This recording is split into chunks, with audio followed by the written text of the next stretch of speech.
children are there in that early learning center? Including the late.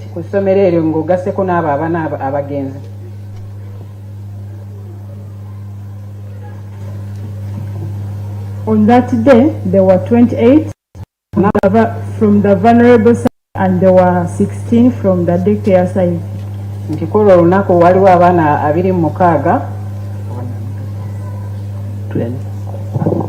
Could you please repeat?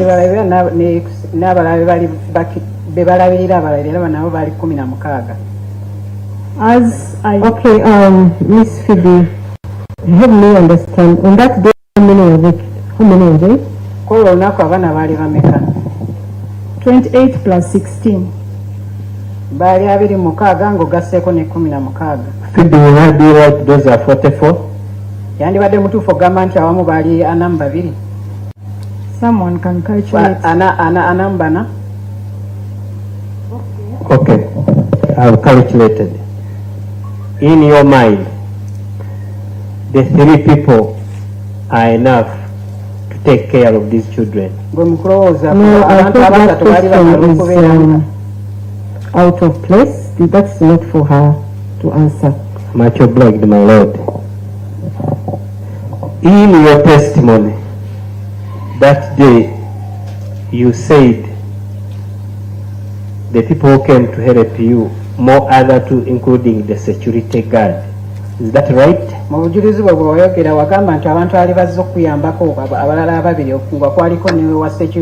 Yes. Okay. So in total you were 3. Pardon?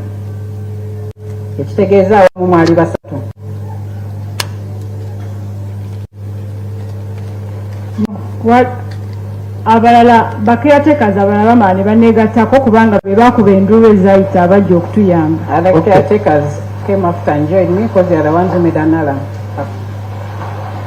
Okay. By the time these other 2 people came to join you, all the 4 children were dead.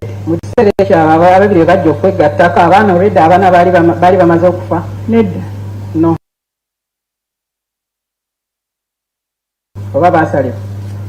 Sis, engeri gye nali nga ndigana n'omwami. I want us to go a little slower. Give her time to internalize the question and answer. Engeri gye twali nti nali ndikulwanagana n'omwami oyo. Since I was fighting with that man there, kati saasobola kumanya nti gundi yajja mu kaseera ki gundi yajja mu kaseera ki nekyo nsobola okujjukira nti baavaayo ne bakuba enduulu. So at the time when they made the alarm, was there anything to save with those 4? I'm not getting the question. Okay, by the time they came to make the alarm, isn't it true the children were already cut, the 4? We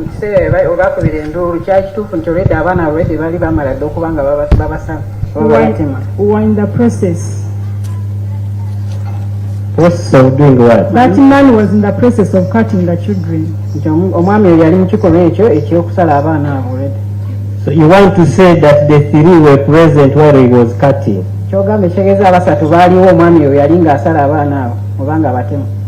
They were calling for hope. But they were present? Yes. Yeah. Do you remember when you said that you called the alarm? By the time you made the alarm was on the 4th child making, he was cutting. That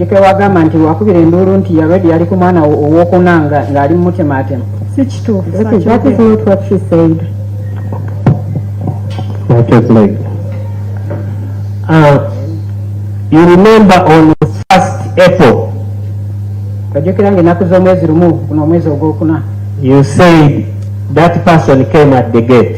Yes.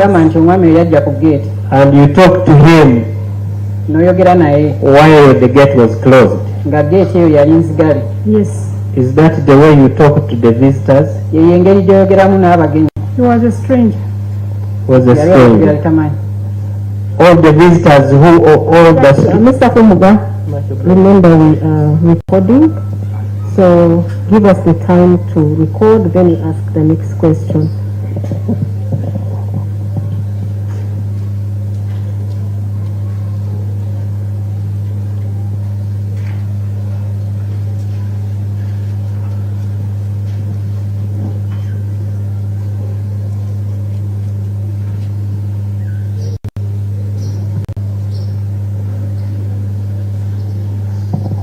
Okay, I have recorded that she spoke to him at a great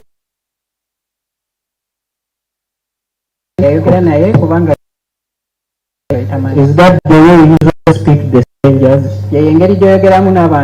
That's why after interviewing him and knowing his purpose, the next day I had opened for him. Okay.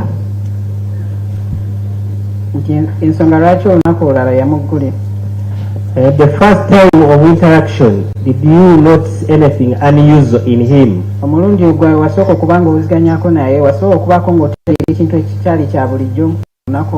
Nedda. Okay.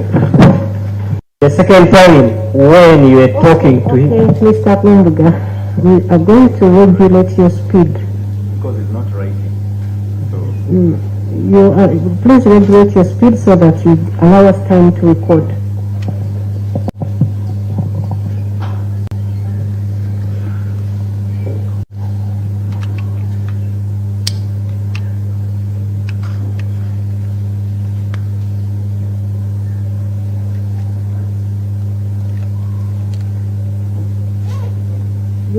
You are asking her whether she noticed anything unusual, and she said no. So you can take it up from there.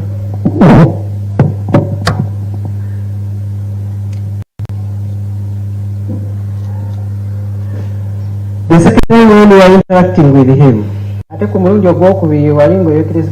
will I be right that you never bothered to ask for his identifications? tewasobola kubeera ng'omusabaako ebyo byali bumukwatako tewataba buvunaanyizibwa obwo kumusaba ekyo Twabimusaba naye yagamba the next time ng'alese omwana agenda kuleeta all the documentation ezimukwatako n'ezikwata ku mwana.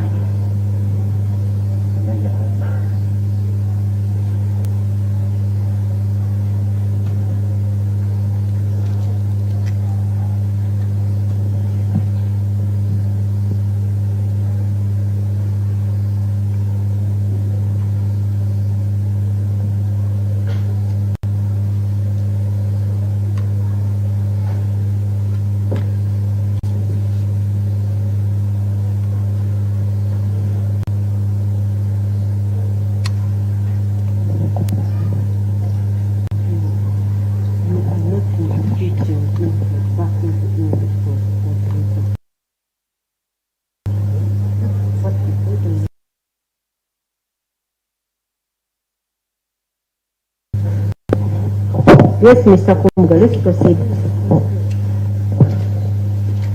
But you interpret what she said in English.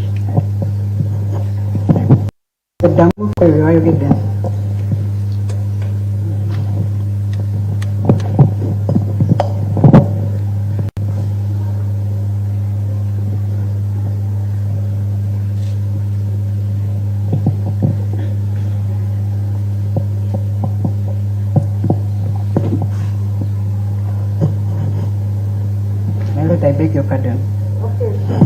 You asked a question as to whether she asked him for his identification documents the second day. And then she said she asked him, but he said he would bring the documents when he's bringing the child the next time. That is the interpretation I wanted because there is recording. Because she said it in Uganda, you bring it in English for purposes of recording of the court record. The gentleman said that you bring all the documents. When he's bringing the child. That you bring all the documents when he's bringing the child. Let's proceed. On the second day when he's coming back to the school. That's not it. On the second day, when he came, they asked him for the documents, his identification documents, and then he said he would bring them when he's bringing the child to school. So that gentleman, when he came back, he said he'll bring the documents on the second day. When he's bringing the child. Okay, let's proceed, Mr. Kumbu. In your testimony you gave here in this court, would I be correct to say you mentioned only one security guard? Nti yabadde mutuufu okubanga agambye nti wayogerako ewa security guard omu yekka. He was among the first respondents. Ye yali omuntu omu ku abo abaasooka okujja. Okay. And that security guard was not at the entrance. Ekitegeeza oyo security guard oyo teyaliiwo ku mulyango. They keep on patrolling this whole place because we use a joint security. Tebabeerawo nga batambula olw'ensonga. Phoebe, you will answer his question as he puts it to you. Ojja kuddamu ekibuuzo kye nga wabeera And the kikubuuzizza. question is, was he at the gate? No. Okay, thank you. Nedda.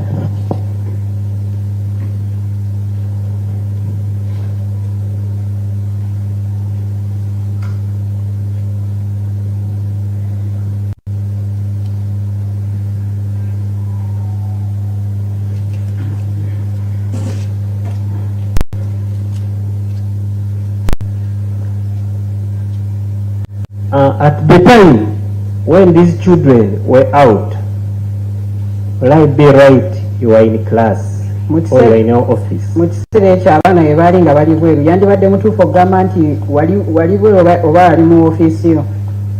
Nali wabweru nga ndi nabo. I was outside with them. Do you remember? Ojjukira?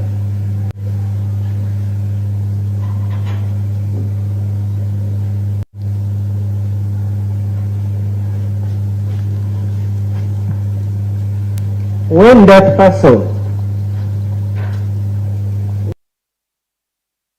paying the money, Omuntu oyo yali mu ofiisi ng'asasula ssente. isn't it true that you are also in office? Kituufu nti nawe weera wali mu ofiisi?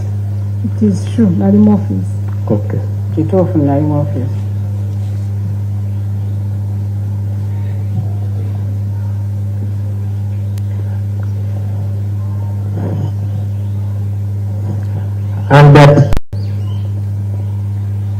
And at that time the children were out. Era mu kiseera abaana bali bweru. Yes. Yeah.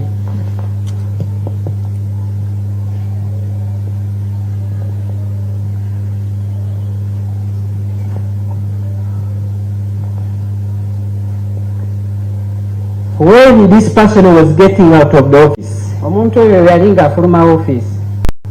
who first got out first? Ani Is it you or that person? Ani yasooka okufuluma, igwe oba omuntu oyo? He went out first. Ye yasooka okufuluma. Okay.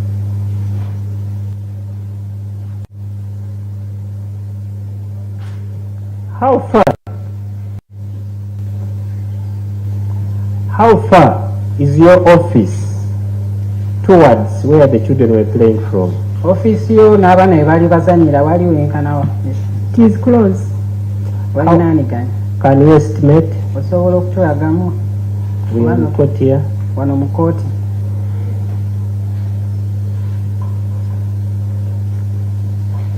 Maybe from here up to the first terrace there. The first terrace around.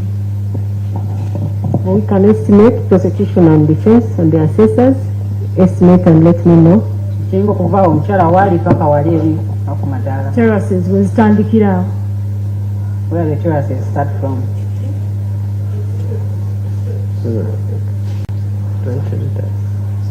That looks like 30 meters.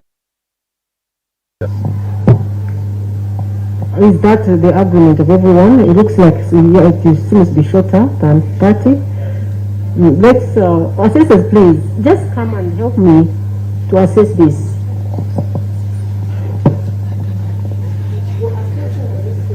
We where she's standing to, and we should all be in a consensus of the distance.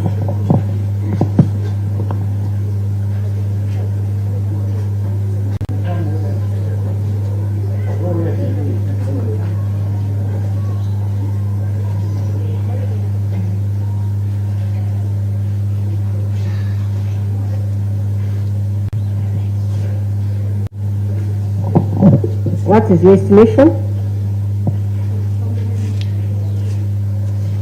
It's about 10 meters, 15 to 20 meters. How many? 15 to 20 meters. Bagambe obuwanvu bulinga bwa mita 15 ku 2. Is that the consensus? Yes? Okay. Nti era ekyo kye bakkiriziganyizaako enjuyi zombi.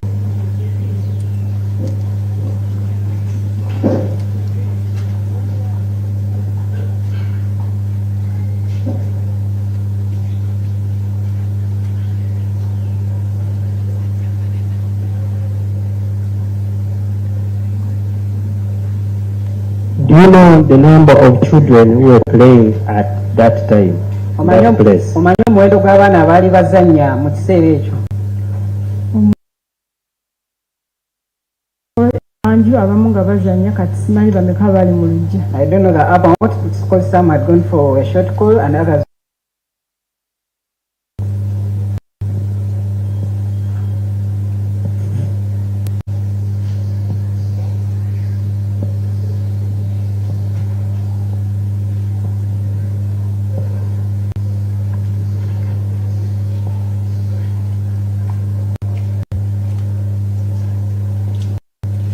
Were they beyond 4?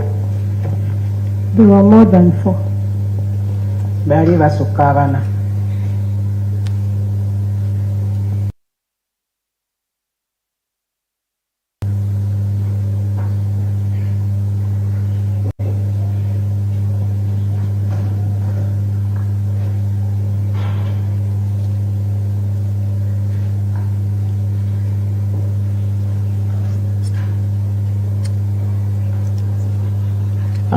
When you interacted with this man in the office, Wali ng'oyogera n'omwami omu office the headmistress, ne headmistress. did you ask him He was the where- coordinator, not the headmistress. Okay, the coordinator. Did you ask him where he resides? Wamubuuzaako owa gye yali abeera? Yatugamba abeera Buziga. He said that he was staying in Buziga.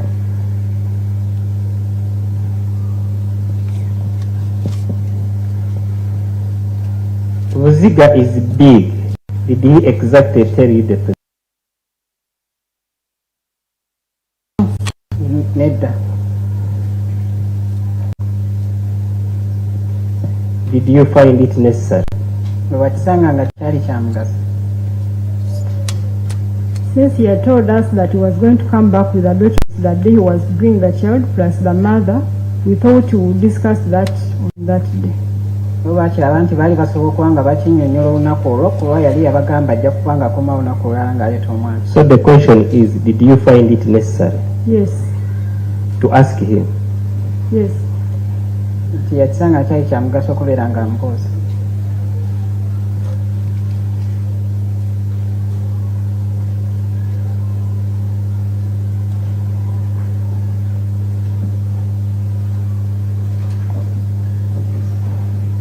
So if you found it necessary, why did you ask him? Wakisanga nga Actually, kyali she has answered that question, that we expected to get better details when the mother brought the child the next time. Much obliged.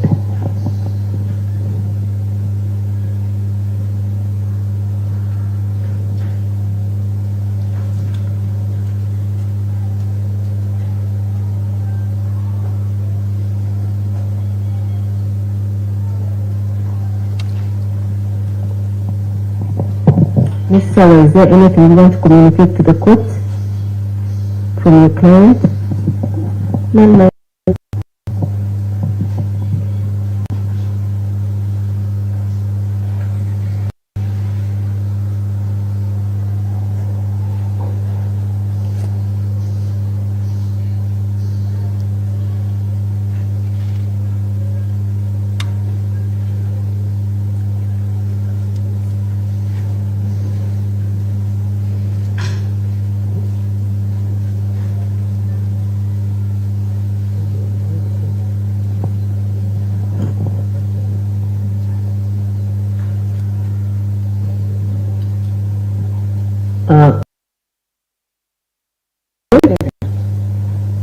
When you said that this man was breathing heavily, what did you mean? Wagamba nti omusajja ono yali asanye, kiki wali otegeeza? You asked me how he was responding. That's the only thing, was breathing heavy. Wambuuza engeri gye yali addamu nekugamba nti yali asanye. Please clarify. So, breathing heavily, she may not be able to describe that. You want her to describe? I think we can all understand how to breathe heavily. Fenna tuba tusobola okutegeera engeri omuntu gy'abeera assaamu.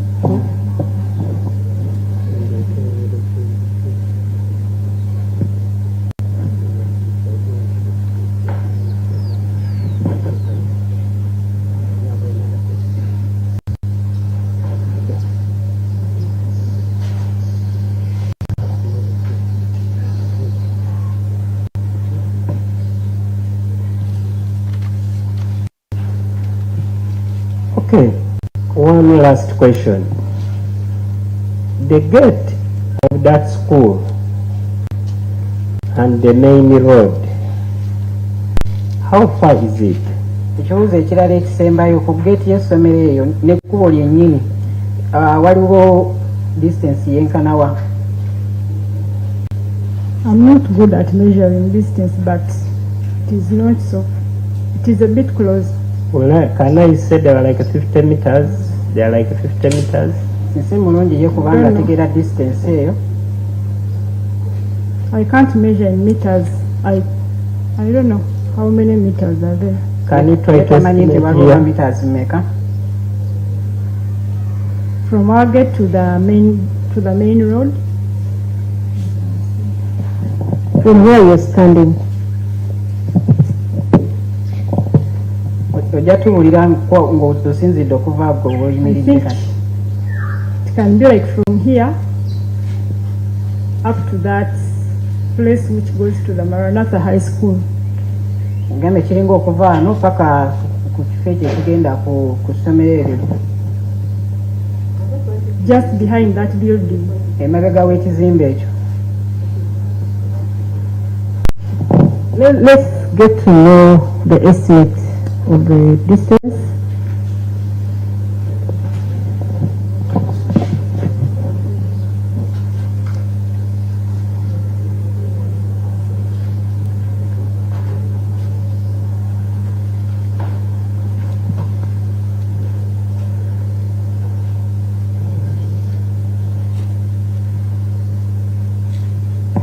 Have you understood where Maranatha is? Then you find out so that you're able to tell us.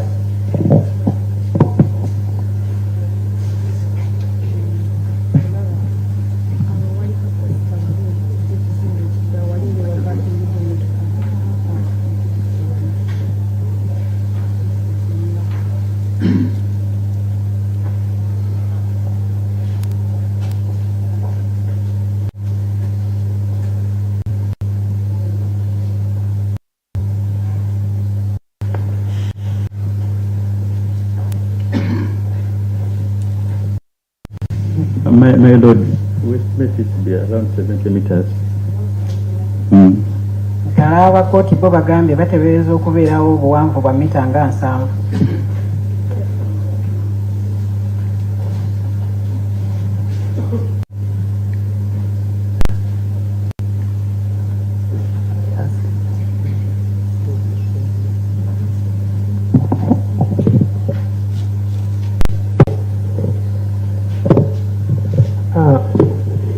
Phoebe, you talked of the 16 children and the 28. Are they in the same premise? Wayogedde ku bano 12 bonna bali mu kifo kye kimu. We are in the same premise. 26 We are in the same premise, but we have different classes. Bonna bali mu kifo kye kimu lwakuba balina ebibiina bya njawulo. So, those who were a bit old that time, how many people were attending to them? Kwabo abaali abakulukulumu baali bantu bameka baali babali mu kubalabirira?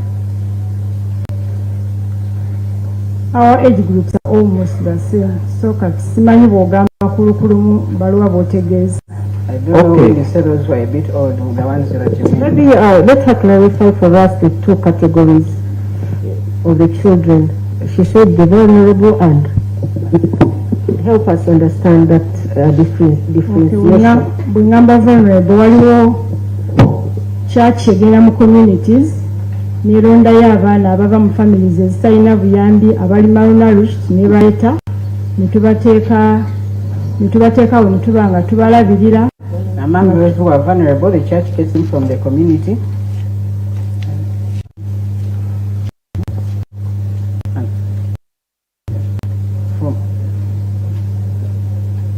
Those from humble backgrounds, then they bring them and then we take care of them. Netubalabirira and we take care of them. Era bo tebalina tebasasula sente za mwezi. And those ones they don't pay a fee per month.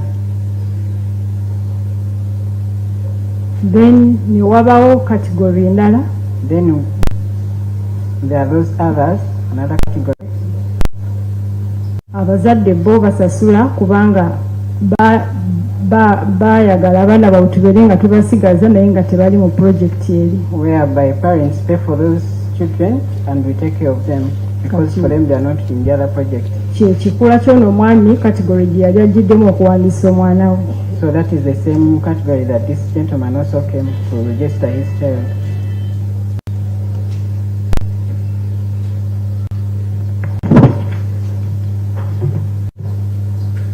So at that time, let's wait, Mr. Kumbuga.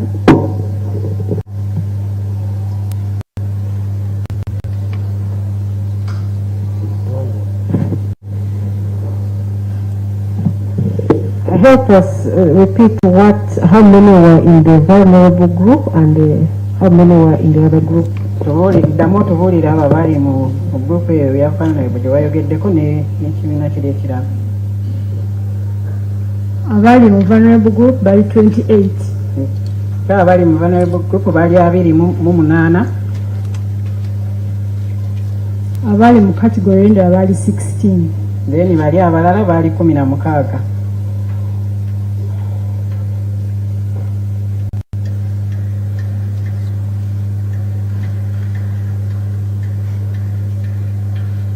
So these children who passed on, which category do they belong to? Bano abaana abaafa bo bagwa mu category.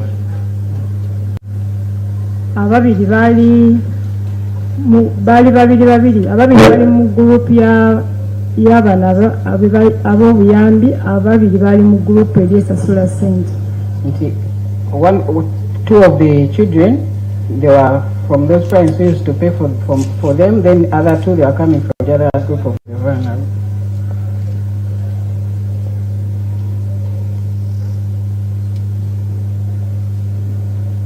So would it be right to say both groups, it's you was attending to them that time? Yandibadde mutuufu okugamba nti group zonna wamugwe yali azirabirira ekiseera ekyo. During break time, will I be right? Yandibadde mutuufu. Right or no?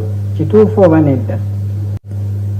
It is right at that particular moment. Okay. Tekituufu mu kaseera ako.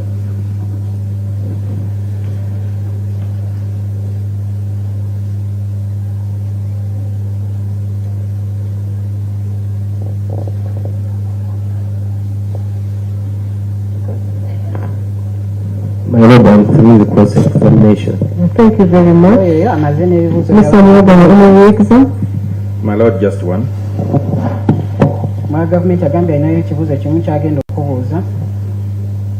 Please, I want you to clarify when they asked you about the people who were caretaking the children at the school.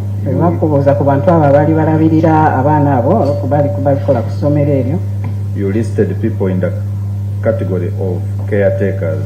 Other than caretakers, were there other staff? Wayogedde kwabo abaali balabirira obulabirizi abaana naye waliwo ne bastaafu abalala abaali baliwo abaali bakola emirimu egyali emirala. Yes, waliwo coordinator ne cook. Yes, there was a coordinator and a cook.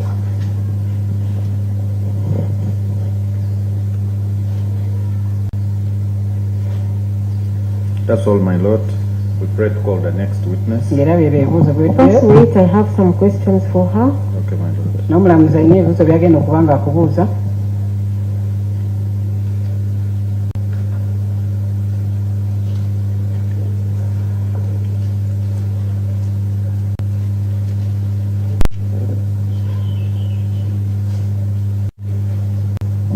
This will be a few questions from me.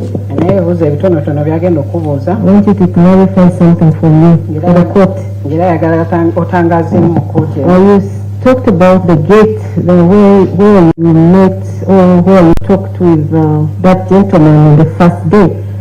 I just want to understand the nature. okumutegeeza geeti eyo yali oba efaanana etya kwe ku geeti eyo wayogerera n'omwami oyo. Is it a closed gate? Is it a gate that has bars? ye geeti erina emitayimba oba geeti ebeera nga nzikali nga oba talabirimu. It is open with bars. ti geeti eyo ebeera open n'emitayimba egyo. It has bars. It is this kind of gate which has bars that you can see through. egeeti ebeera erina emitayimba ng'oba osobola okuba ng'olaba okuyitamu ng'olaba.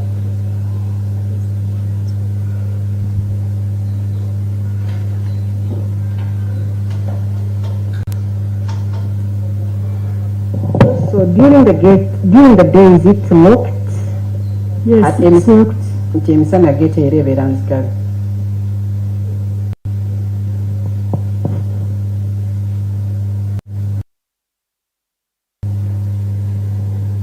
Is it manned by anyone? waliwo omuntu agibeerako oba agikuuma.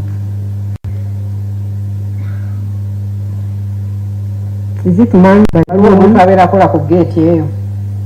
No, we just keep it closed in case someone wants help. We go and open for him.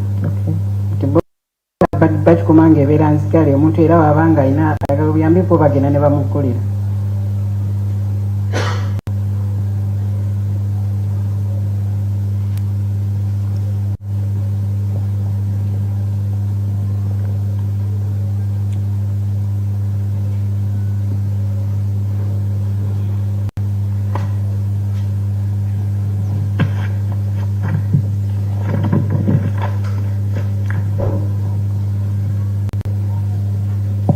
Okay, the first time when you met, you say you met him or he came at the gate. Were you able to see the modes of transport that brought him? omulundi ogwasooka okubeera walaba omwami oyo yajjira ku geeti wasobola okulaba entambula gy'ajja naku olwo. He approached the gate by foot and he left by foot. tiyajja ku geeti eyo nga yatambulawo butambuzi era yavaawo ng'era atambulawo butambuzi.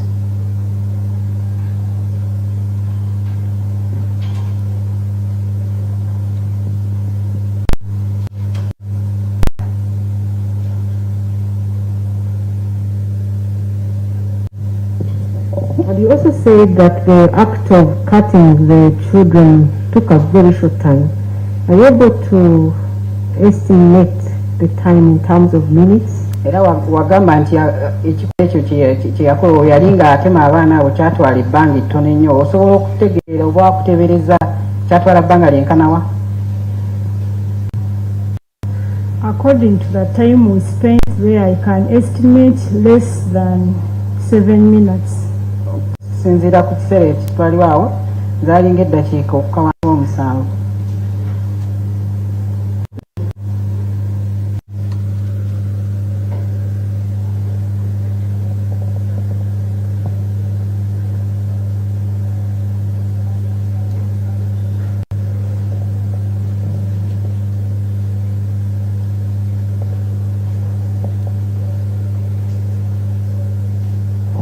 About the security guard, where is he guard? You talked about him coming. Where is he during the day? ate ono sekitwegadi gwe yayogeddeko emisana abeerawa? They station at the main gate of the church, but they keep on patrolling the whole premises. babeera ku geeti ennyini eya church naye era babeera era batambulatambulamuko nga bakuuma nga balawuna ekifo.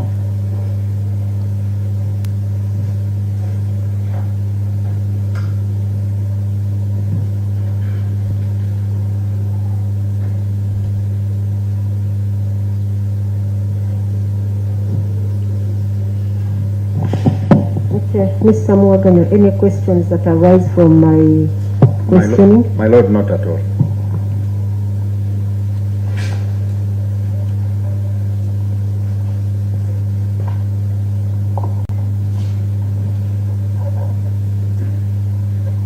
How about you, Mr. Kumbuga? No question, my lord. Ms. Phoebe, once again I thank you so much for coming to testify and for being brave and strong. You can step down. Mukyala Phoebe mulamuzi akwebaza okuba ng'ozze mu kkooti eno okuba obujulizi.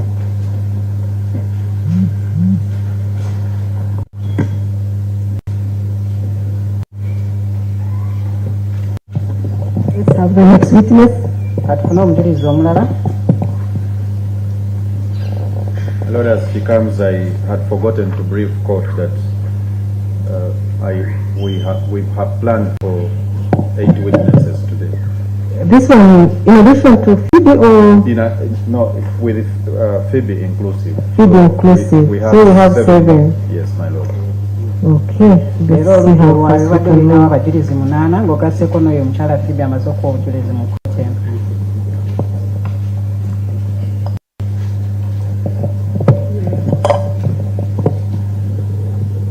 Please tell court. Sorry.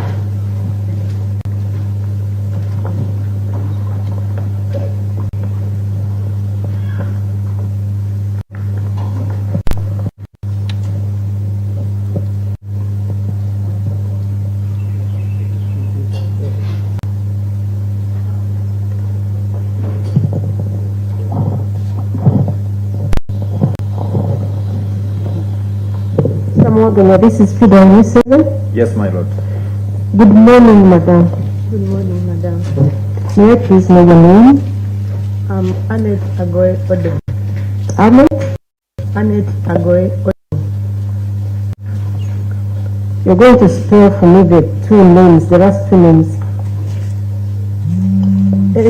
Annet, A-G-O-E, A-G-O-E, then O-D-O-N-G. A-D-O-N-G. Yes. Odong. Yes. How old are you? I'm 57 years old. And what is your religion? Born again.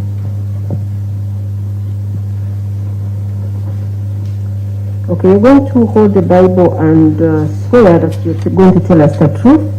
And if you feel you want to sit along the way, you tell me so you can sit. Yes, my Lord. I swear by the Almighty God I swear by the Almighty God that the evidence I shall give that the evidence I shall give touching the matter before court touching the matter before court shall be the truth, shall be the truth, nothing but the truth. nothing but the truth. Thank you. Okay, so Annet, you say you are 57 years. Yes. Yes, sir. What do you do for a living? I work for Early Childhood Development Center as the coordinator. Agambe nti akolanga coordinator mu Early Childhood Center ng'era alina emyaka 57.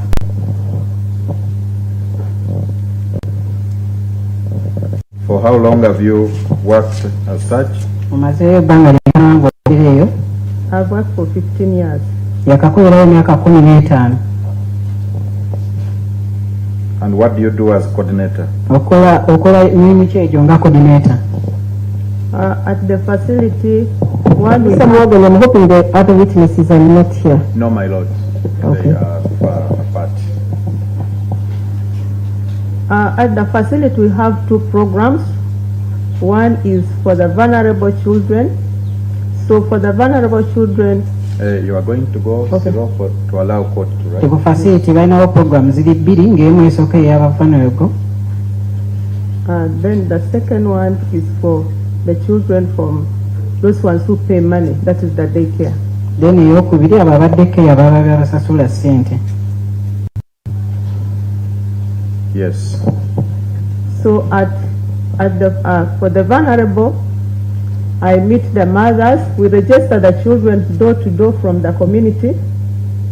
nti era abo vulnerable baba batasasula ssente ayogera ni maama w'abaana abo bamaama w'abaana abo era ne babawandiisa Bring them to the center, ne babaleeta ku center teach the parents parenting, ne basomesaamu abazadde b'abaana abo teach them nutrition, engeri y'okuzaamu abaana n'okubaliisa because most of them we find when they are malnourished. oba abamu tusanga nga babeera tebalya bulungi. So we also teach the parents hygiene, era tusomesa n'abazadde abo ebyobuyonjo. we also have devotions with the parents, era tubeera tusaba n'abazadde abo and the children also. n'abaana awamu.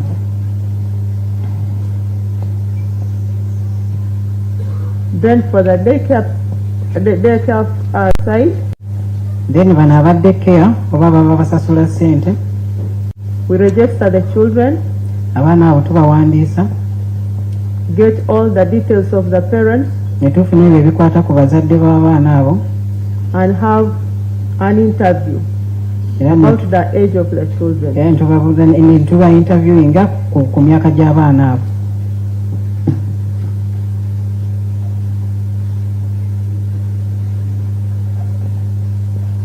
Yes.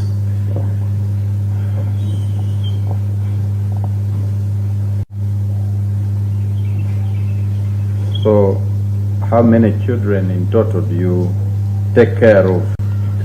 Bali baana bameka awamu abo bolabirira ku facility eyo? The facility altogether we have the vulnerable children are 48, abo bali vulnerable baba batasasula ssente bali awamu abaana 48 and the daycare as 18. then abo abaddeko oba basasula ssente bali 18.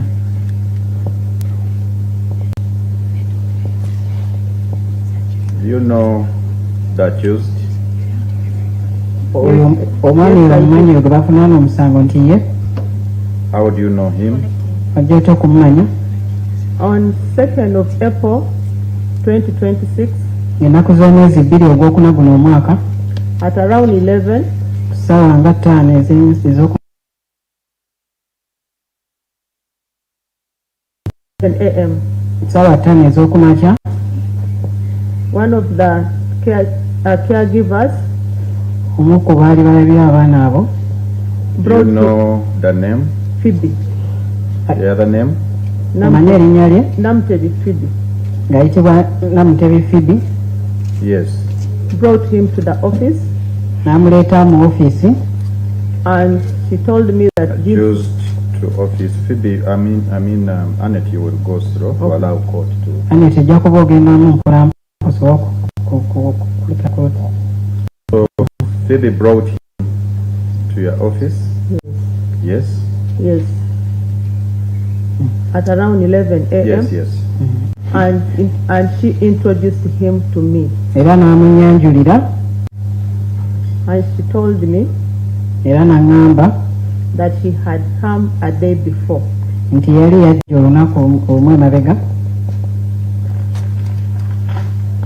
and said he had a child he wanted to enroll in the daycare. era n'agamba yalina omwana gwe yali ayagala okuba ng'awandiisa Okay. ku ssomero eryo.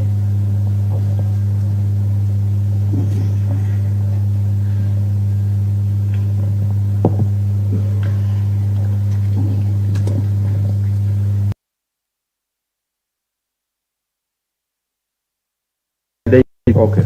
They You found found him in in the the- office. yes. Okay. What followed? I interviewed him. Era omwami oyo n'amubuuza ebibuuzo I asked him how the age of the child ne mubuuza emyaka gy'omwana and the sex, ne oba yali mwala oba mulezi, and he told me it was a girl n'aŋŋamba nti yali muwala and was about to make 3 years. ng'era yali agenda kuba ng'aweza emyaka 3. Then I told him no, About that to make 3 years. Yes. So I told him that that age is for baby class. Era nemugamba emyaka egyo gy'abaana ba baby class. So he told me, no, I had taken her to a nursery school, but a nursery school has advised me to start with her with daycare. Era yangamba nti nasuna mutwala ku nursery school, naye nursery school nengamba nti soke musokezeeko mu daycare.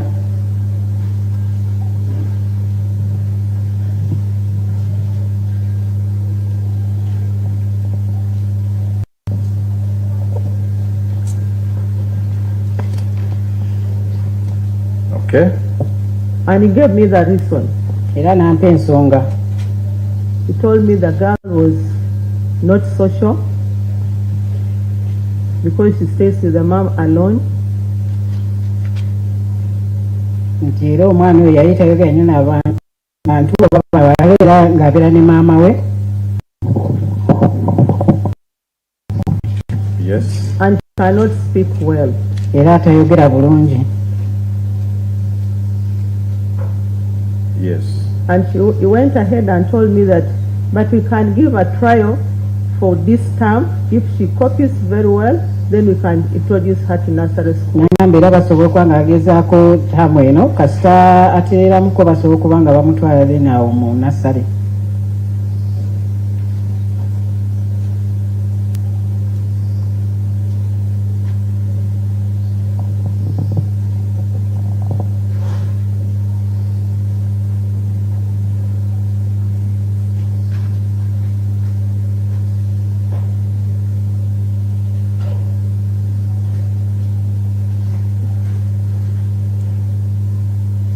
What followed? I understood I accepted his request. Era nenzikiriza okusaba kwe. And I told him what it takes to enroll a child in the daycare. Era nemunnyonnyola ekyo ekyali beetaagisa okubeera ng'owandiisa omwana mu daycare. So I told him You wait.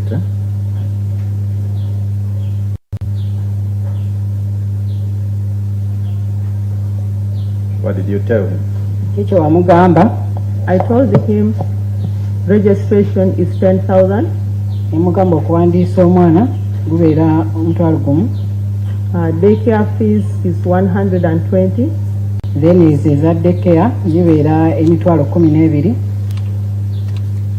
Then himself asked me, but I see children in uniform. Do you have uniform? Then ye n'abuuza nti alaba abaana abayambadde uniform, n'amubuuza nti olina uniform? I told him yes. Ne muddamu nti ye.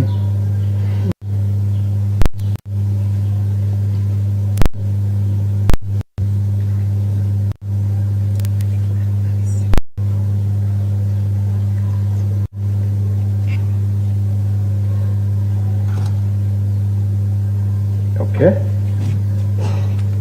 And he asked me how much uniform was. Era n'ambuuza nti uniform yali ya ssente mmeka?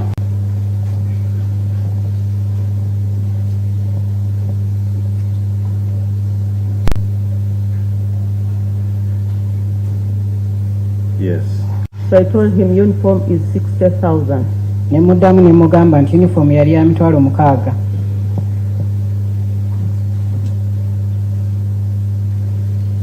So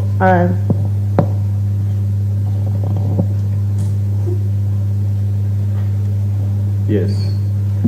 So I picked the calculator. Era ne nfuna calculator.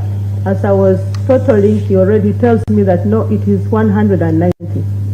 Nali ngattamu, then ye mangu n'angamba nti awamu zaali mitwalo 19.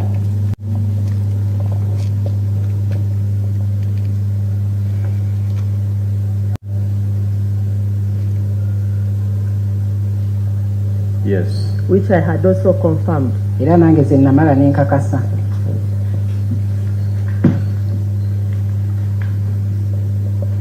What did he use to total up the money? Kiki yakozesa okubanga agata sente zaawa? He did it mentally.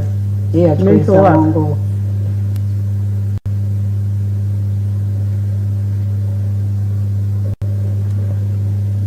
What followed? Ki ekyaddirira? Then he went ahead and told me that he didn't come with cash. Naye ngera n'angamba nti yali tazze na ssente kashobeza obuliwo. So he asked me if he can put it in the mobile money. Nangamba oba asobola okuba nga aziteeka ku mobile money.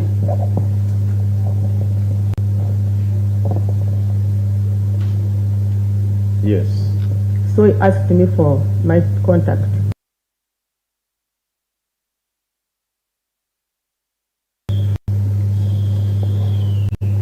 Which I gave him.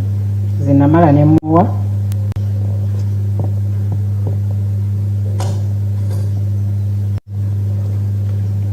But followed.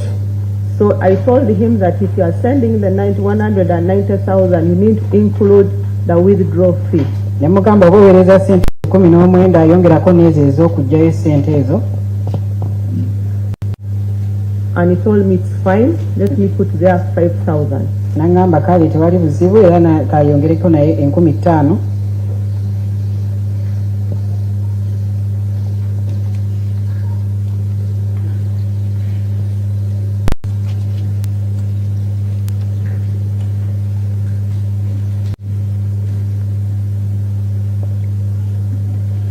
Which he did, and he sent to my phone. Era kye yakola n'aziweeza ku ssimu yange 195,000. emitwalo 19,015.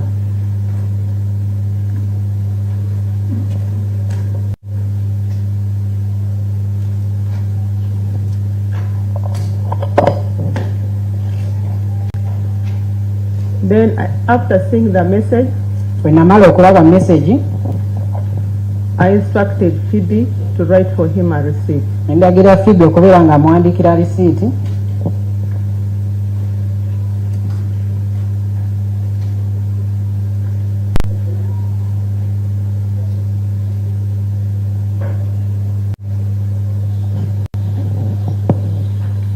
Yes.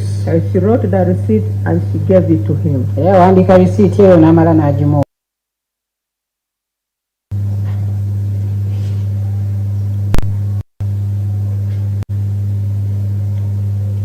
In what form are your receipts? Risiiti zo ziri. They are duplicate form receipts. Explain, please. It was handwritten receipt. Zaali risiiti omuntu z'abeera awandiise obuwandiisi. With they are headed receipts. Ng'era kuliko ebigambo ebyogera. Gaba Community Church. Kuliko Gaba Community Church. ECDP. Gaba Community Church. Is in bracket ECDP. ECDP. What does that stand for? Kitegeeza ki ekya ECDP? Early Childhood Development Program. Kitegeeza Early Childhood Development Program.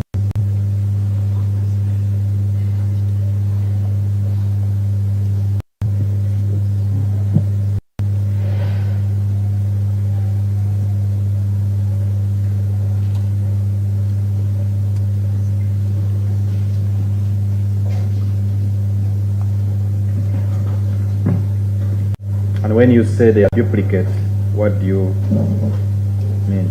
Ogamba nti zaali duplicate, ki ky'obeera otegeeza?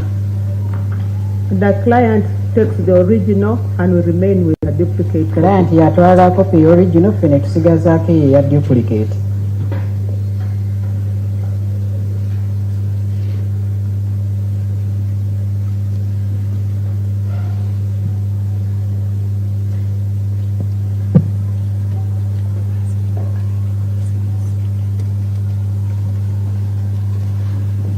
So before you told this court that the total enrollment in your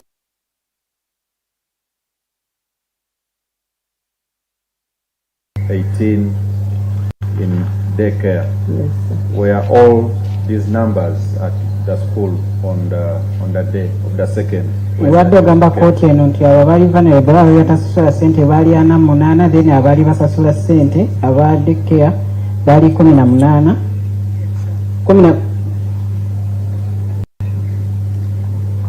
On that day, they were not all there.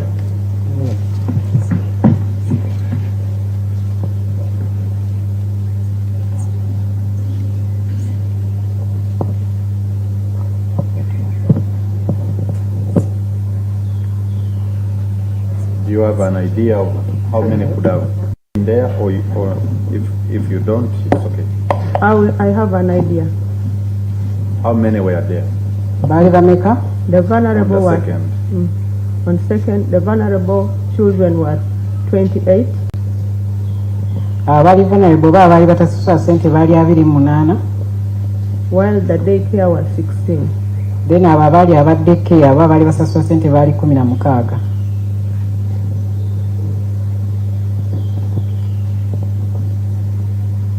So we are at a point when accused has paid money, Phoebe has written the receipt under your instructions. What followed? Tuli ku kiseera nga omwami amaze okusasula ssente, then Phoebe amaze okumuwandiikira risiiti, ki ekyaddirira? I actually asked him that now you are registering, you have registered the child, we shall need your details for our file. Era namubuuza ne mugamba kati tumaze okuba nga turegisteringa omwana oyo, era kati naye tujja kusaba ebibeera bikwatago. Yes. He told me that he was just a sponsor of that child. Era yanziramu n'agamba ye yali sponsor ab'omuntu abayambako ku mwana oyo. But the mother, naye maama w'omwana oyo, will come with his details and her details. ajja kujja n'ebyo ebimukwatako omwami oyo n'ebyo.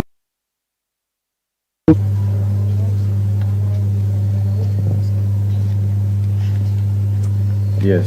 On Tuesday. Olunaku olwokubiri.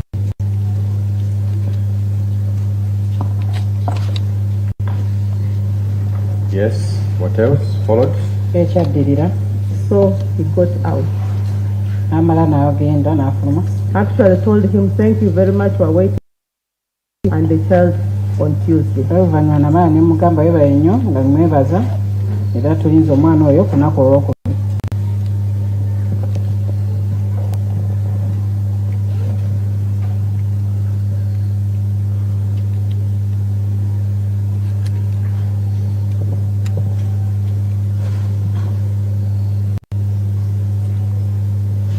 Okay, what followed? So he got out, and I also went back to start doing what I was doing because they entered the office when I was typing some things on the computer. Yamala n'afuluma nange nenzayo nenzira ku mirimu gye nali nkola kubanga we yayingira nali nange n'emirimu gye nkola ku computer.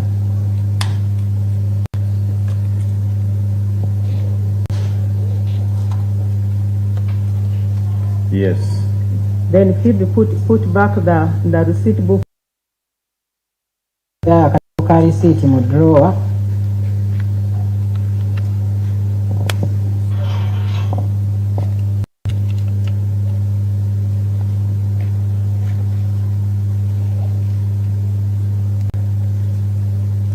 Yes. And she was now getting out to go because the suspect had already come out. So she was also coming now to open for him the gate. Kubanga suspect yali amaze okufuluma era nga yali naye Phoebe afuluma okubanga agenda okubanga amuggulira gate. So, but he made... Yes? Genda amukola. Saying he got slow.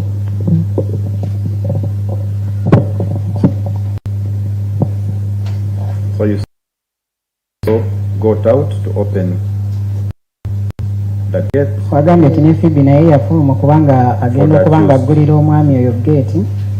Yes. So I looked out through the window. Neningiza mu dinisa. And I saw the accused bending on the child. Ndaba accused oba avunaanibwa nga akutamye ku mwana. So I made a noise and then Phoebe was so saying, what are you doing on our children? Because we actually thought.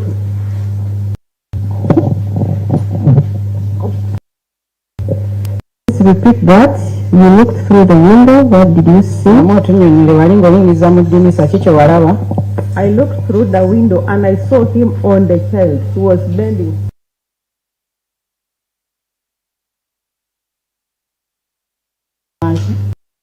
So for me, I thought it was just beating the child. Nze nalowooza nti oba just yali akuba bukubi mwana.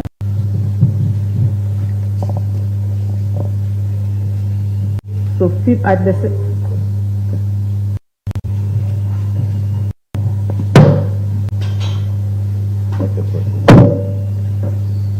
So at the same time, Phoebe had also seen what he was doing. Era mu kiseera kye kimu era Phoebe yali alaba. Yes. I ran out of the office. Nenziruka mu kuva mu ofiisi. So as I was running to him, You ran out of office? I ran out of office. Yes. Shouting and heading towards him. Era nga nkuba enduulu nga nziruka gye yali ali.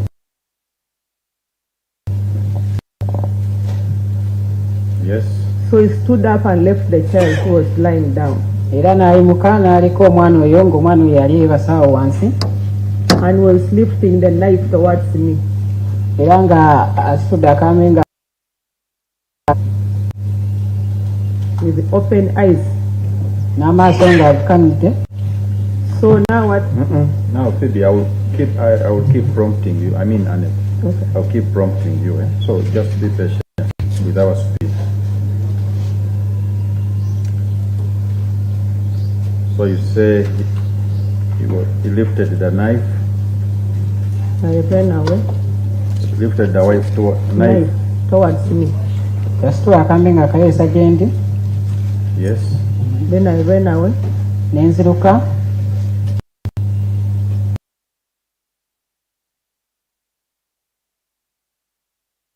The guards are.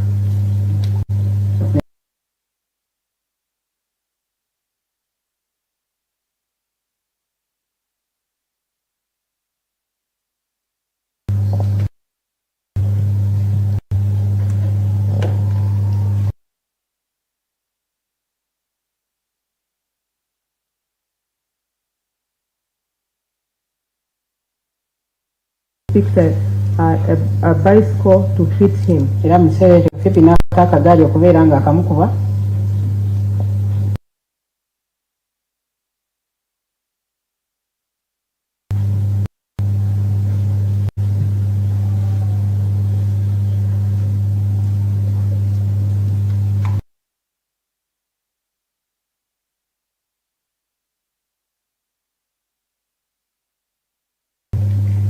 Era n'adduka gy'ali. To Phoebe. Ewa Phoebe. That's when Phoebe fell down. Era mu kiseera ekyo awo Phoebe we yagwira wansi.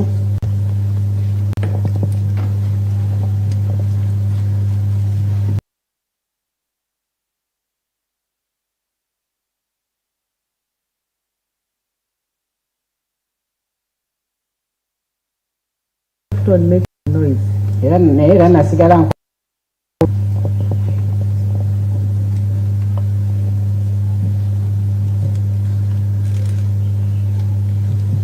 Okay.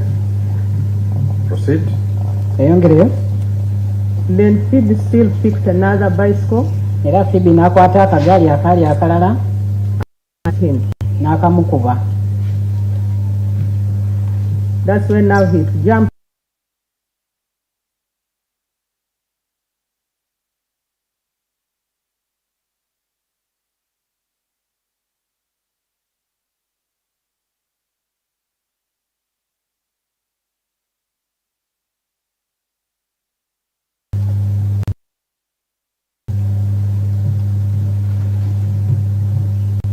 As the Phoebe was struggling, what were you?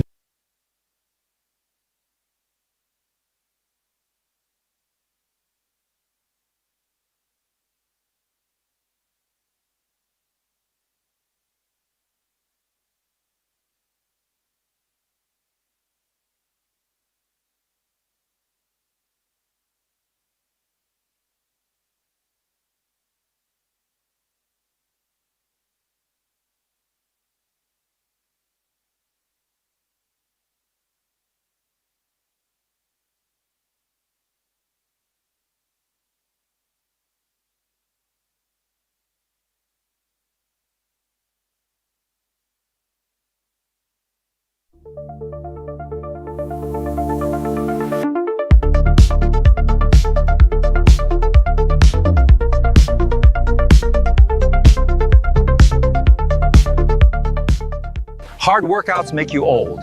Chair Tai Chi makes you young. Start Chair Tai Chi on Monday and see real results. Disappear for a month. On Monday.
Bashir Matovu.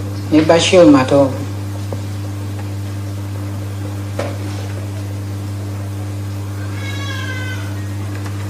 What happened as the rescuers, when the rescuers came? They got hold of him.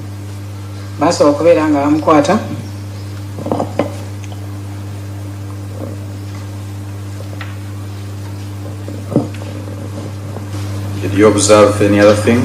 Arresting him. I did not observe anything because I was now running, calling for help to come and take the children to the hospital.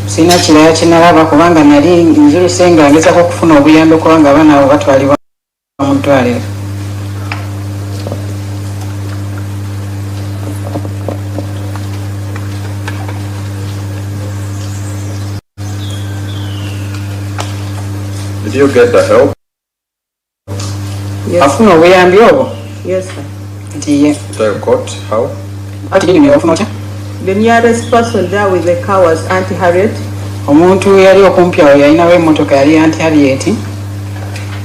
So she came and parked at the gate. The car was Auntie.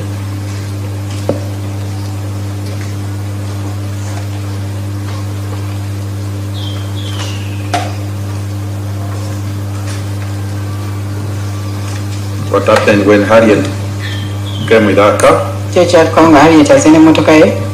People hurried to carry the 3 children and they were alive.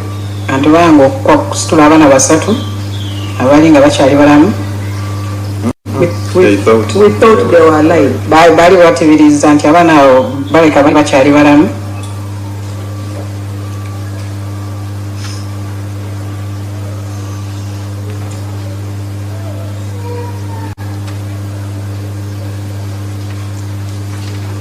Yes. So one was not taken to the hospital because that one was, it all showed sign that she had died.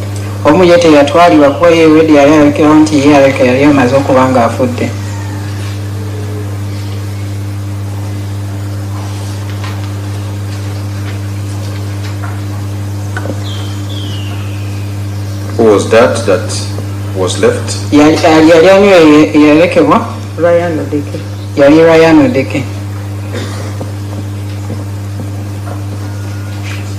Which hospital did the Harriet take them? West Medical Center.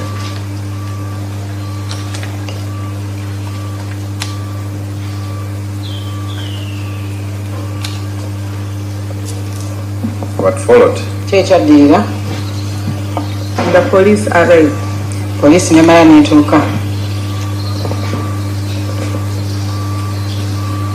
Other than police and Silas and the Silas, the guy Moses and Matovu brought him to the Askari's offices and locked him there before the police arrived. Cyrus ne wagadi bamukwata ne babaako we bamusibira nga poliisi tennaba kubaako ng'etuuka.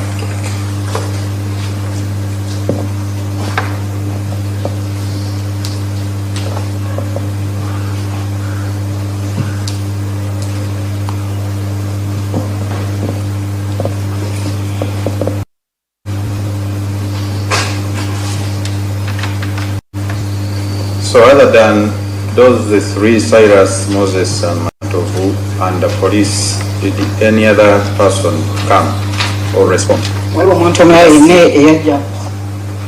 The people from the community had already also arrived.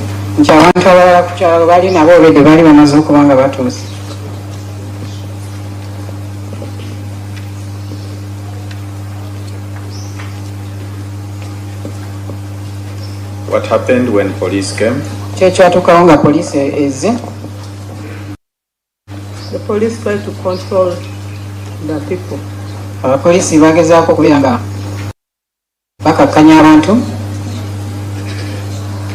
Yes. And later on, they picked the body which was also lying there.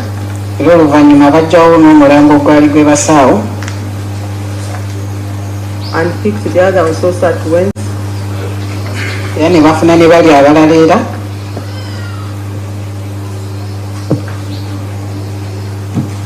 Yes. Annet, did you go with them to pick the bodies at the hospital? No, one of us went with them. So, okay. And what followed? To your knowledge? My knowledge, the bodies were taken to Mulago for post-mortem.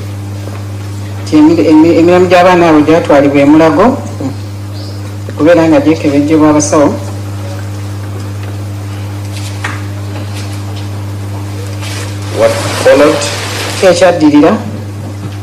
Late in the day now, the police took statements from us.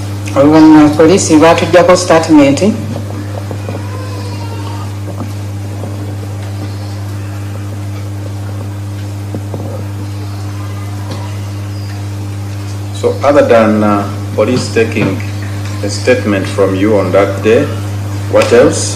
Did the police require any other thing from you? First of all, the police came and closed the place.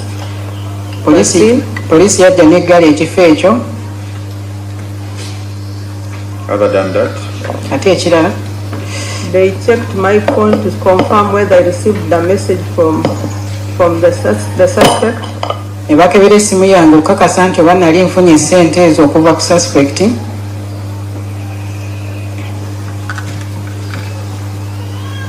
What did they find? The message was there.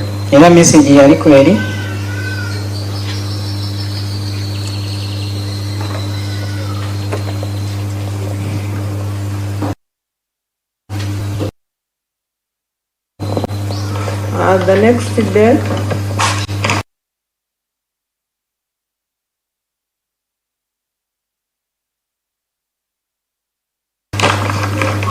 is when I was called.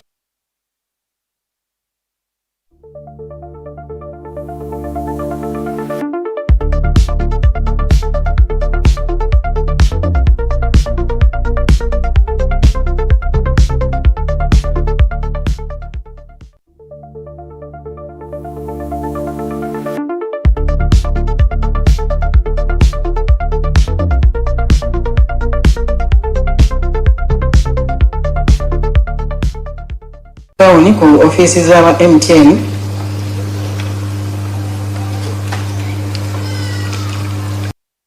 Which number of yours was the money sent? Yali number che ku sente tukastika 0772 yali 0772 96. Sorry, just a minute. My Lord, can we request that she just records her number for the court record as opposed to reading it to the public? Okay. asabye kooti abeere nga namba yagiwandika buwandiisi okusinga okubeera ng'agisoma mu I was about to propose that as well. So I'm going to request that you write for court the number, your number on which you sent, on which the suspect, the accused person sent. Era bakusabye wandiike ennamba eyo kwe baateeka essente ezo suspect.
You can proceed.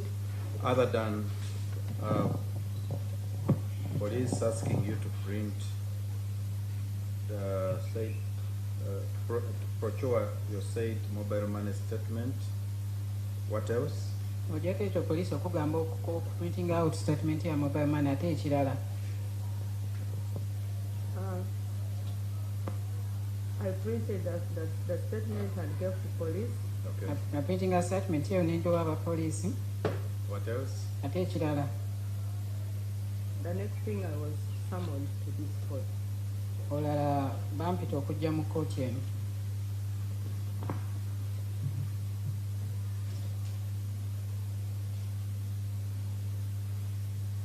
You talked about the receipt that you issued. Did the police require any information about that item? Wayogedde ku risiiti gye mwawaayo. Poliisi abaako kyekubuza ku risiiti eyo. Yes, they asked me for the booklet. Tiye bansaba akatabaako.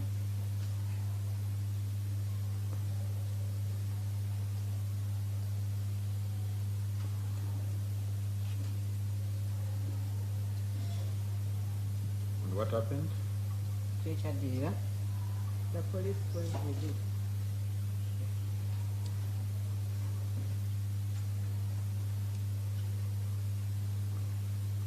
So if I showed you the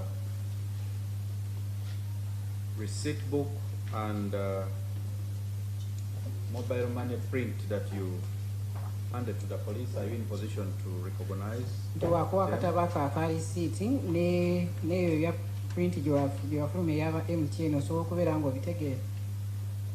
Yes, sir. Tiye. How? Otya. Beginning with the mobile money? Ng'otandise ne statement ya mobile money. The date. Nti nga kuliko ennaku z'omwezi. The amount. N'omuwendo gwa ssente. And the name of the sender. N'erinnya ly'omuntu oyo yaweereza ssente ezo.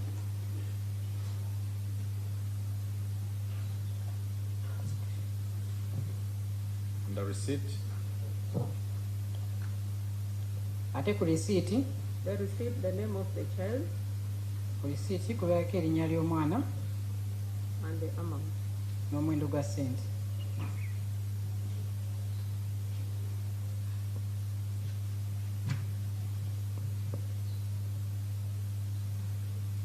I want you to look at The two items, please begin with the book. ayagala otunulira ebiwandiiko bibiri, tandika n'akatabo. Tell court if you recognize it. Bulira kooti oba okategedde.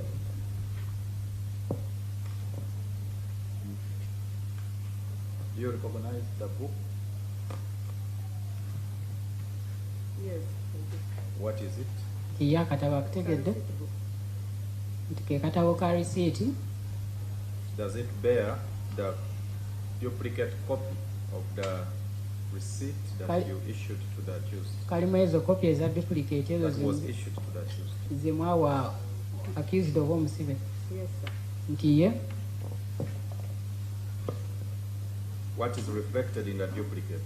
Ki ekiri mu duplicate eyo? The date is 2nd April 2026. Mulimu ennaku z'omwezi nga 2 ogwokuna guno omwaka. The name of the person shall be paid. Okay, Miss Annet, go slow, please. It has the date. Kuliko ennaku z'omwezi. And the date is? 2nd April 2026. Use the microphone. Ogwokubiri, ennaku z'omwezi nga 2 ogwokuna guno omwaka ogwa 2026. And the child's name? Ate erinnya ly'omwana? Child's name is Surel Onyum. Spell it. Z-U-R-I-E-L.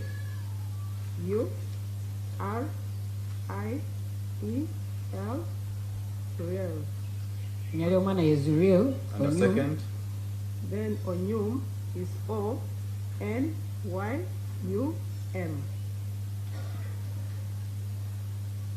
What else does it contain? Ate ki ekirala ekiri mu receipt eyo? The amount of money paid. Kuliko n'omuwendo gwa ssente ezaasasulwa. How much it was paid?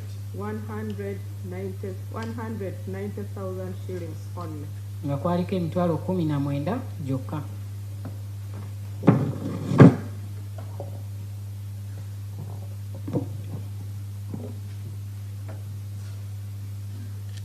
What else?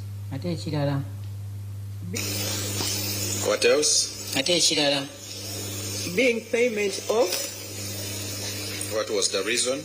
Yali nsonga ki eya ssente ezo ezaasasulwa? Daycare fees. Ezaali za daycare. Plus uniform. Nga kwaliko n'eza uniform. Plus registration. N'ez'okuwandiisa omwana we.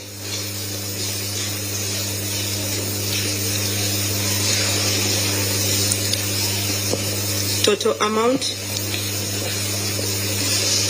190,000 shillings. Nga ssente awamu zaali emitwalo 19. Balance was nil. Ng'era tewaliwo balance yenna. And signature was for Phoebe. Ng'era kwaliko yateekako omukono yali Phoebe.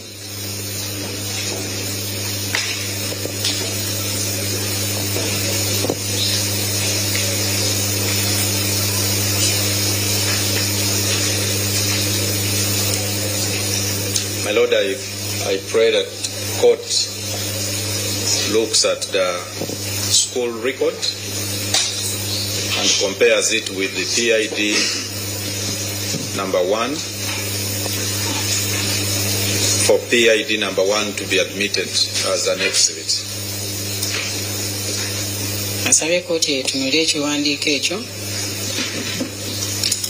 Got the last page. You closed it.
have a response from the defense.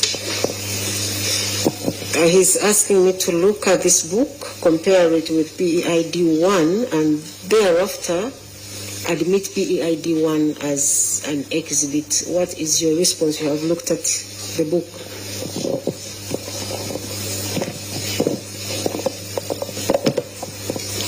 My Lord, it would have been PW6 Phoebe to have identified that because she's the author and it has her signature. Nti yandibadde Phoebe okuba nga w'ekiwandiiko ekyo yali omujulizi ow'omukaaga kuba ye muntu eyawandiika lisiiti era yateekako n'omukono gwe.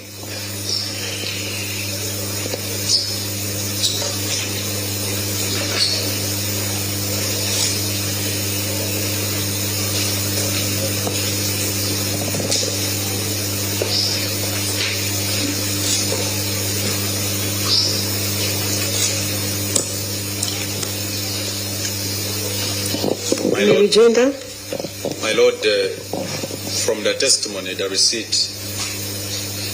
the witness understands is the custodian of the receipt book. Nti omukyalo yayimiridde awo ye muntu oyo aba akuuma ekitabo ekyo ekya risiiti. And from her testimony, after Phoebe authoring, she returned the receipt book into her custody. Okay, go slow.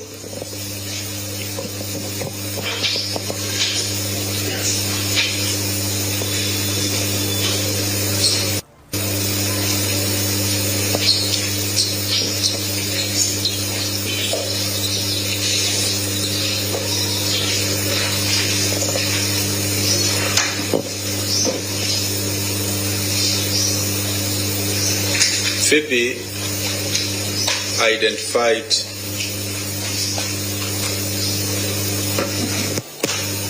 the copy. Phoebe yategeerako copy.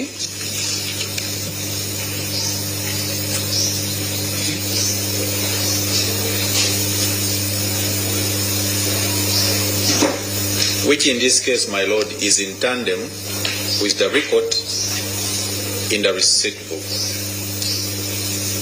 Era mu kiseera kino yeyo kopi eri mu katabo ako aka risiiti.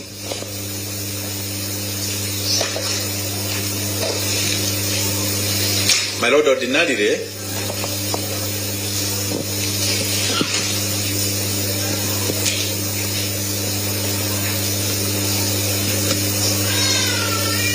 we would be praying to tender the actual book. But we think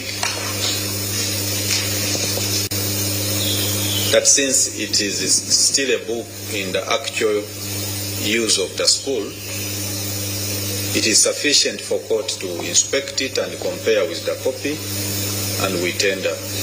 Nti twandibadde tuwayo akatabo ako mu kooti naye olw'ensonga nti essomero likyakozesa akatabo ako kooti yandibadde etunulako bulizi neeraba ne comparinga ne kopi eyali eya risiiti.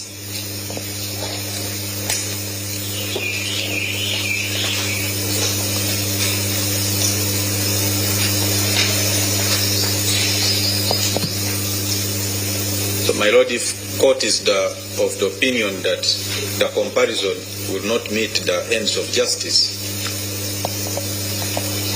then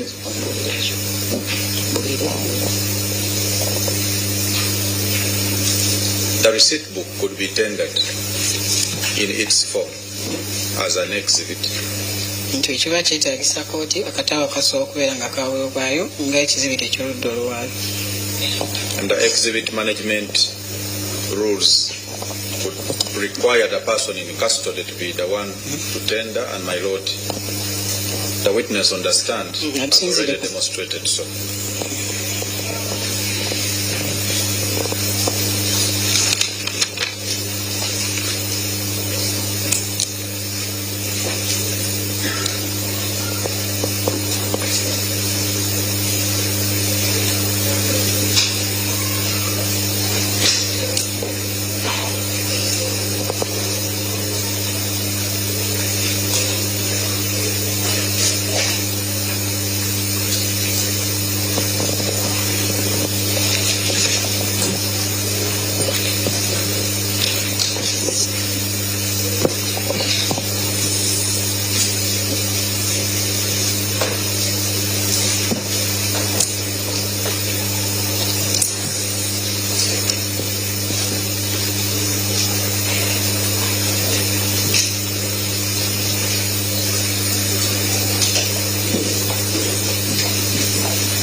Okay, this is the ruling of the court. I have looked at the receipt book, which contains a duplicate copy of receipt number 2958, whose photocopy was admitted for identification while PW6 Phoebe was testifying. After comparing the two, I find that they are the same. I have also considered the objection raised by the defense counsel to the effect that the witness, PW7, is not competent to tender in this evidence because she's not the author. According to the defense counsel, PW6 Phoebe, who issued the receipt, should have been the one to tender in the document. However, I note that while PW6 Phoebe was testifying, she clearly informed the court that the receipt book was being kept by Miss Annet Odong, that is PW7, in her office, and after issuing the receipt on the 2nd of April 2026 to the accused, she put back the receipt book in the drawer in Miss Annet Odong's office. I also note that PW6, Miss Phoebe, clearly identified the photocopy of the receipt she issued to the accused, and it was at that point admitted as PEID1. And since the time she issued the receipt book has been in the custody of PW7. It is my considered view that PW7, as a custodian of the receipt book, is the right person to tender it in as an exhibit pursuant to Rule 25(2)(b) of the Constitution, Management of Exhibits Practice Directions 2022. However, we retain the whole receipt book.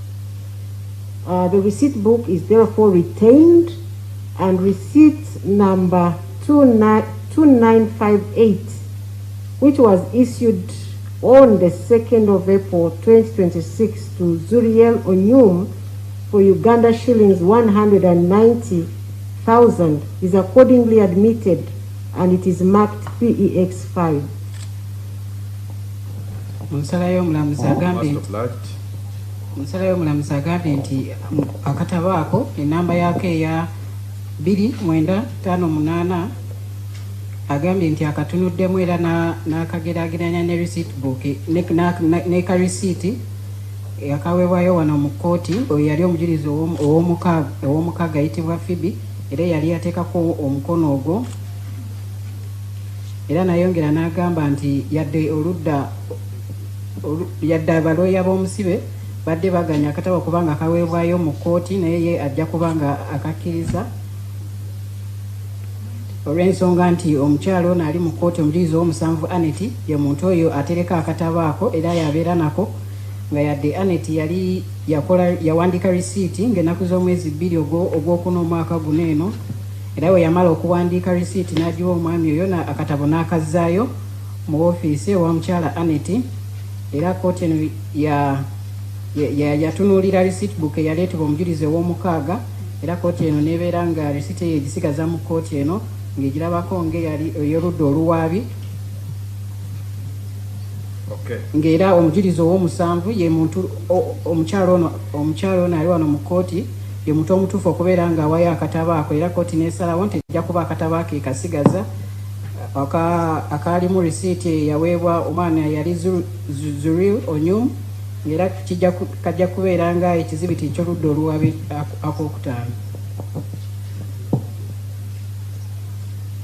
How about the next document? Ate ekiwandiiko ekirala. Do you recognize it? Nakyo kitegeera? Yes, I do. Ndiye? What is it? Ng'era kyekyo? This is MTN mobile money statement. Ng'eno MTN eya statement ya MTN.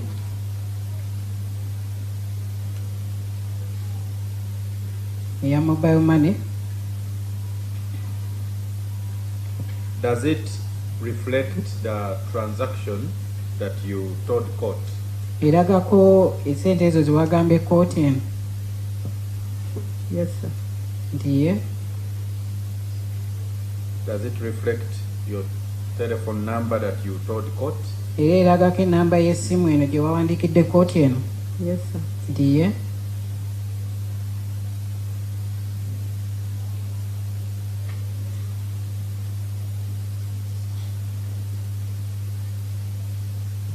Does it reflect the amount? Era eraga n'omuwendo gwa ssente? Yes, sir. How much is reflected? Ndiye. 195,000. I pray that the land chief state attorney avoids leading question.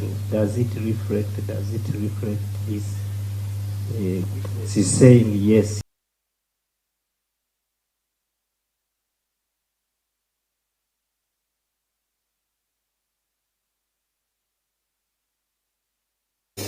The witness has already told the court all of these things.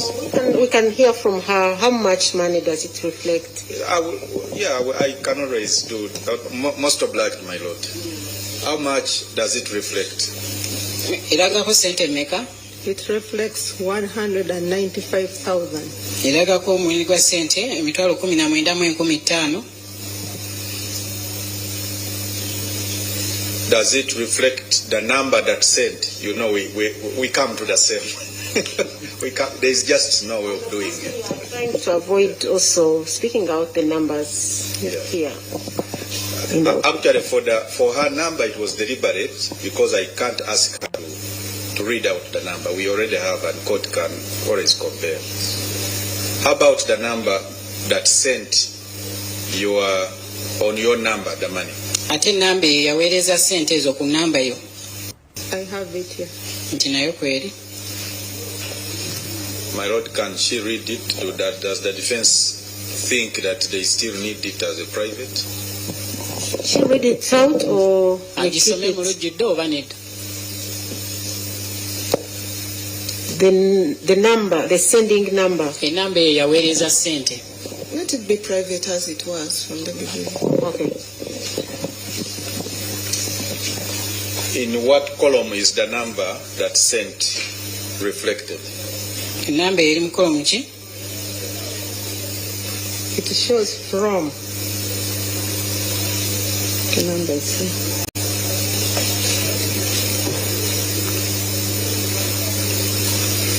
Can you just write it still on the paper for court? Enamba eyo osobola okuddamu n'ogiwandiika era ku lupapula kooti egirabe.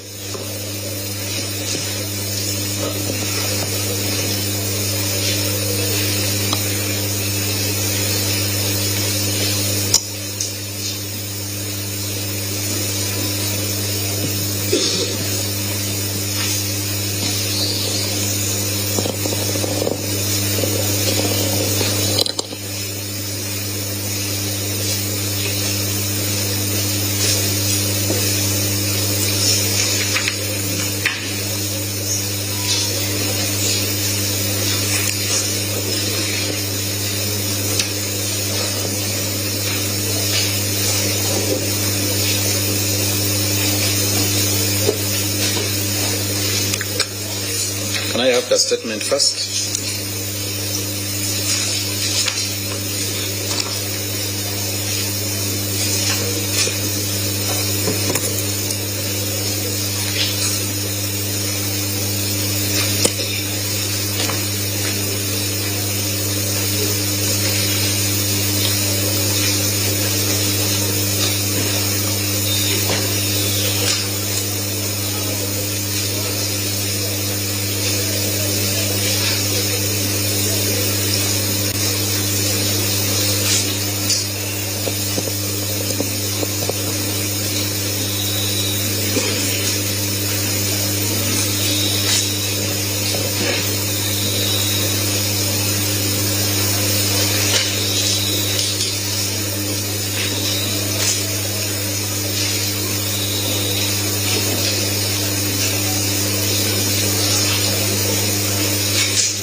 Yes, Mr. Morgan, you can proceed. On what day? is reflected on the statement for sending the money. It was on 2nd February 2026. 2nd April 2026.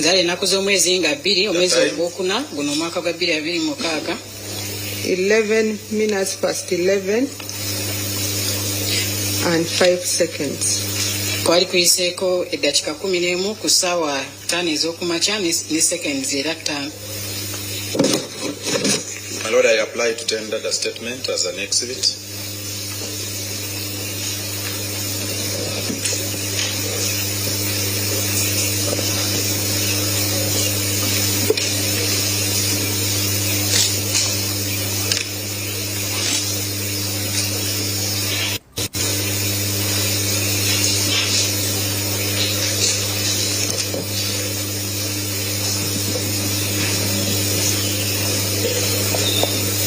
Yes, Mr. Kumbuga or Ms. Sarah, who is responding to that?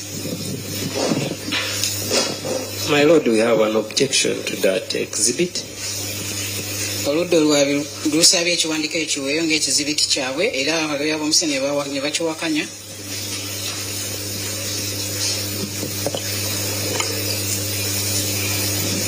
The document was prepared and authored by MTN. Ekiwandiiko ekyo kyakolebwa aba MTN ku Nkuruma. Therefore,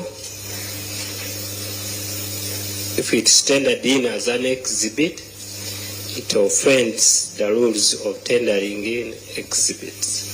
Let the author come to court and tender it in, not her. Amateeka ag'okubayo ebiziti mu kkooti nti era omuntu oyo yennyini aba yakikolayo MTN baba balina okujja wano mu kkooti ne baba nga bakiwayo.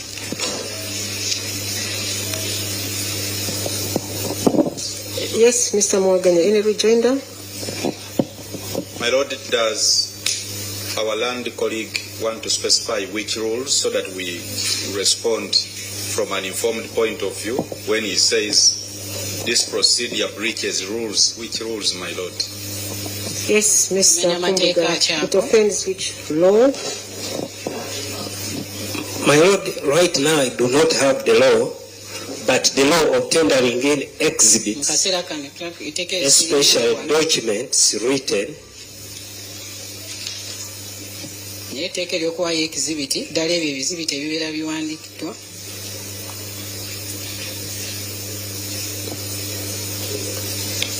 it must be the author, alina kubeera oyo ye yennyini, and that law has not been amended to the best of my knowledge. Ekiwandiiko ekyo era etteeka eryo terinaba kubanga alikyusibwamu. She can only identify that document since she participated in it. Asobola just kubanga alabako ndawo bakugitegeera kuba olw'ensonga ye kennyini yeetabamu okubanga bakutinga document eyo.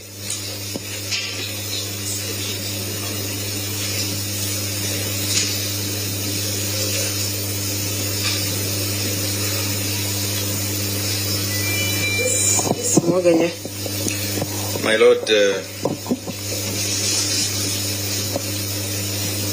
witness has clearly testified as to her telephone number. Omujulizi adde obujulizi ng'akakasira ennamba ye y'essimu.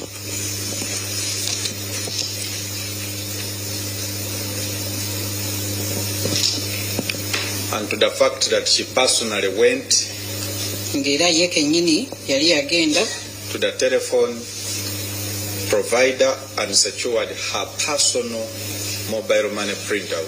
Kwabo bennyini abaali b'omukutu ogwo ogwa MTN asobola ye kennyini n'afuna printout okuva mu abo MTN.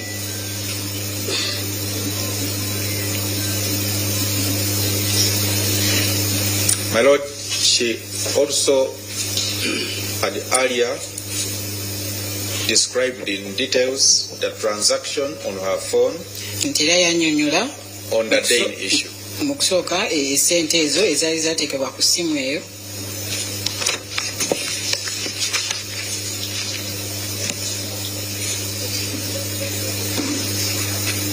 My Lord, under Rule 25, 2F, of the exhibit management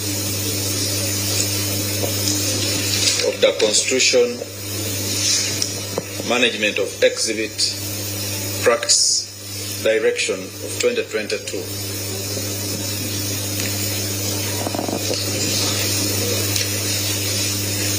A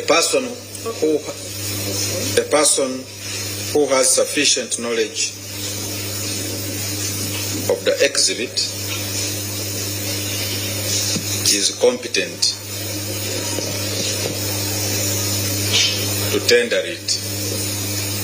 Omuntu aba alina obutegeevu ku kiwandiiko ekyo asobola naye okubeera nga akiwaayo. In this case, my lord, the witness has sufficiently not just described the transaction, but also the process through which she personally secured it. Ngero omujulizi oyo atunnyonnyodde emitendera gyonna gye yayitamu okubanga afuna statement eyo. My lord, we believe she is competent in that regard. Era nga tukkiriza nti naye abeera asobola okubeera nga awaayo ekiwandiiko ekyo mu kkooti.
Okay, this is the ruling of the court in respect of this exhibit. I have listened to the objection that has been raised by the defense, and which is to the effect that the witness PW7 is not the author of that document that the prosecution seeks to tender in through her, and she's therefore not the competent person to have it tendered as an exhibit.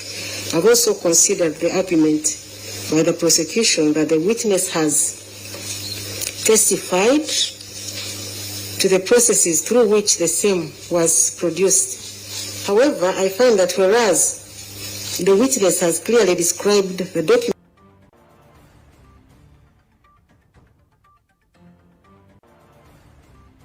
by her mobile phone number and the number of the sender and the transactions of the day, it is also my finding that no evidence has been laid regarding the steps taken to having the statement printed.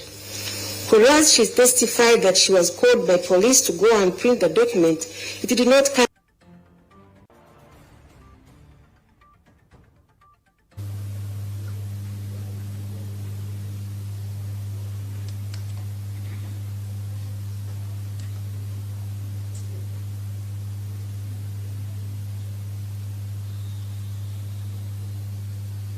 and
ekiwandiiko ekyo kiganiddwa okubeera nga ekiweebwayo oludda oluwaabinga ekizibiti kyabwe naye wabula ejja kuba ekisala nga ekiwandiiko ekyo kiba n'alabako obulabe era kijja kubeera ejja kimaakinga namba ey'okubiri.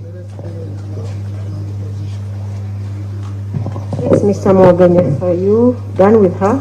So we can take a break. I'm almost done. I'm just concerned with the camera interruptions. I know they have the right to take photos, but please, getting interrupted. Let's not interrupt the processes as we take pictures or as we record the proceedings. Let's ensure that we do not interrupt. Okay. Madam Odong, let's wind up. Just for you to clarify in your evidence, you said the money was the money that you issued in the receipt was 190, and the MTN statement has 195. I think that explanation she gave already. My Lord, if court captured it, the 5,000 was for withdrawal charges. My Lord, that is all we have from her. Okay, may I propose that we take a health break of about 10 minutes before we bring her for cross-examination? So we return at 10 minutes after midday.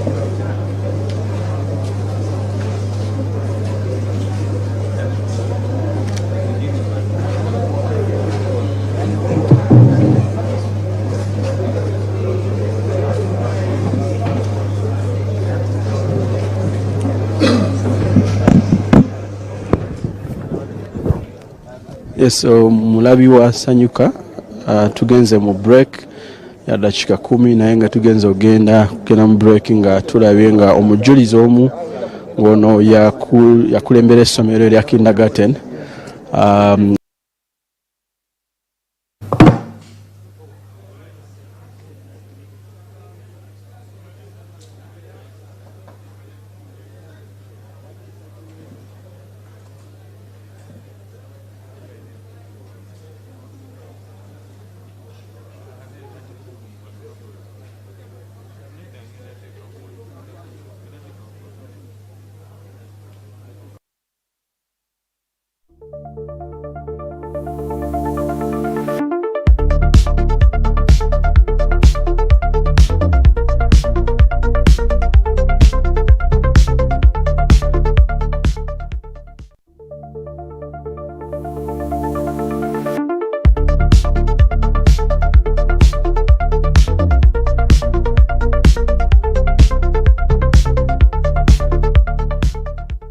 ebaza okutuwagira naddala mu package yaffe eya go back to school mutuwagidde naye abantu ne bagamba nti nedda bannange lwaki ate ffe abantu abakulu mutwerabidde munange ne tugamba nedda ffe aba Rosemary Beddings tetuyinza kuva mu bantu baffe ne tubaleetera package y'abantu abakulu okugira omufaliso omunene bwaguuga nga bwogulaba guno 4 ku 6 oba 5 ku 6 ayagala package ya 4 ku 6 tugenda kugikuwera ku mitwalo 33 ayagala package ya 5 ku 6 tugenda kugikuwera ku mitwalo 38 kuno nga kugirako duve bwaguuga omuli pillowcases 2 ne kugirako atera ne suuka ne tukuwerako pair ya fiber nga bwogiraba fiber pillows ne tukuwerako akatimba akafo stand ne tukuwerako esuuka kogendo tandikira munange fe tugamba jangu ku Rosemary Beddings ebirungi tubina atanga sibye bino byokka ebintu bye tuyina eno package tugiretedde bantu bakulu mitwala 33 aba 4x6 ate omufaliso ogutavaako lugoye nga bwogulaba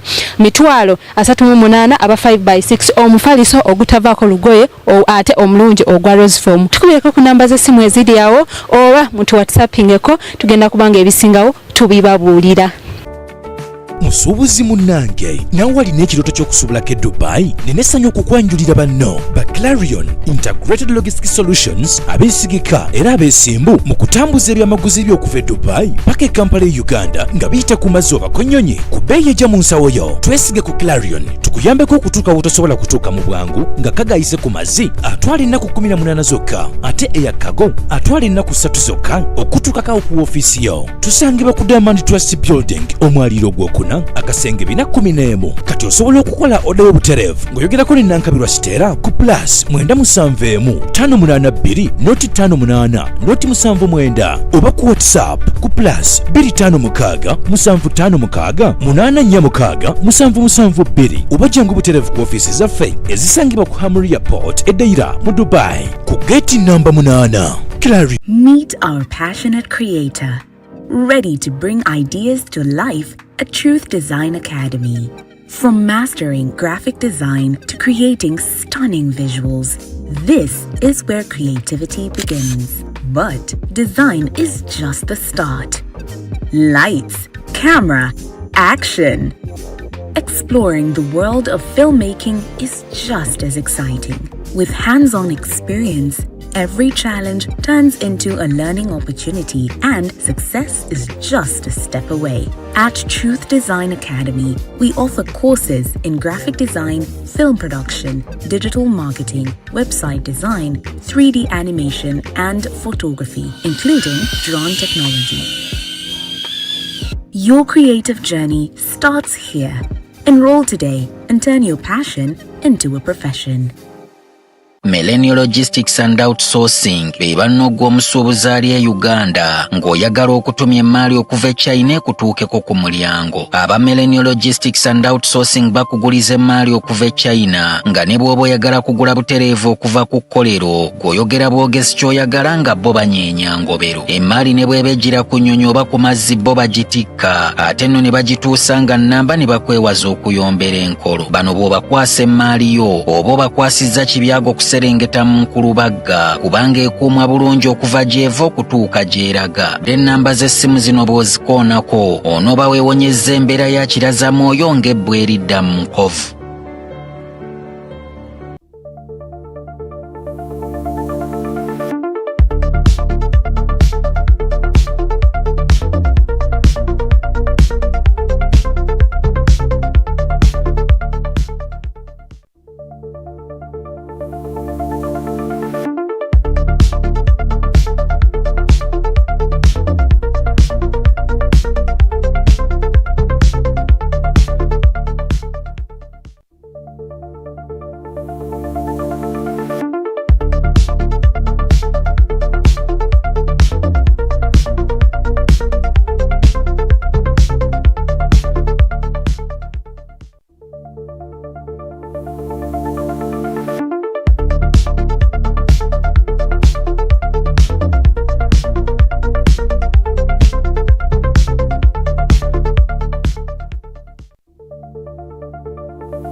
Bebaza okutuwagira naddala mu package yaffe eya Go Back to School mutuwagidde naye abantu ne bagamba ati nedda bannange lwaki ate ffe abantu abakulu mutwerabidde munange ne tugamba nedda ffe aba Rosemary Beddings tetuyinza kuva mu bantu baffe ne tubaleetera package y'abantu abakulu okugira omufaliso omunene bwaguugwa nga bw'ogulaba guno 4 ku 6 oba 5 ku 6 ayagala package ya 4 ku 6 tugenda kugikuwera ku mitwalo 33 ayagala package ya 5 ku 6 tugenda kugikuwera ku mitwalo 38 kuno nga kugirako duve bwaguuga omuli pillowcases 2 ne kugirako atera ne suuka ne tukuwerako pair ya fiber nga bw'ogiraba fiber pillows ne tukuwerako akatimba akafo stand ne tukuwerako essuuka kogendo tandikira munange fe tugamba jangu ku Rosemary Beddings ebirungi tubina ate nga sibyo bino byokka ebintu bye tuyina eno package tugireetedde bantu bakulu mitwalo 33 aba 4x6 ate omufaliso ogutavaako lugoye nga bw'ogulaba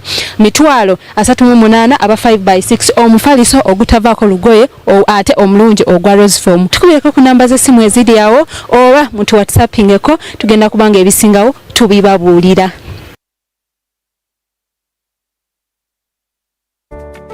Musuubuzi munnange nawe walina ekirooto ky'okusuubulako e Dubai nenessanyu okukwanjulira banno ba Clarion Integrated Logistics Solutions abeesigika era abeesimbu mu kutambuza ebyamaguzi by'okuva e Dubai paka e Kampala e Uganda nga biyita ku mazzi oba ku nnyonyi ku bbeeyi ejja mu nsawo yo. Twesige ku Clarion tukuyambeko okutuuka wotosobola kutuuka mu bwangu nga kagayise ku mazzi atwala ennaku 18 zokka ate eya kago atwala ennaku 3 zokka okutuukako ku woofiisi yo. Tusangibwa ku Diamond Trust Building omwaliiro ogwokuna akasenge 411 kati osobola okukola oda y'obutereevu ng'oyogerako ne Nankabirwa Sitera ku plus 971 noti 58 noti 79 oba ku WhatsApp ku plus 256 756 846 772 oba jangu butereevu ku ofiisi zaffe ezisangibwa ku Hamri Airport eddaira mu Dubai ku gate namba 8. Clarion lw'okusaabaza ebyamaguzi byo mu bwesimbu okuva e Dubai paka e Kampala e Uganda mu nnaku 18 zokka.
Koto ga tetere kuddamu omulamuzi yatwadde dakika 10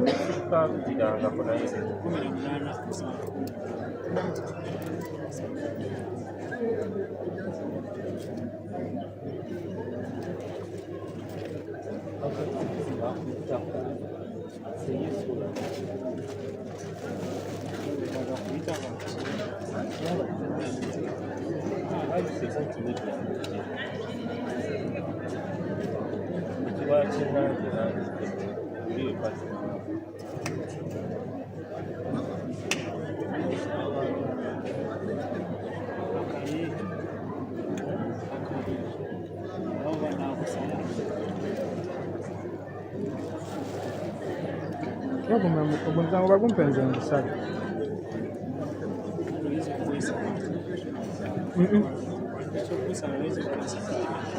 edda tekisoboka baba basobodde n'okuseka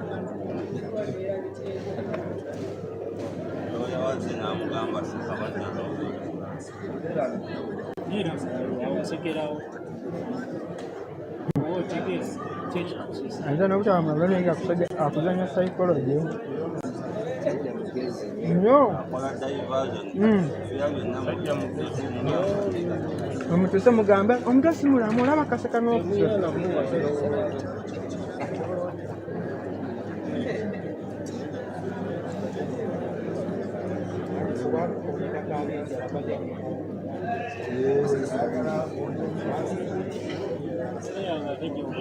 atanjawulidde kati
Baloya akalyo baakawuliddemu aka abantu baboogeredde ekiwera.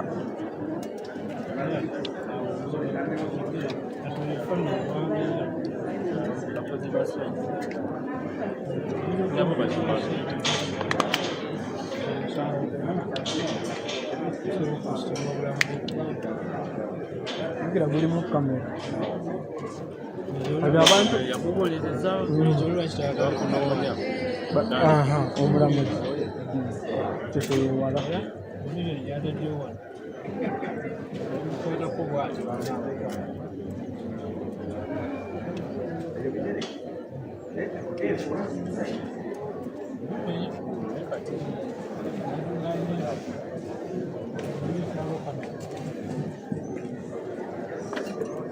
Era yadde yaganye nalabe NTV wadde ebimukwatako. NTV yabirabye.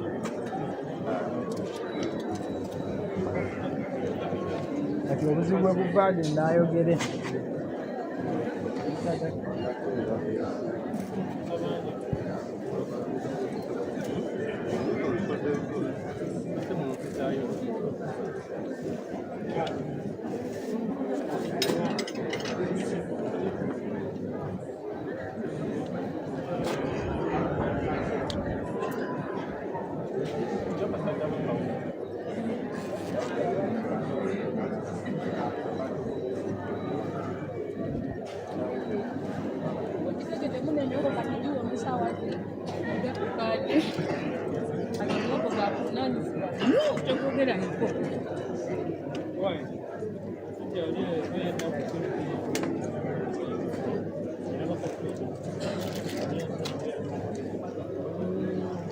Ini jangan ojemu gundi yang nggak sih.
What do you fancy anyone? What? Never on your left, you go up on your left.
Babu said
Yes, sir.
Tijatinde Christian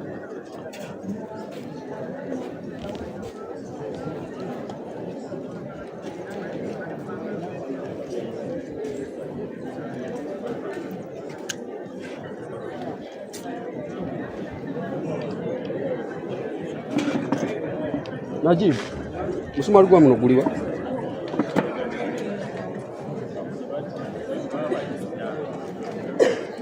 gwa muno guliwa buli munsawo byamulana nebuza bwazawa gwino kubako nakakwata n'emabega kai Hello. wakagatta I have come back to thank you. Omulamuzi azze kubeebaza bate. You did very well. Mwakoze bulungi ekitundu ekyokumakya. And I want to encourage you to continue. Era abakubiriza musigale nga mukola ekyo. The same way you did in the first place. Nga bwe mwakoze mu kitundu ekyasoose. Keep up. Mugende maaso n'enkola eyo. Now court is about to resume. Omulamuzi anaatera okutandika okukomawo atandike kooti. So get ready. Mwetegeke. Thank you. Omulamuzi abeebazizza.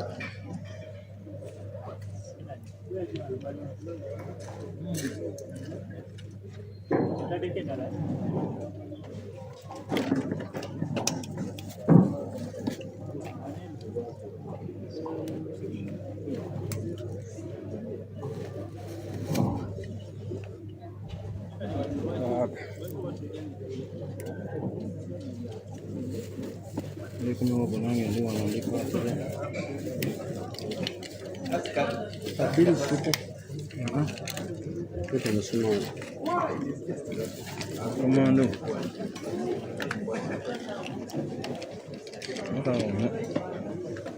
Kajio.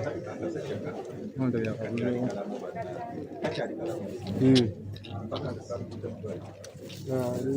Baka mtoto nakasema. Ali atya. Eba mtutensa. Basi se mtu mulago. Kulida ga mulago. Emulago? Nikiawa. Basi se mtu mulago. Oh, yasose ne bamujjayo.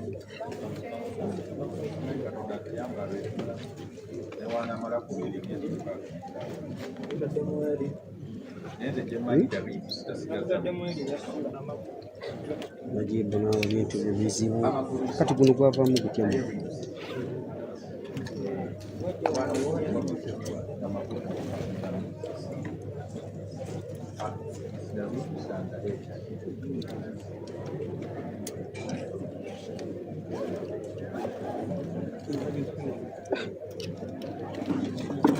Ulikiasira tubeera offside.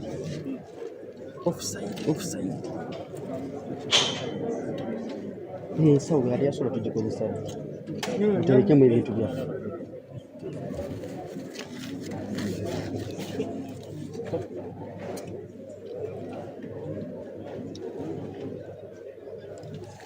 Omuyini wagatta wano nekulaga nti gwagasawo nga mulimu n'omusumaali gwe wagusumulula ate gwabuuza nti gwavaawo.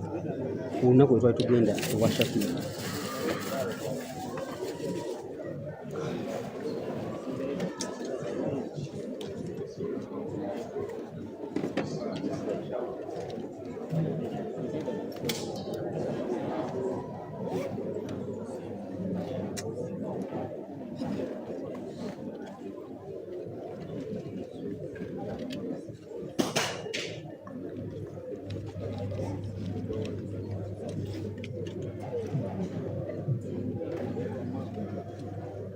My microphone, what did you say?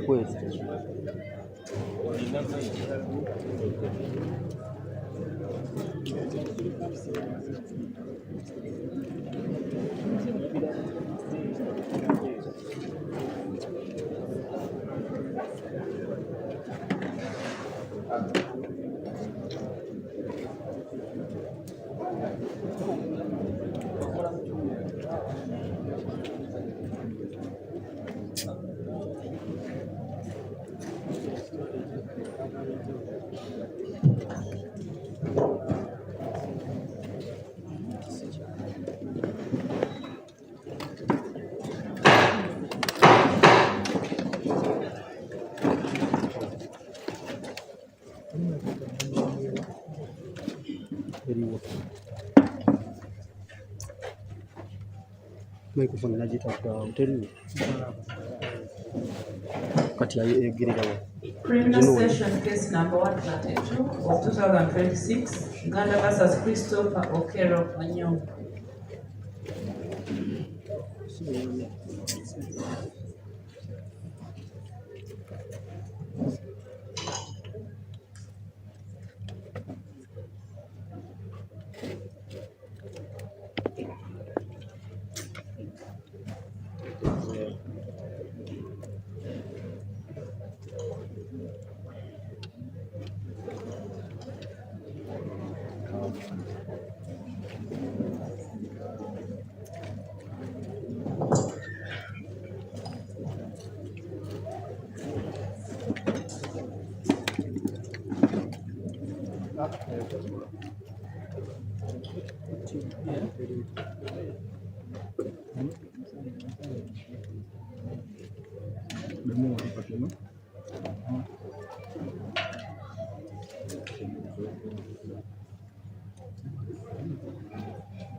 Okay.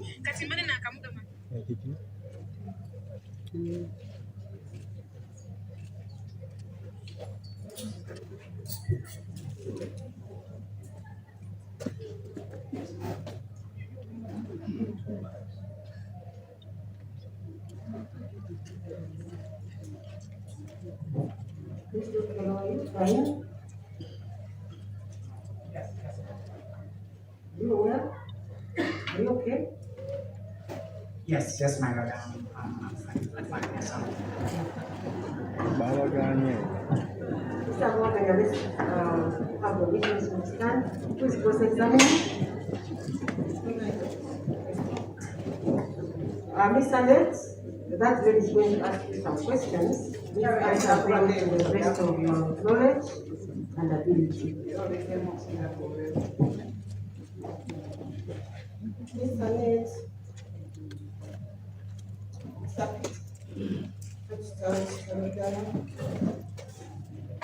we are running across the community and collect the students to view them. We condone with you and may God reward you for your effort to serve them. How many staff do you have? 6. And on that day, 6 of them were around.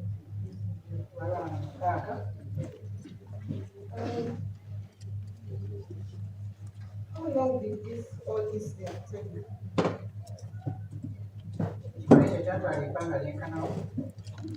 It was less than 15 minutes.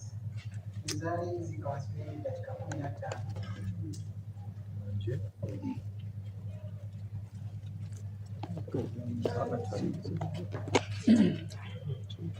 said you have called and you made a statement.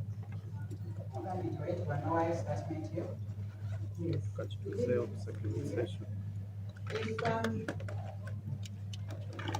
From there, you said you called, you made an alarm as you ran towards the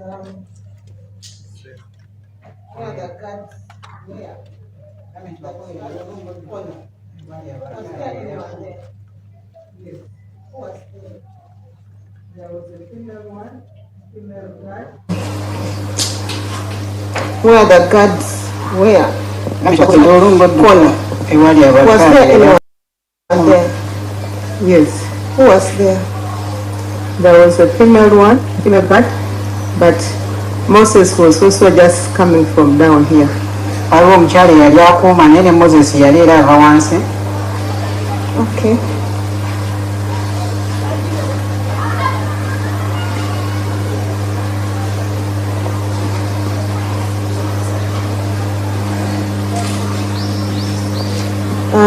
So you made a statement? Yes. Tiye yakola statement. And if they give you your statement, how would you know it? How would you know that this is my statement? I believe it bears my name. Your name. Nti yakkiriza nti eriko amannya ge statement yo kubanga ategeera nti ebiddala eyiye.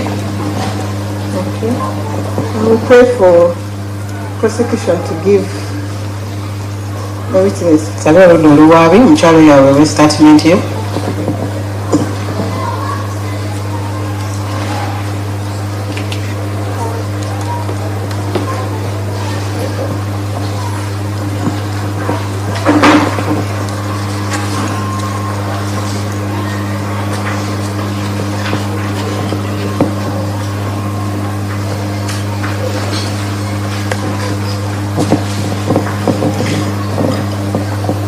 As they are still checking, does the school have CCTV cameras? Essomero eryo lirina zi kamera? No. Nedda.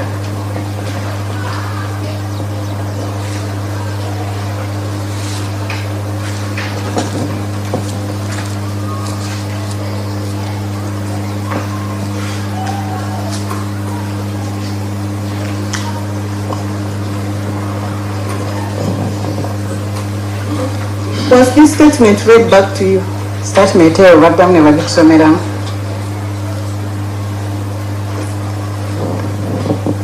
Yes. Ndiye. And I signed. Era ntikako omukono.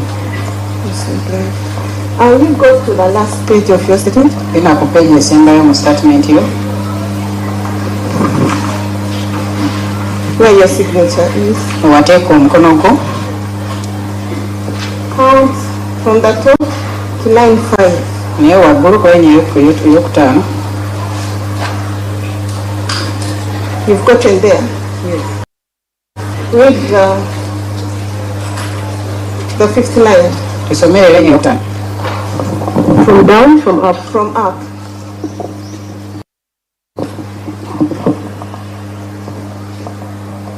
From the project. It reads, the project doesn't have any security guard or any CCTV cameras. Since the client... Oh, that's all. Nti project terinawo security guard yena oba ne kamera zennyini ziba zikuuma ekifeefe. My Lord, as the first report to tender in this statement,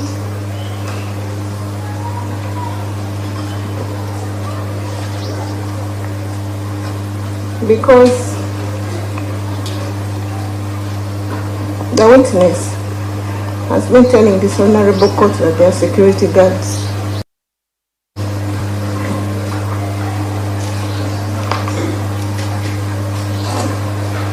Can I say something? No? Let it be tendered in.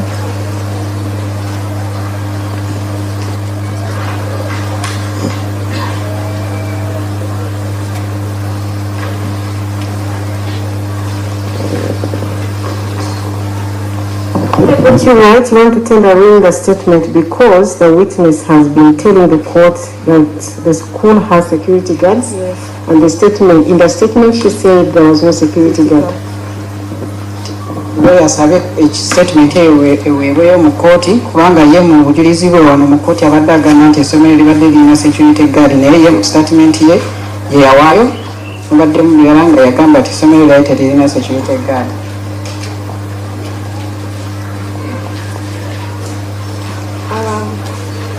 We hear from the prosecution. My Lord, we have no objection to the tendering of the statement. Era oludda oluwaabi teruwakanyizza okusaba okwo okubeera ng'ekiwandiiko ekyo kiweebwayo.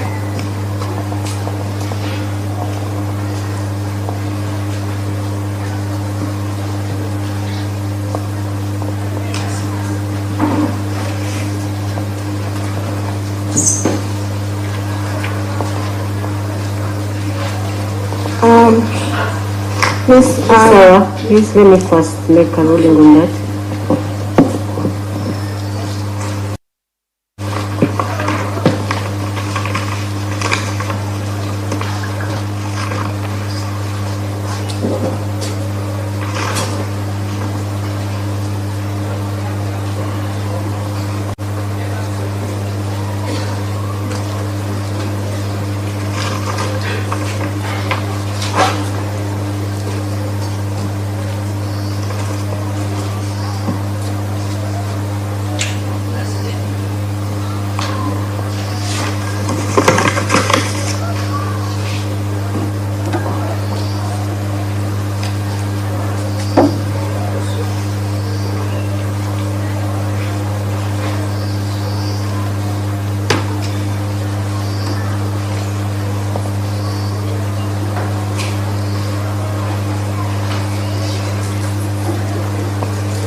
Okay, the police statement of Annet Odong, PWC, which was recorded on the 2nd of April 2026, is hereby admitted as a defense exhibit and marked DEX1. Kooti ekkiriza ekiwandiiko ekyo oba statement eyakolebwa Annet Odong ng'ennaku z'omwezi 2 ogwokuna guno omwaka ng'era omujulizi ow'omusanvu ng'era kijja kubeera ekizibiti eky'abaloye ab'omusibe. Miss Annet, at the time of intervention, were you the first to intervene, or did you instruct Phoebe to intervene? Yegwe omuntu eyasooka okuba ng'otuuka oba ng'otuuka ku muntu oyo oba Phoebe gwe bamulagira kubeera ng'atuuka ku muntu oyo. I and Phoebe intervened at the same time. I didn't instruct her. Oh, so right. My lord, that's all. My lord, some questions? Yes, my It lord. is okay. Go ahead.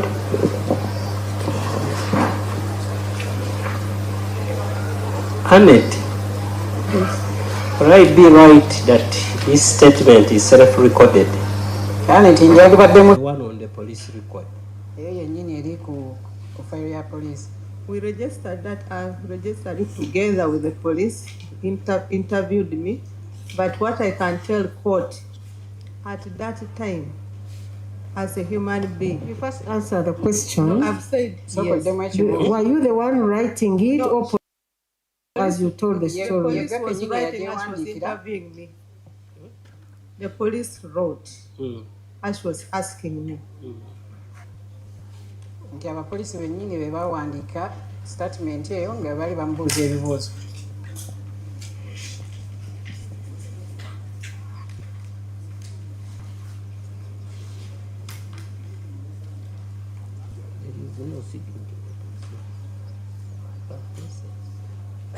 Are you aware that there is no name or signature of a police officer? Okimanyi nti tekuliko yadde n'erinnya oba omukono gw'omusirikale oyo oba omusirikale yenna?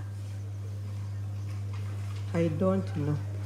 Sikimanyi ekyo. I'm not aware. My lord, I pray that the statement be taken back to her. Asabe statement eyo ebeere ng'emuddizibwa.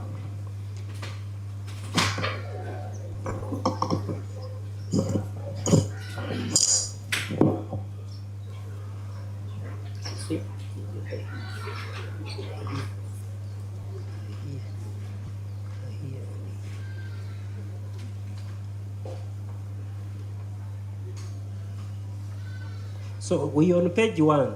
Kyoli ku page esooka. Have you seen your name and signature? Olabyeko erinnya lyo n'omukono gwo? It's yes.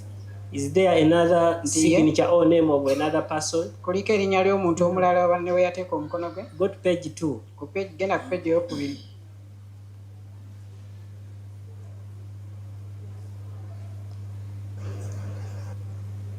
I don't see. I see only my name and signature. On page 2, you see your name and signature. Yes. No other person. We go to page 3. Do you see your name? Yes, sir. And signature? And nobody else. We got the last page.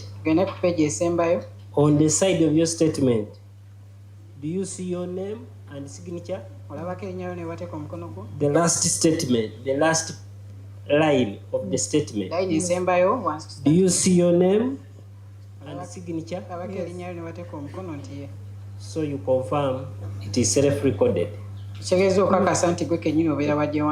was doing what the police was telling me to do.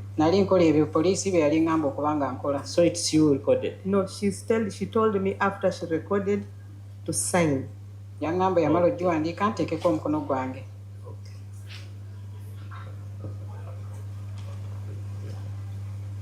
My lord, that's all. Okay, thank you. Any re-exam, Mr. Morgan?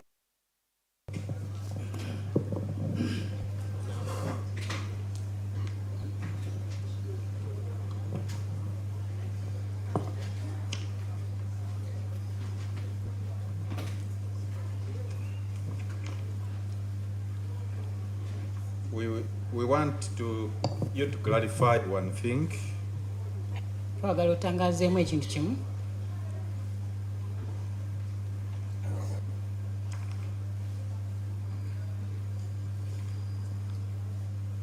When asked by the lawyer, you said the place had a female guard and Moses was down. In your statement, you were clear that your school, the center has no camera and no police guard. So we want you to clarify when you said there was a female guard and Moses was down, what exactly are you meaning? Twagala otutangaaze nti waliwo omukyali yali akomawo naye Moses ye yali kyemmango oba wansi. Kiki obadde otegeeza ku ekyo? I was referring to the security because we have joint security of all this campus, and I was referring at the security at the main gate.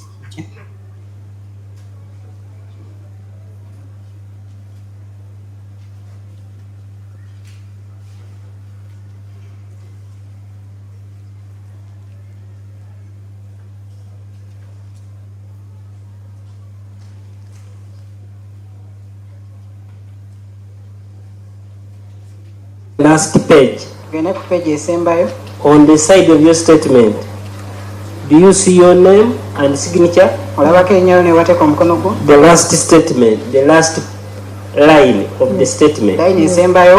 Do you see your name and signature?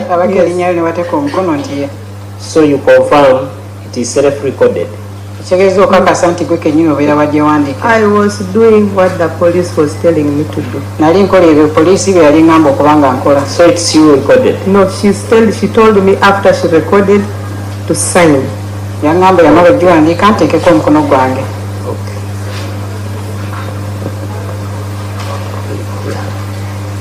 My lord, that's all. Okay, thank you. Any exam, Mr. Morgan?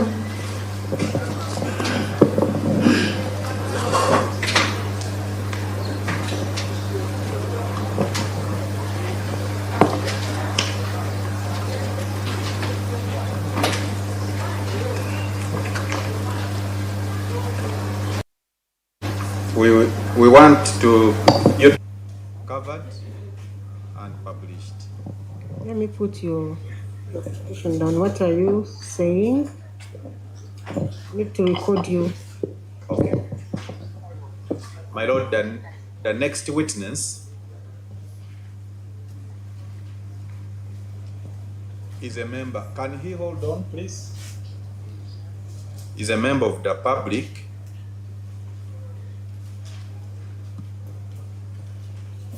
and he has expressed reservations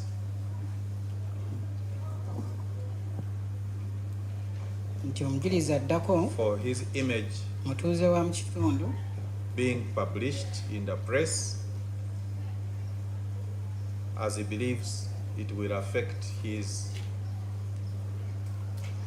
occupation, it will affect him in his business.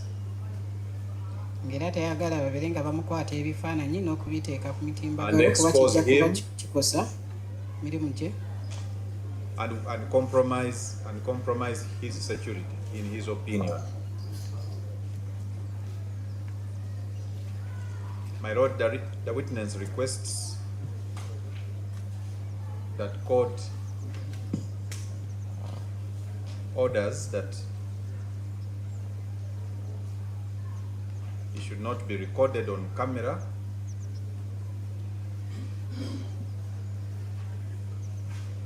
and that his image should not be published by any person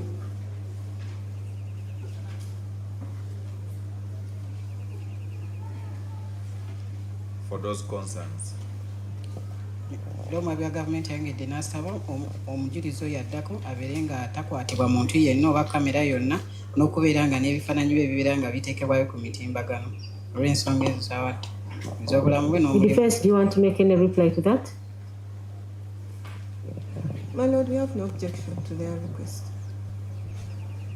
Ne balabe b'omusibe tebakiwakanyisa.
Okay, the application for the prosecution is hereby granted, and whereas the media present is allowed to record the evidence of the next witness, who is PW8, you're hereby prohibited from taking any photographs of him and or recording him on camera.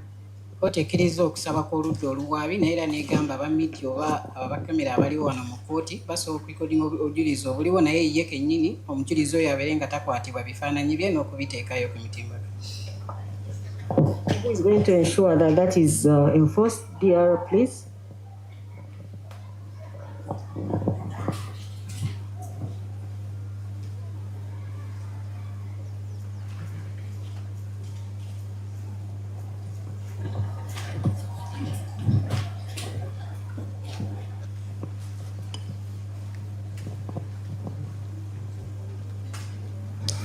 We request court orderlies court order is, all these people with the cameras, they can go the other side, they hear, but they don't capture. Because we cannot say that they have switched off. We don't know whether they have switched off or not. So let them assemble there.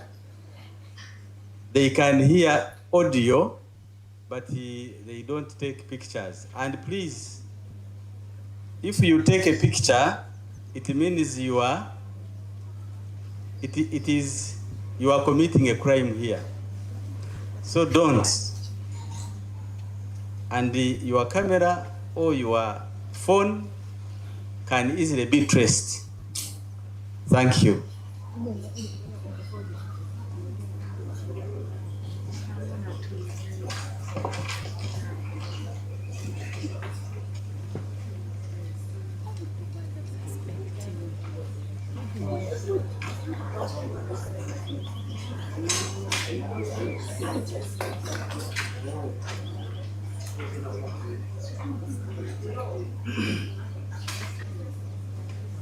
Security, please. Orderlies, I'm not seeing your presence here. Yes.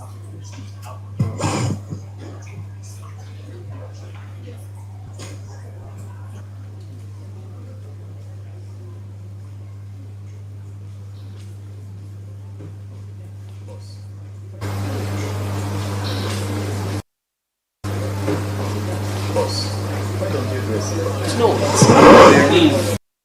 after he passes, I'll focus outside. Please. Orderlies, enforce the court order. Okay?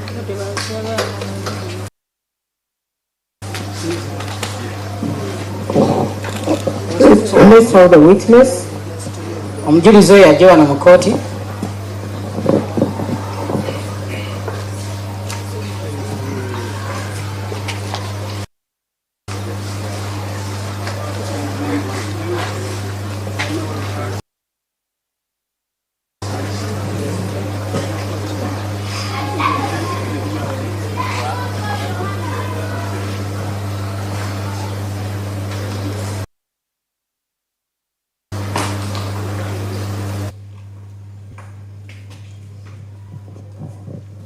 Good afternoon, sir. Good afternoon. You will speak through the microphone.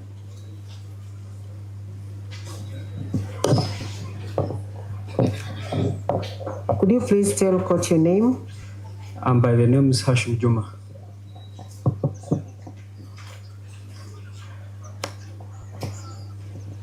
How old are you? 33 years old. What's your religion? Religion? Christian, you are converted. Okay. Yeah. You are going to swear and answer some questions. Okay.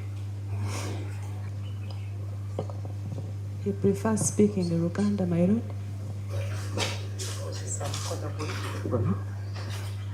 Ndayira mu linnya lya Katonda. Ndayira mu linnya lya Katonda. Obujulizi bwe ngenda kuwa mu kooti. Obujulizi bwe ngenda okuwa mu kooti. Ku musango guno. Ku musango.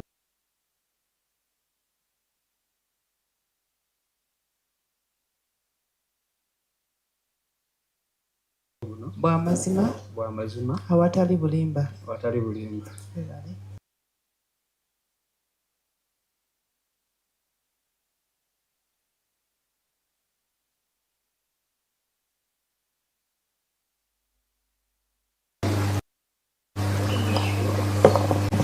You prefer speaking in my lord?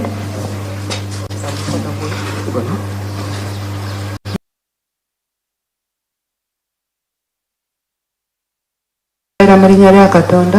Ndayira mu linnya lya Katonda. Obujulizi bwe ngenda kuwa mu kooti.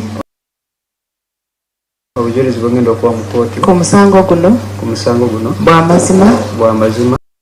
Awatali bulimba. Awatali bulimba.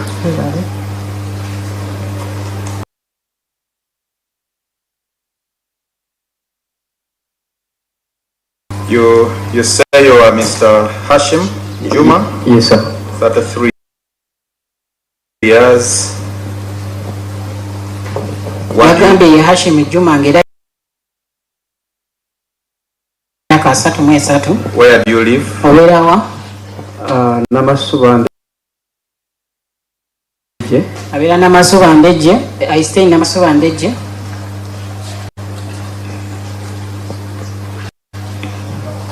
And what do you do for a living? Okola mulimu ki? Transport. I work in transport.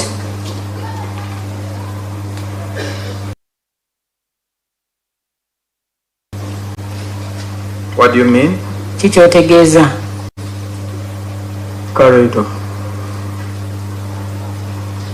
Motoka ze bapangisa.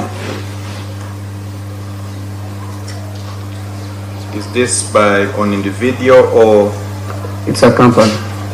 Which company? Ngera akolera company. Trip Car Rental Uganda.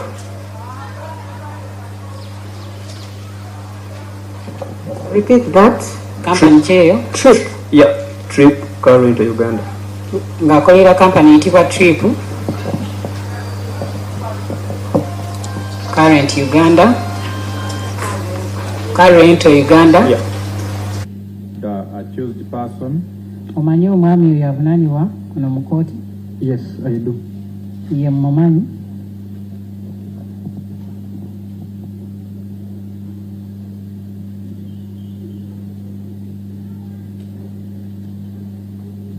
How do you know him? Ajja otya okumumanyi? He contacted us via our WhatsApp number. Yogera naffe ng'akozesa enamba yaffe emu ku ya WhatsApp.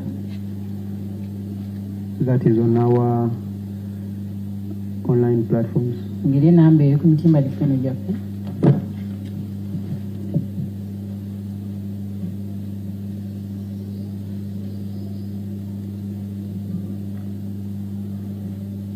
When did he contact you? Eddi we yogera nammwe?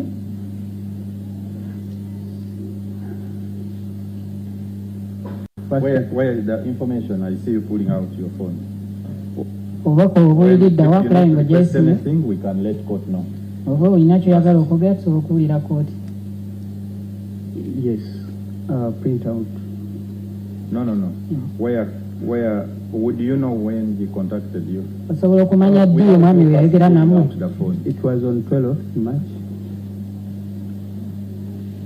Zaali ng'ennaku z'omwezi 12 ogwokusatu. Which year?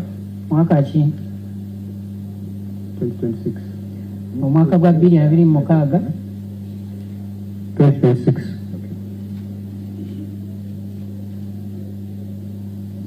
Yes, so what happened on 12th March 2026? Kye kyatuukawo ng'ennaku z'omwezi ezo 12 ogwokusatu guno omwaka gwa 2026. He was inquiring about our services. Yali atwebuuzaako ku nkola yaffe.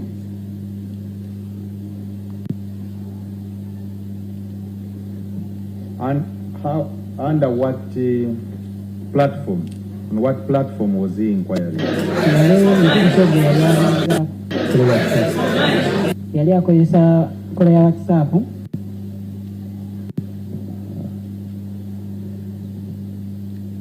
And what was the inquiry about? Ng'era ekyo kye yali yeebuuzaako. Hiring a car from us. Yali ayagala kubeera ng'apangisa emmotoka ku ffe.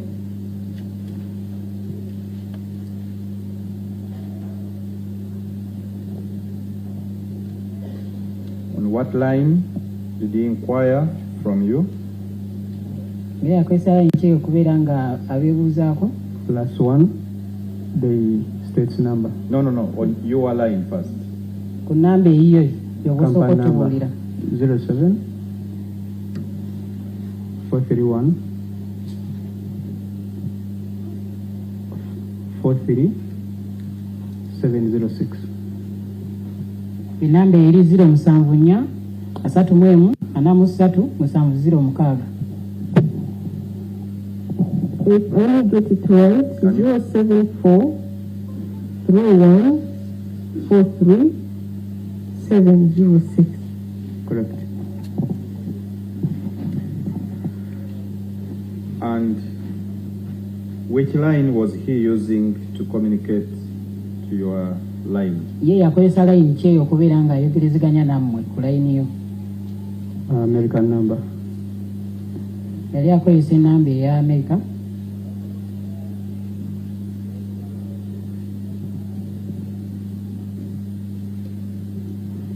Are you in position to give it to court? Yes. So okubeera ng'oggyayo mu kooti nti ye?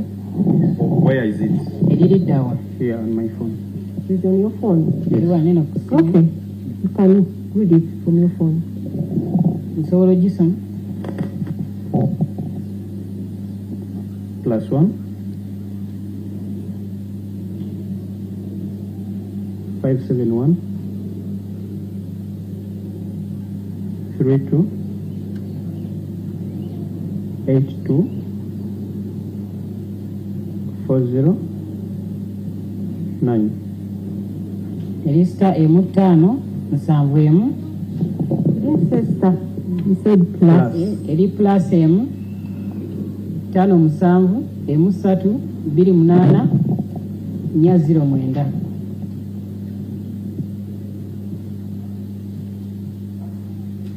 And Mr. Juma, does this conversation, was this conversation stored on your platform? Ewe mwayogera byasigalako ku mukutu ogwo gw'oyogeddeko? Yes. Nti ye.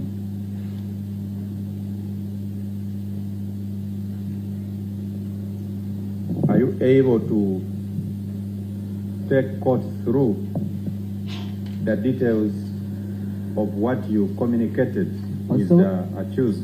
Osobola okuyitiramu kkooti ebyo ddala ebyo byennyini bye wayogera n'omwami oyo avunaanibwa omusa? Yes, I can. Lord, I still pray that witness be allowed to walk court through the said conversation on his phone. Loddo olwaye lusabye kkooti eno kkiriza omwami okusobola okuyitiramu kkooti ebyo byennyini byayogedde biri ku simu. Wasn't it extracted and put in some form? My Lord, it was extracted in a forensic report. Unfortunately, it will be traversed when the forensic expert appears. Do you have the report? Yes, my Lord. My proposal would be that he reads what is in the report. Great. Yasoma ebyo ebiva mu alipoota.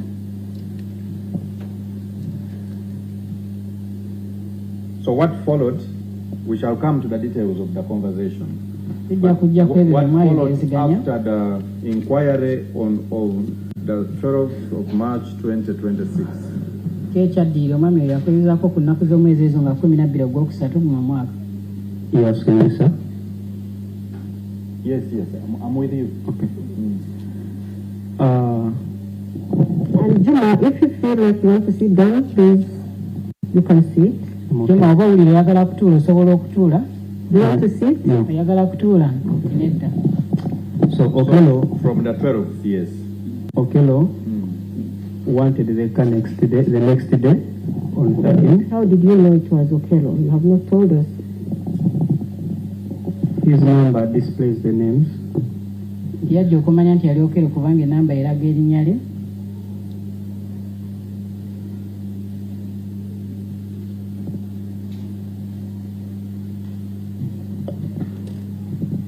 You say he wanted the car the next day? Yes. Agambye nti yali yeetaaga emmotoka eyo olunaku lwalidda. Nti ye. What? Yes, please go ahead.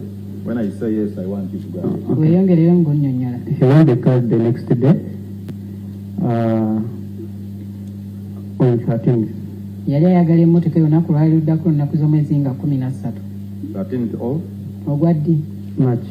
Ogwokusatu. Which year? Complete? Mwaka ki? 2026. Mwaka gwa 2026. Okay. But he did not confirm with us. Naye teyakakasa naffe.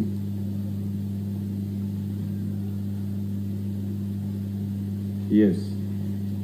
On 13th?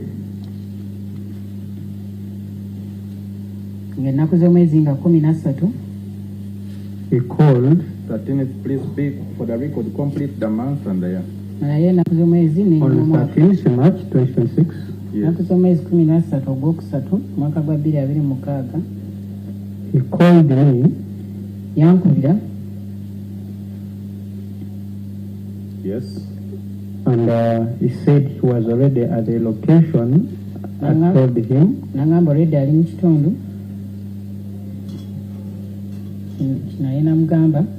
Where we are to meet and hand over the car to him. Okay, so what location had you told him, and under what circumstances did you tell him the said location? He asked me the location, and I told him our offices are in Entebbe, but since he's coming from town, we can meet at Freedom City Mall. Namugamba nti office zaffe ziri Ntebe naye engeri gye yali aviira mu tawuni tusobola okusinkanira ku Freedom City.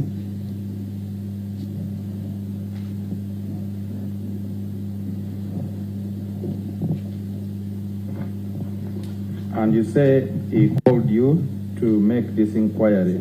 Using what medium did he call you?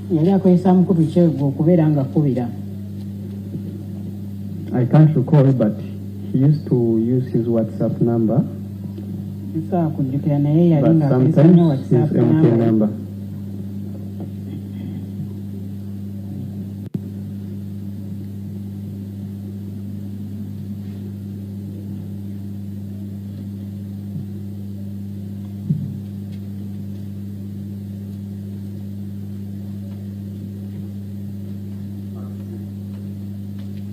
You say you would use either WhatsApp or MTN number. Yes. You have the details of the MTN number that he would use. Yes, I do.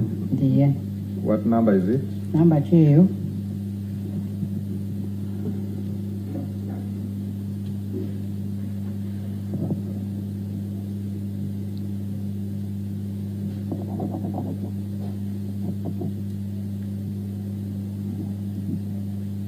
It was 076 95 82 620. Yali 0769 58 26 n'ensimbi ya 2. So proceed. He calls you and he says he was already at the venue. You had agreed. What followed? Since he had not confirmed his booking,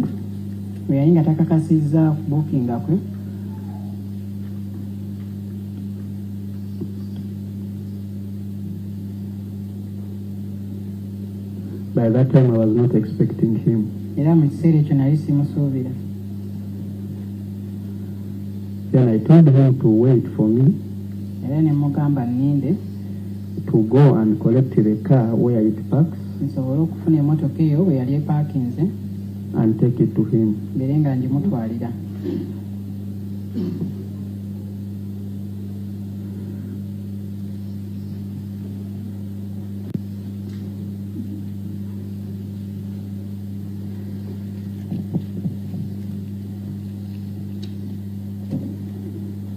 Yes. By the time I reached the place, Okello had left. I tried calling him. He was not picking.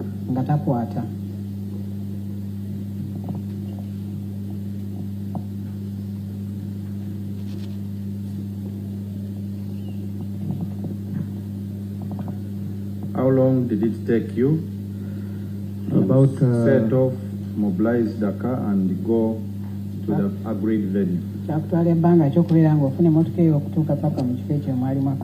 About 40 minutes.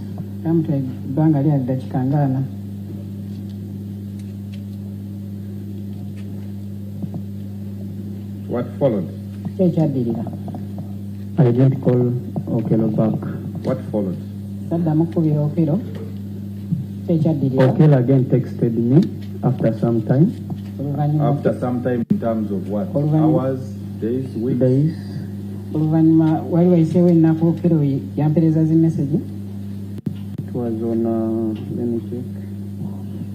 If you need to refer to your phone, I ask court. Okay.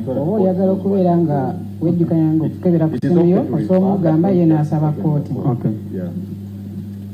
If I ask a question that you need to refer, yes. Ask court. Okay. Okay.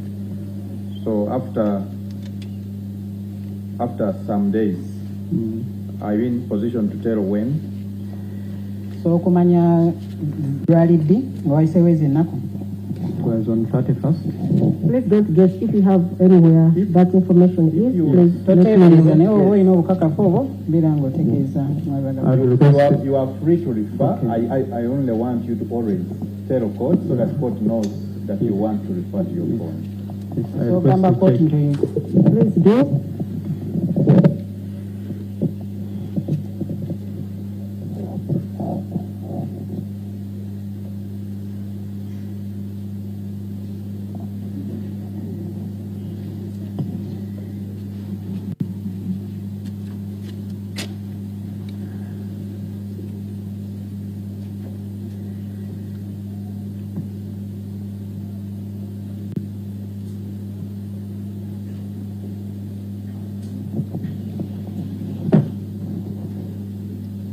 When?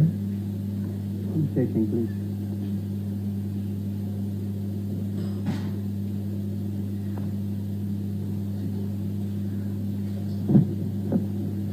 Okello wrote back to me on 14th.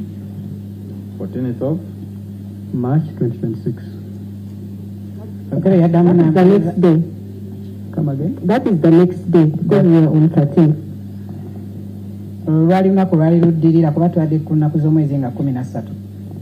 Yes.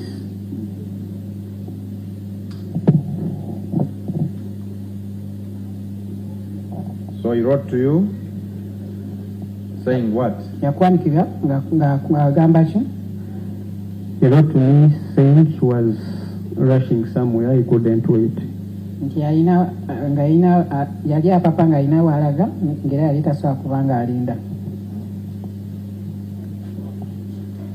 Yes. And he went further and told me he would like to rent again a car on next week. The next week.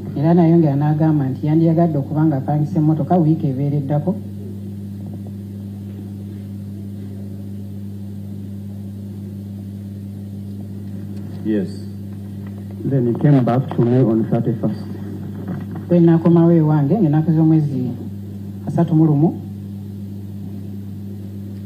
When you say he came back to me, what do you mean? Some days passed without When him. you say he came back to me, how did he come back to you? Through WhatsApp.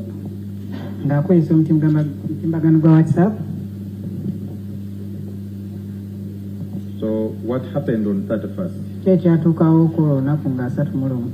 He wrote to me and he said he wanted to rent the car for 2 days. That was first and second.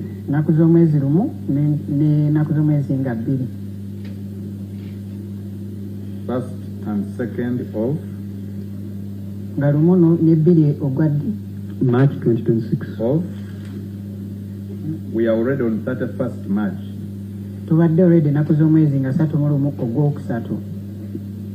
You say on 31st March, he wrote to you, yes, asking for the car, yeah, for 2 days. Yes. First and second of April. April.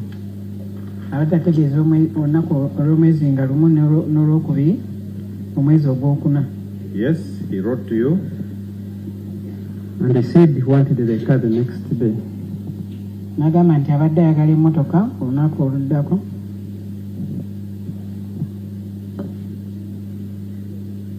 Yes. Since we had programs the next day, olw'ensonga nti twali wedde tulina puroguramu era olunaku olwaddirira I suggested to Okello that we are going to deliver the car to him that evening. emisana mugamba nti emmotoka tujja kuba tugimuleetera olunaku olwo evening of when? 31st March. olw'ennaku z'omwezi nga 31 ogwokusatu.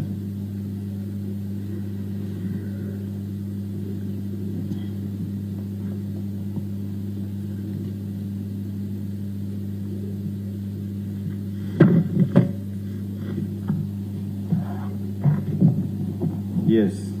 Okello accepted. Okello yakkiriza. Accepted. How did he accept? Yakkiriza atya? To deliver the car to him. How did he accept? How were you communicating? Via WhatsApp. Tuweziganya ku WhatsApp. Yes. When he accepted? He went further and gave me the directions to his location. Ye we yali.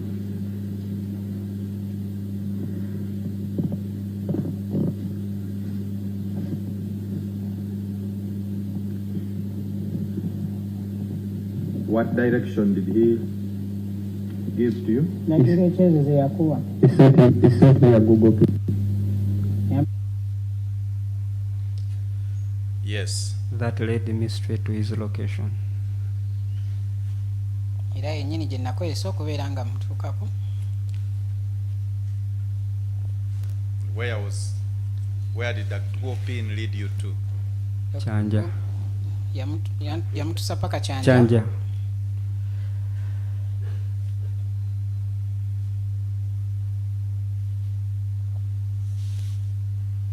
So what followed? What happened when you reached Chanja? I called him when I was at the gate and he opened for me.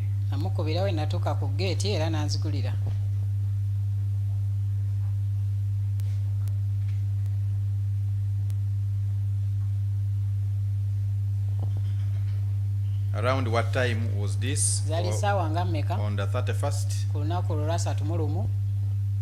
It was around 8.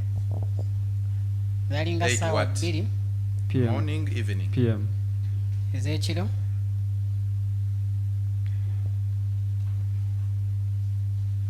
So you reach, you call him, he opens the gate for you? Yes. Yes. What followed? Okello took me to the shade since it was raining.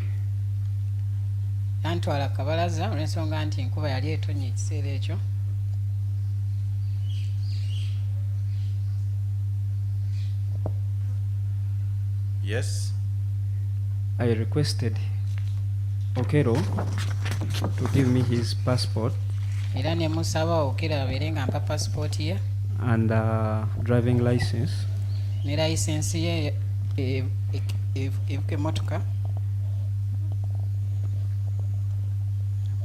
I took photos of both the passport and driving license.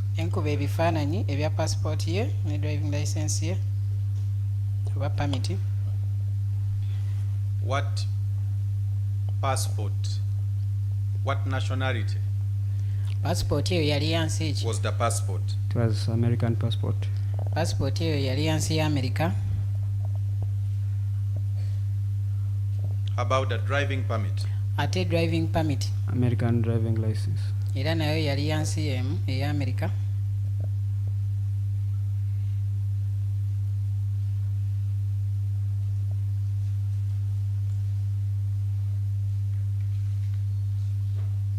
So by the time you are asking him on the veranda to provide you with these identifications, did he have them with him? Mukaseera kwe wali omubuuza nga muli kabalaza ebiseera yali ebintu ebyo ebibandike byabirina bye wamusaba. Okello yabireeta. No. Did he have them at that time yes. of you requiring? Yes, he had the documents. Ye yali abirina.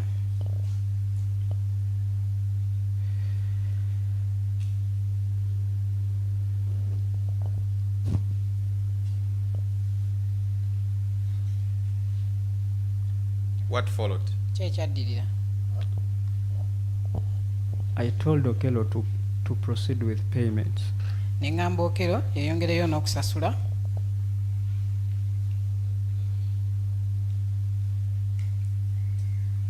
Yes. Okello used his phone. Okello yakozesa simu ye. And it transferred to my phone number.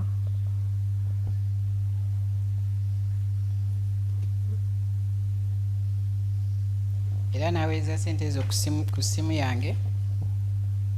That was 388,000 Ugandan shillings. Zali emitwalo 388 esente ezaffe eza Uganda. 388,000 Ugandan shillings. Mitwalo 388 eza Uganda.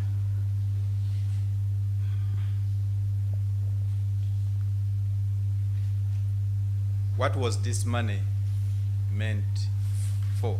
Sente ezo zaali zaaki? It was for car hire for 2 days. Sente ezo zaali za kupangisa motoka ennaku 2.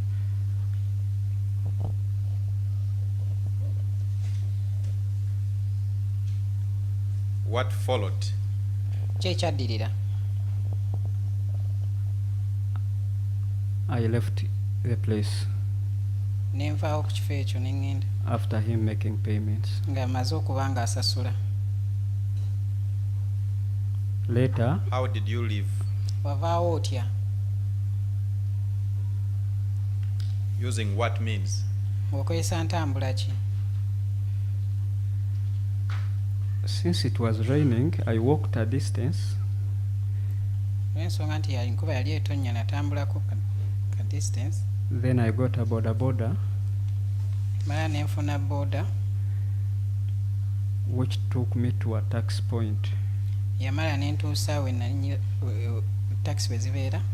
Then I got a tax back to Kampala. Emala neninya taxi okomawo e Kampala. And where did you leave the car? Emotoka yo wagirekawa? I left it in the gate. Emotoka eyo nagireka munda mu gate.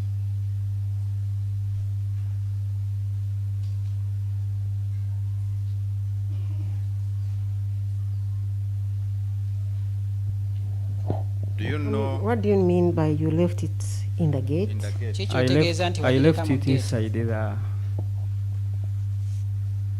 would I call it? You can use vernacular. Najireka mu kikomera. I left it inside the fence. Under whose custody? Under whose care? Under Okello's custody. Ngero Okello yennyini yali agivunaanyizibwako.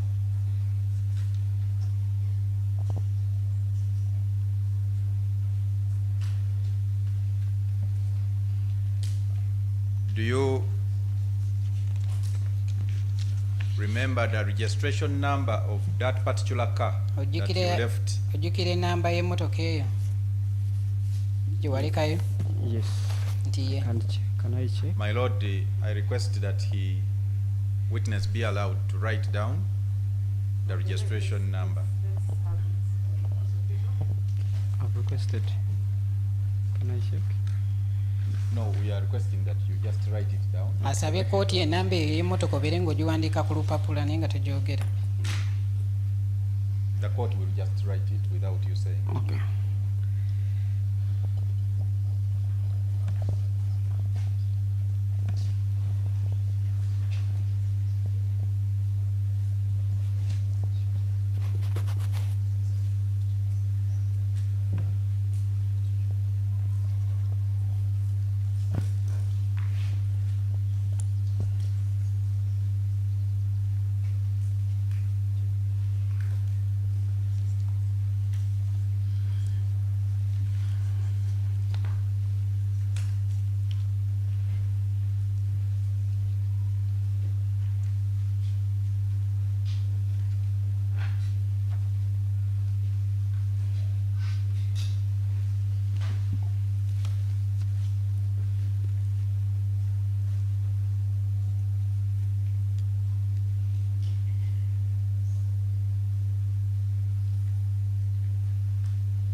So you have left this your car with Mr. Okello and you have gone back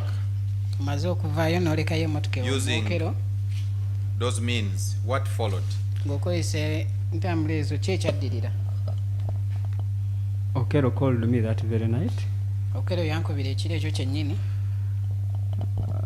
Asking for the keys.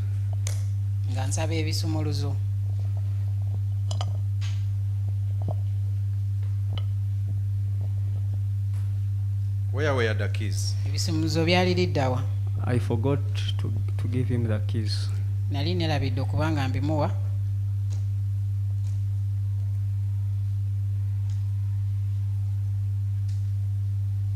Yes. Then I told Okello that I cannot come back, but I'll give the keys to my border guy. Nemala nengamba Okello sisobola kubanga nkomawo naye nsobola kubiwa omuntu wange owa boda. To take the keys to him by 7 a.m.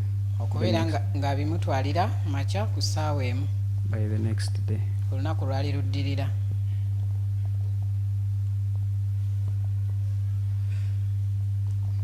Yes. What followed? Kyekyadirira. My border guy took the cars to Okello era wa boda wange that very morning. Yabimutwalira ebisumuluzo ewa Okello.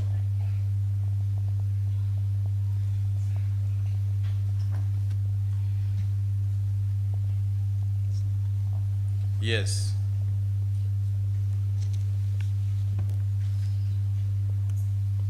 On 1st April 2026, Ennaku z'omwezi lumu ogwokuna omwaka gwa 2026 around 11, 1st April 2026, around 11 what?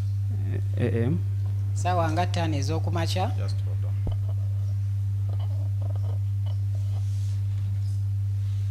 on.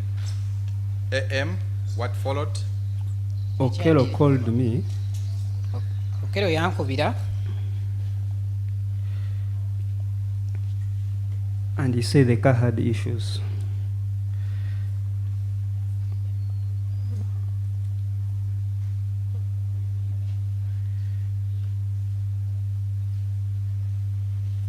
nangamba nti emotoka yali enfu.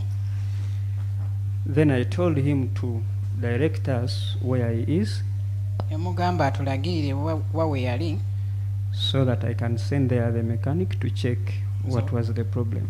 sobole okuweerezaayo makanika akebere ategeere ekikyali kizibu ki. Yes. Okello directed us. Okello yatulagirira.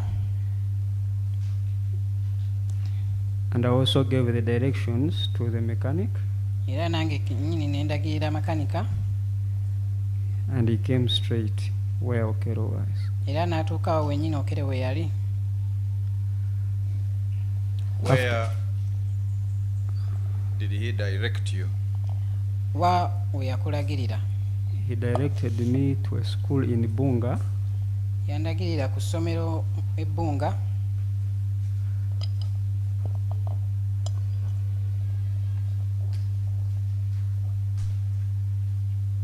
Do you still remember the particular school where he directed you? Ojjukira essomero eryo lye ku ssomero eryo.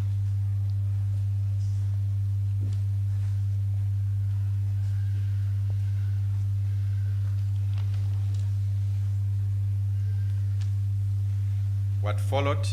Kyekyadirira. The mechanic reached the school. Makanika yatuuka ku ssomero eryo. How did you know the mechanic reached the school? He called me. The mechanic called me.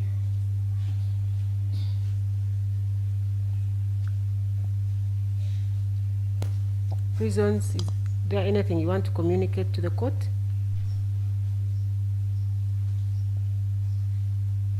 I'm asking you, I saw you having a conversation with Mr. Okello. I want to know whether there is anything you want to communicate.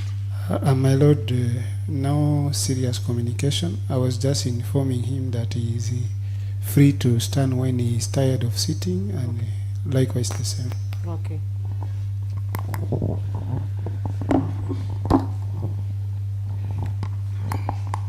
How did you know that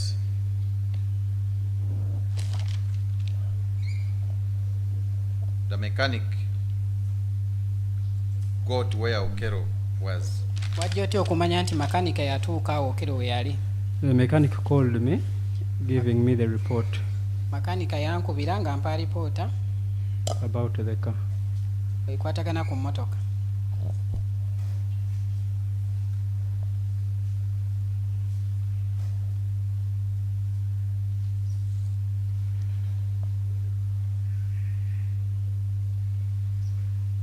So what report did you get from the mechanic? Alipoota ki gye wafuna kuva ku makanika oyo?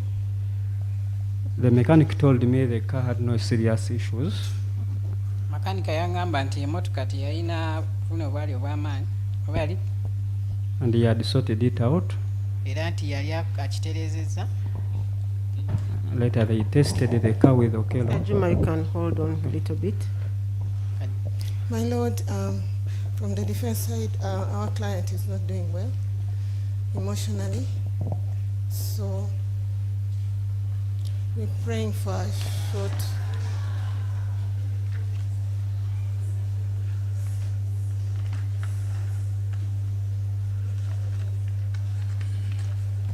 break so that the doctor can come and clarify.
Okay, we are standing over this matter to 3:30 p.m.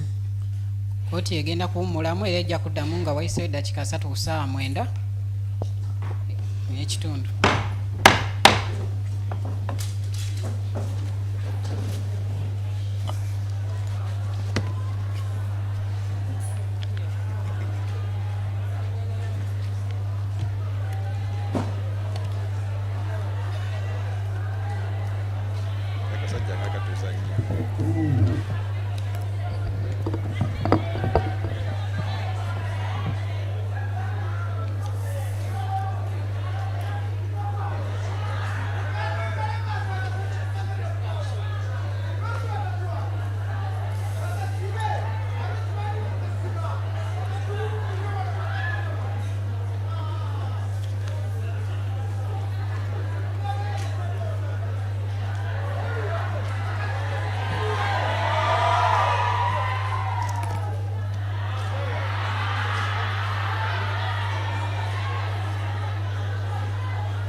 musuubuzi munnange nawe walina ekirooto ky'okusuubulako e Dubai nenessanyu okukwanjulira banno Clarion Integrated Logistics Solutions abeesigika era abeesimbu mu kutambuza ebyamaguzi by'okuva e Dubai paka e Kampala e Uganda nga biyita ku mazzi oba konnyonyi ku bbeeyi ejja mu nsawo yo. Twesige ku Clarion tukuyambeko okutuuka wotosobola kutuuka mu bwangu nga kagayise ku mazzi atwala ennaku 18 zokka ate eyakago atwala ennaku 3 zokka okutuukako ku woofiisi yo. Tusangibwa ku Diamond Trust Building omwaliiro gwokuna akasenge 411. Kati osobola okukola oda y'obutereevu ng'oyogerako ne Nankabirwa Siteera ku +971 noti 58 noti 79 oba ku WhatsApp ku +256 756 846 772 oba jangu butereevu ku ofiisi zaffe ezisangibwa ku Hamri Airport Edeira mu Dubai ku gate namba 8. Clarion lukusaabaza ebyamaguzi byo mu bwesimbu okuva e Dubai paka e Kampala e Uganda mu nnaku 18 zokka.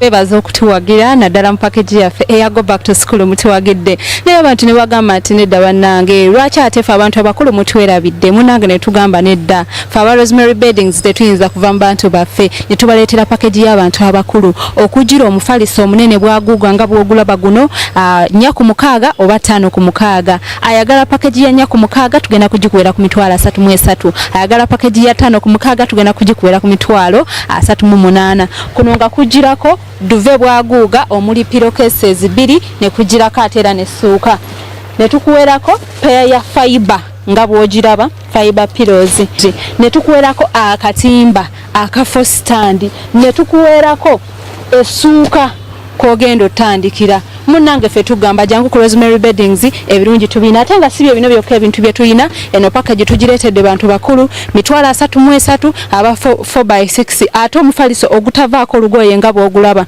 mitwalo 38 aba 5x6 omufaliso ogutavaako lugoye ate omulungi ogwa rose form. Tukubireko ku namba z'essimu eziri awo oba muntu whatsappingeko tugenda kubanga ebisingawo tubibabuulira.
check.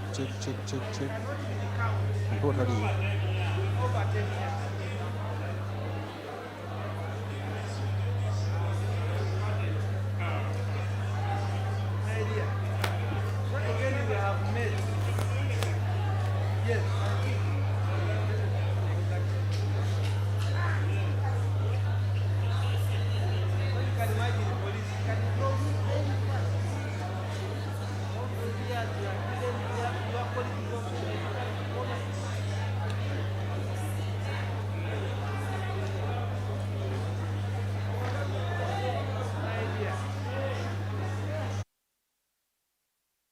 Sibo nibanyaba batulaba ku Semo Official mwebale kubanga ate mutwegasseeko ate mu broadcast eno eya kooti ey'olunaku olwaleero.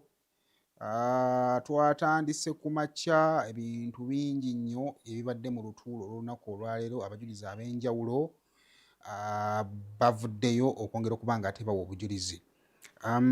As usual omulamuzi buli bwabaako sessions gy'abuukamu ate agendako mu kuwummulamuko ne ku guno omulundi ate agenze okuwummulamuko naye ate nga banina n'ebiwandiiko bye bagenda mu maaso okubeera nga ate baverifyinga. Wabula kooti ey'olunaku olwaleero nga bw'oyinza okuba nga ate obadde ogoberera teyatandise bulungi.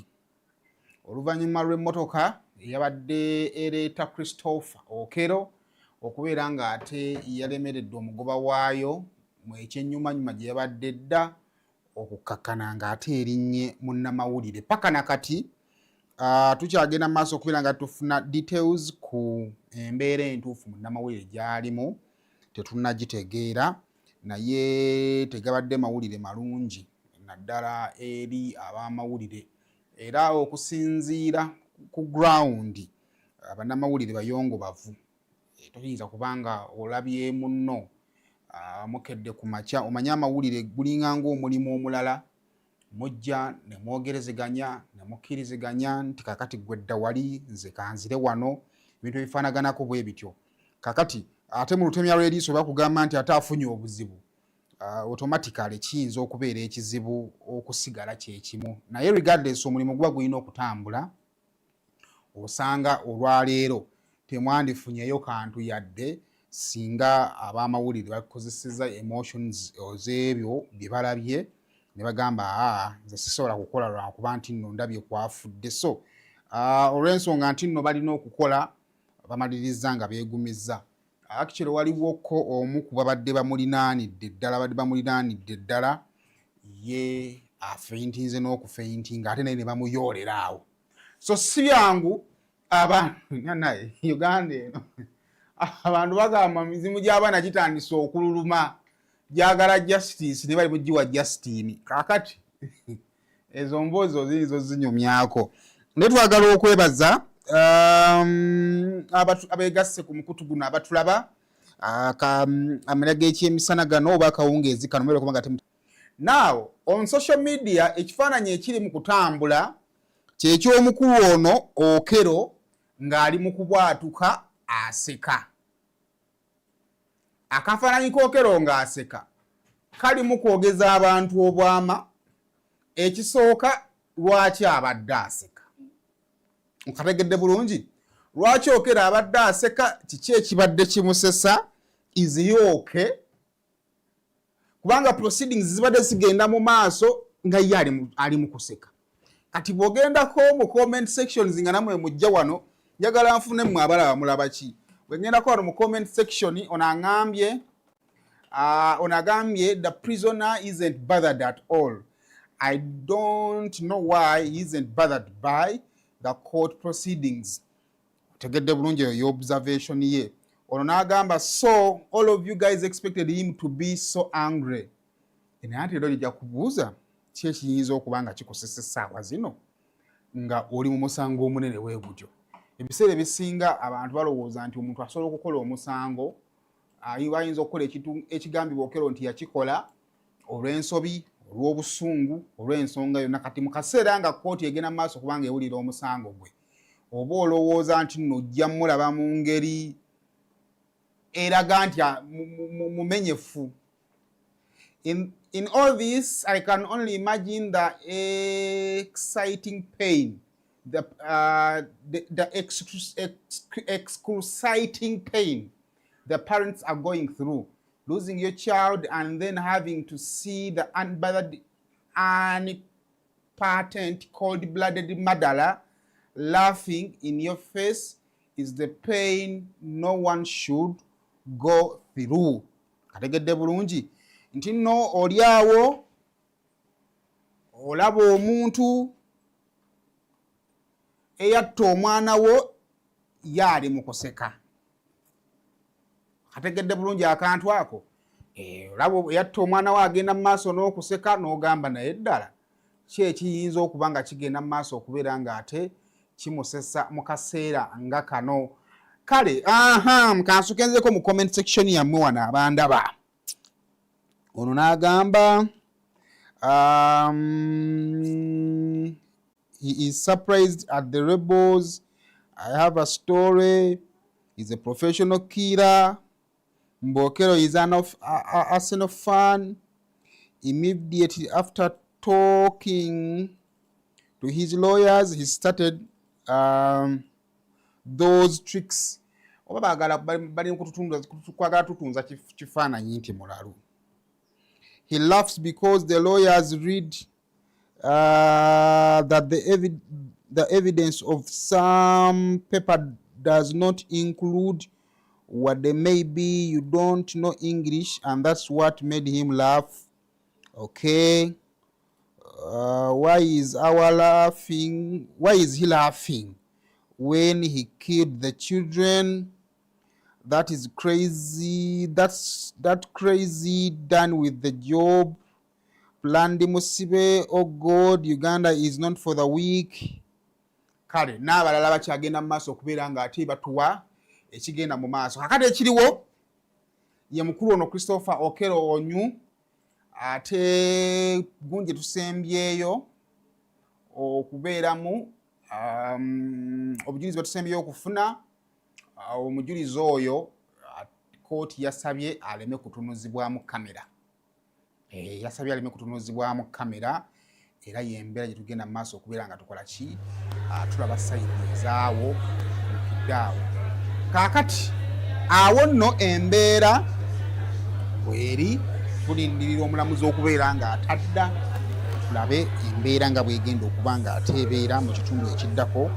Naye ekyo ekyamazima peyini ye ekyali y'amaanyi mu mitima gy'abantu. Olwaleero tebadde nnene nga bwe kyali ku first day, era maybe kijja kuleeta ebibuuzo nti kooti eno bw'enaakoma okubeera ng'era postponed ng'eyongezebwayo ng'eri adjourned to another day, tetunaatuukira ku lunaku olw'okuwa ensala abantu banaaba bakyasobola okujja mu kooti eno.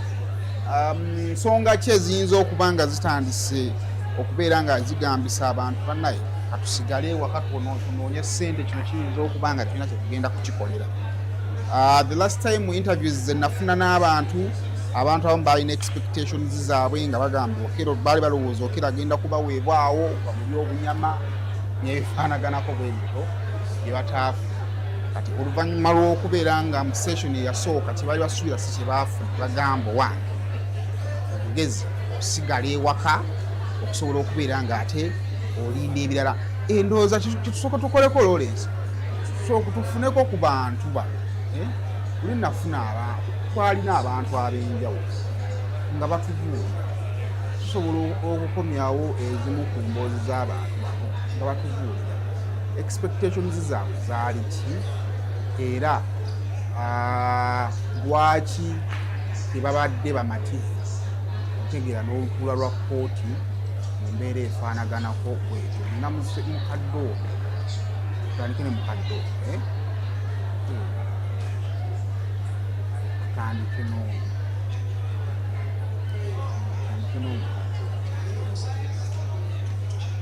so tubaye fino kigobera tulabe engeri gye kitambulamu.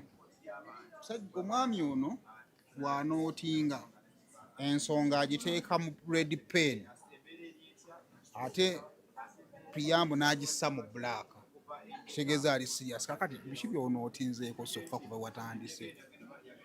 bye mbadde notinga wano kyentandikwa engeri omulamu tutandikidde eno gye twatandikidde ekisabo kyo kyaponja kyatandikidde eno naye nga nasse kunotinga point emu eyabadde mu batuuze bonna abasinga obungi nti babadde balowooza kuva mu ddoboozi lyabavuddemu eryabadde libavaamu nti omusango guleeta wano mu community y'e Gaba we gwaddizibwa nti gwabadde bo ng'abatuuze kuwaayo ndowooza yaabwe era n'omusango gusalibwe nga balowooza n'akalabba bano bagenda kujja naki ateekebwawo omusajja asambagale nga bakole ki ge mazima kyabadde mu bantu naye kibakubyemuko ku ncukwe tebalaba kalabba ate n'engeri y'omusango gye gwanjudde awamu ne balaga tyo mu byonootinze ekyo kyakubiri mu byannootinze mbadde era ngezaako okukiraga nti omusango guno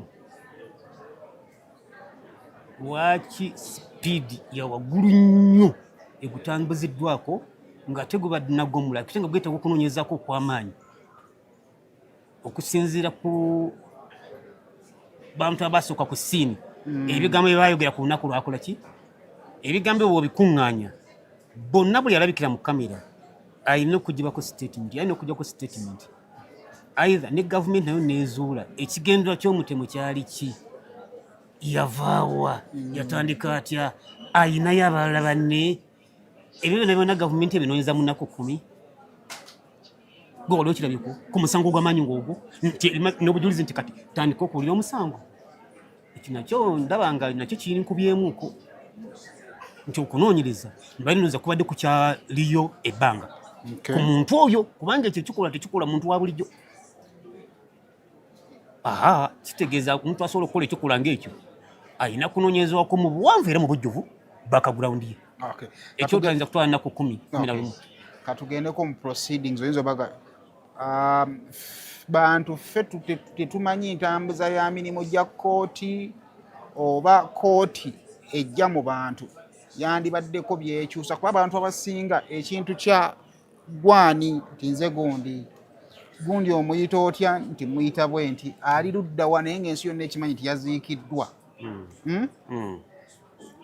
akantu ako abantu abasinga kalina engeri gyekabadde kabayisa obubi ffe tutamanyi ntambuza ya mirimu gya kooti oba ne kooti eno ejja mu bantu erina obbaako engeri gyetereezaamu nti ebibeera mu kooti eri olumu ebimu n'obireka ebbali ekyo kyennyininyini ate oli mu answer okuutiza abantu ba bulijjo ng'oggyeko faamu atera okwatendinga kotisi era y'ensonga lwaki nteekinga notisi zino okuba nti nkompalinga n'engenda mu kooti naye abantu abasinga bana ba bulijjo tebamanyi ntambuza ya kooti bwetambula nga bawozesa emisango ne mu kujanjula so kati gobaleetamu ekintu ekipya ate ekikontana n'entegera yaabwe ku by'emisango era baba balinawo emugulinzi oba bakontodde ate tobanenya kuba abo entegeera ku y'emisango mu mateeka bwetambuzibwa tebagimanyi ate togibasomesezza naye gwe obaleesemu kooti ogibatuuzizaamu g'otandisa ebibyo ebitali ku ntegeera yaabwe saate bo olusi bazze basuubira kirala ate balaba kirala era abantu nga beetaaga nakwebazibwa nnyo nti babadde nabakakkamu nnyo yadde ng'ekyo bakirabe nga kiri tekikwataganye nandowooza gye badde bakola ki basuubira oba n'enkola ya kooti nga bakola ki naye eriyo enkola ya kooti mu mateeka ate eno ndowooza yaffe ng'abantu amutali mu mateeka ekirala kyennootinze nti mu bantu aba bulijjo abadde balina okukola assessment nga bagyogedde wano okukola assessment ya proceedings za kooti oluvannyuma bawabule omulamuzi mu kiti kye balabye aba bulijjo nga si bannamateeka ate nga si balamuzi waliwo gwe bajje Masajja ekyo kyennyini kyendiko nti obajja otya mu disitulikiti y'e Wakiso n'otalondako omu wano mu Kampala oba bennyini abaali ku ssiini kwennyini ng'ekikola kiggwawo n'otolondamu yadde n'omu tubadde bwenkanya gwaŋŋamba sibulenga bwenkanya obalondo otya mu bitundu ebirala ebya disitulikiti wano y'e Kampala ojje wano mu Makindye ojje mu luka bw'eggabo ojje ne ku kyalo nga tojjeewo n'omu abaalaba ekikola nti kyagwirwa abatuuze abaalaba mu community omwo n'otajjaamu n'omu bubadde bwenkanya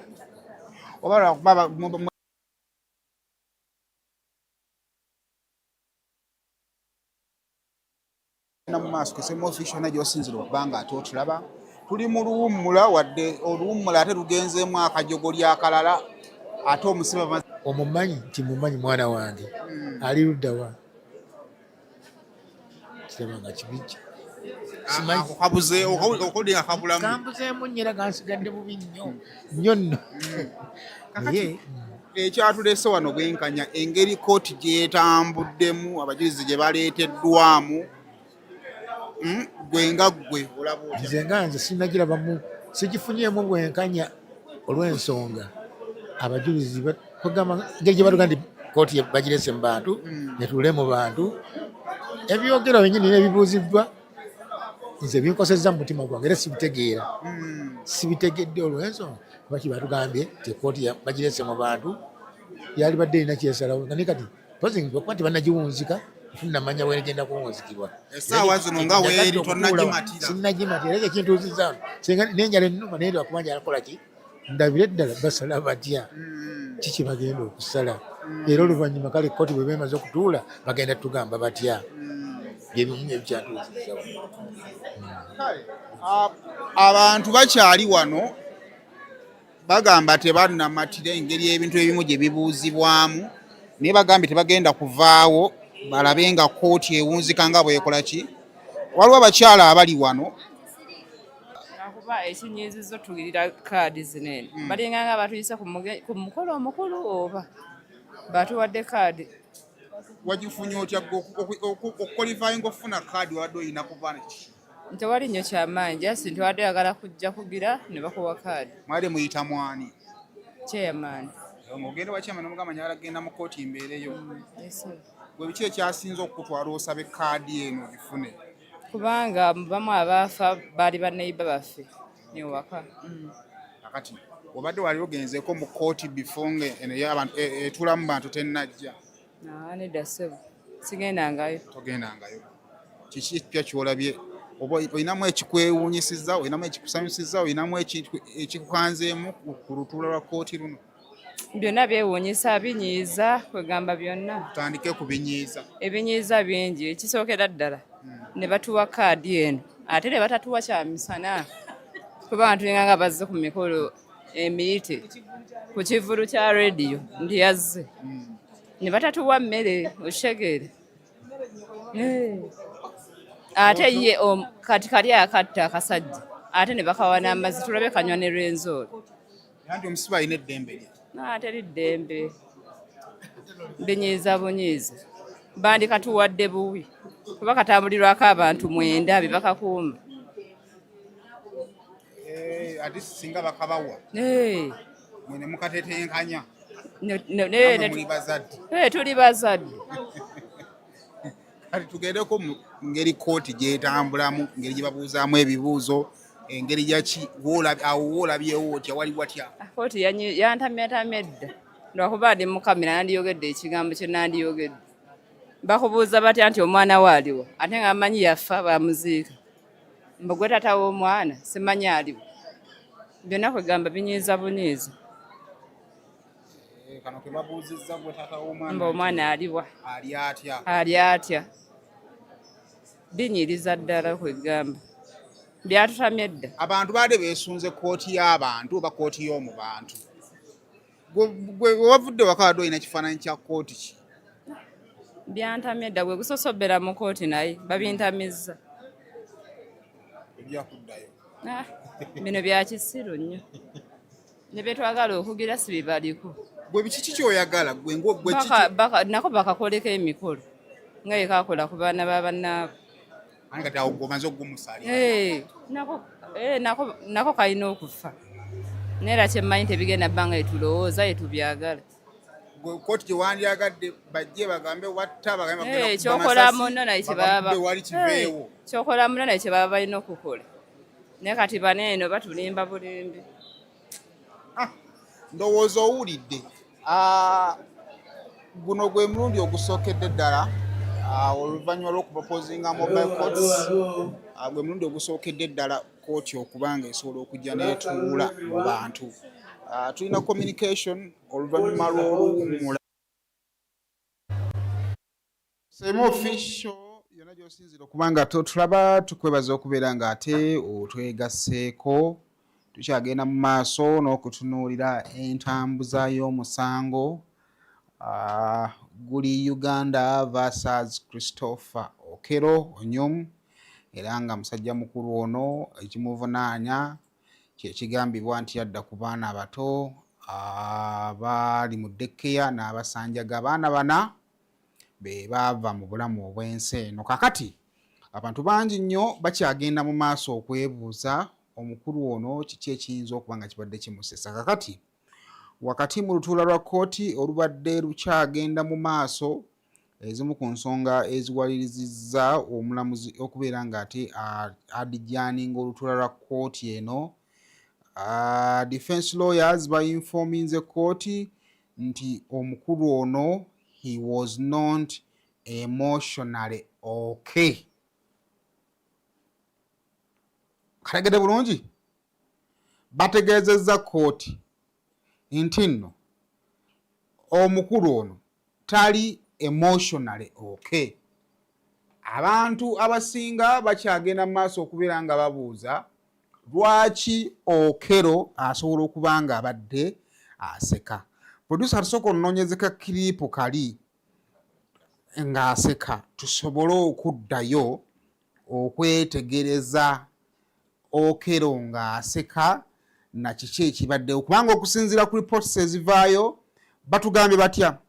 The trial of the murder suspect Christopher Okello Onyum has been adjourned for 30 minutes after defense lawyers informed the court that he was not emotionally well. Drawing rumors from those in attendance, proceedings were halted during the testimony of a third witness, Hashim Juma. Okusinziira ku kibadde kigenda mu maaso, Hashim Juma ono nga gwe nkutegeezezzaako wali waggulu nti nno kkooti yasabye aleme kubeera ng'ate obwenyi bwe bwolekebwa mu maaso ga kamera. Juma ategeezezza kkooti nti he had been in contact with Onyum, nti yali ye ne Onyum boogera era yali yamuhayalinga kuba yali yamupangisaako emmotoka ye mu kaseera we yattira abaana bano. Era bw'atyo annyonnyodde kkooti nti Onyum yamusasula $388,000 okusobola okubeera nga ahayalinga emmotoka. Bw'okwata peni n'olupapula n'okwata $388,000 n'ogigattako $19,500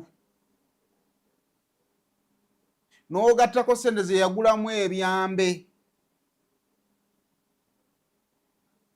oyinza okukkiriziganya naffe abagamba nti Christopher Okello Onyum singa omusango gw'okutta abaana guno gumukka mu vvi tekisobola kubanga kyamugwira bugwizi. Njagala mutegeera bulungi kubanga okusinziira ku bujulizi bw'omuvuzi w'emmotoka ono atukakasa nti nno yali in contact ne Christopher Onyum okumala akaseera n'atuuka ne ku extent emupangisa emmotoka era n'akwata n'emmotoka n'agitwala Christopher yali alina okugisanga neerabira ekisumuluzo n'amutegeeza nti ekera yagenda kikola kimuwa.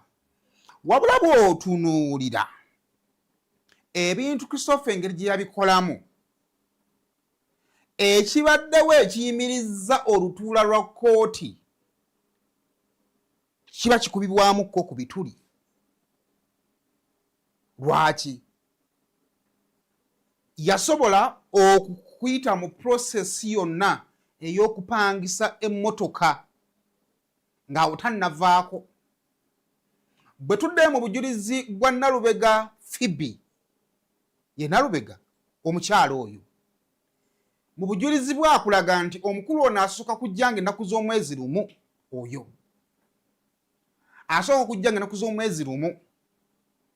Bw'ajjanga ennaku z'omwezi lumu ne bamutegeeza nti nno actually n'ategeeza Phoebe omwana gwe yali ayagala okuba ng'aleeta. Phoebe n'amugamba oyo omwana ow'emyaka 3 tasobola kuyingira mu ssomero lino. Onyom essaawa zino bannamateeka gwe bagezaako okututunza ng'omulalu n'afuna obwongo obusobola okudda ku bano bagamba nti ensonga lwaki mwagala asooka ajje mu daycare. Omwana tali social, yeetaaga okusooka okuteekako mu kifo mwana ayigira okumanyiira abantu, then maybe after term eno mu second term mukwate muzzeeyo wa ku ssomero. Andaba njagala tuli mu kutambulira ku ebivuddeyo ku nsonga lwaki omulamuzi awaliriziddwa okuyimiriza kooti bunnambiro nga bannamateeka b'Onyum bategeezezza omulamuzi nti omuntu waabwe tali okay emotionally. Okategedde bulungi? Naye tugenda nga tutuna mu bintu ebyokero byayagenda nga akola nga obutemu buno tebunnabaawo.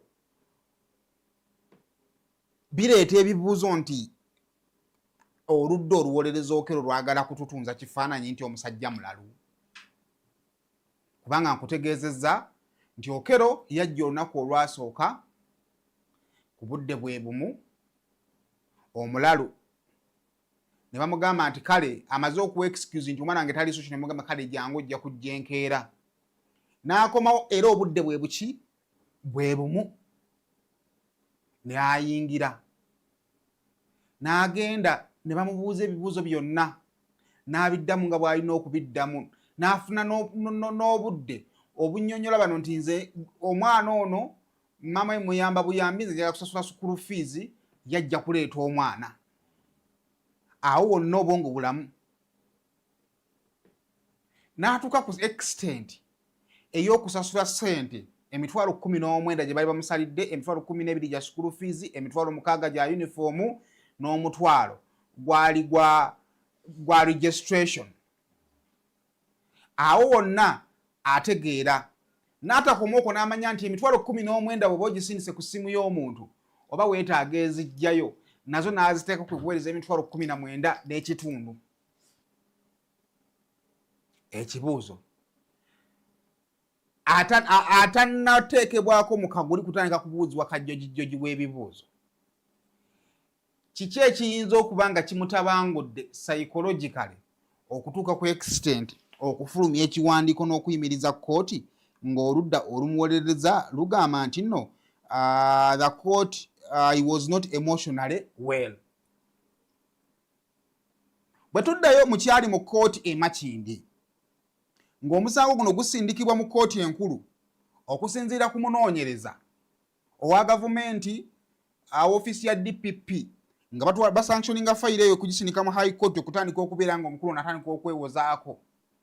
Okusinziira ku byanoonyerezebwako kyazuulibwa nti omukulu ono omutwe gwali mulamu wadde nga kituufu alina ebyafaayo by'obulwadde bw'omutwe nga bw'oyinza obba n'ebyafaayo by'obulwadde bw'omusujja. Naye era mu byafaayo kukekebejja amaka ge we baagendayo okusinziira ku findings n'ebbaluwa ekakasa nti omusajja ono yali ateredde bulungi yalabika. Kakati omuntu ayagala kubuuza oludda oluwolereza Okello Onyum bakijje kuki okugamba nti is not emotionally well. Ekyokubiri, was it stage managed? So mpeko clip ey'Okello waasekedde. Proceedings badde zigenda mu maaso atulaba ku same official njagala kugenda mu maaso era ng'ate otunula. Wakati mu proceedings nga zigenda mu maaso from nowhere Okello atandise okwemwemwentula nga bw'oyinza okukiyita mu lulimi olwaffe. Atandise okwemwemwentula. Omulaba? Atandise mpola okwemwemwentula. Omulaba? Omulaba? Naye aseka njagalo gye mpolampola aseka naye eriiso bw'ali kasuke wa sayidi eri ew'omulamuzi. Omulaba? alinga ekikolwa kyakola agezaako okufuna attention ya side eri gwe bategereze nga aseka omulaba asooka n'abikola kubanga akimanyi kamera zibikola ki zimulaba n'aseka amala nabbirira eriiso omulaba namala tenera naddayo n'aseka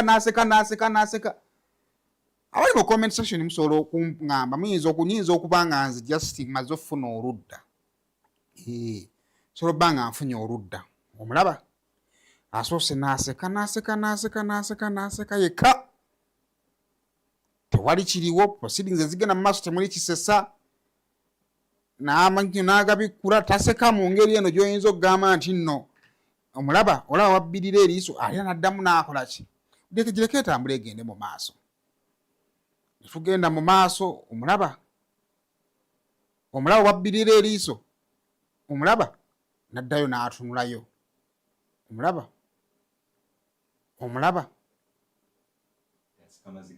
okategedde bulungi okalaba so kakati ekyo kyekibaddewo okukakkana ng'omulamuzi awaliriziddwa okwadijaaninga olutuula luno bino byonna nno nga bigenda mu maaso abazadde b'abaana abattibwa abamu bazze n'okujja abalala basigadde waka bagenda mu maaso kugira nga ate bagoberera ensonga eno ku mitimbagano ne ku mikutu egy'enjawulo ekigenda mu maaso kugira nga ate gigoberera olutuula luno obutereevu.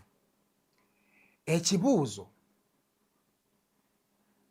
kooti bw'etandika okugendamu obulipo obufaanaganako bwe buti mu maaso g'abazadde, abazadde abo abaafiirwa abaana baabwe banaafuna obwenkanya bwe beetaaga? Kubanga abo bonna nga bwe balaba ku sikiriini abazadde, ekibaleeta kye kirowoozo ky'oba oli awo, kale omwana wange taafiire bwemage kammale gagenda. Kubanga buli ekigenda mu maaso mu kkooti essaawa zino kisajjula buto ebiwundu. Naye nga bwe nkutegeezezza update eriwo.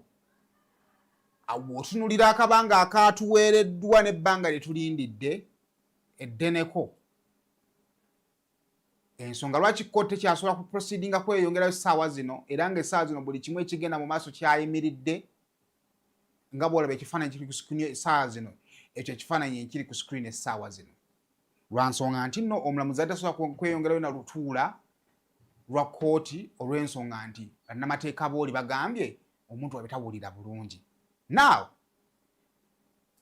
kkooti eno egenda kusigala wa singa omulamuzi akomawo n'agyadijaaninga, kubanga obulwadde emotional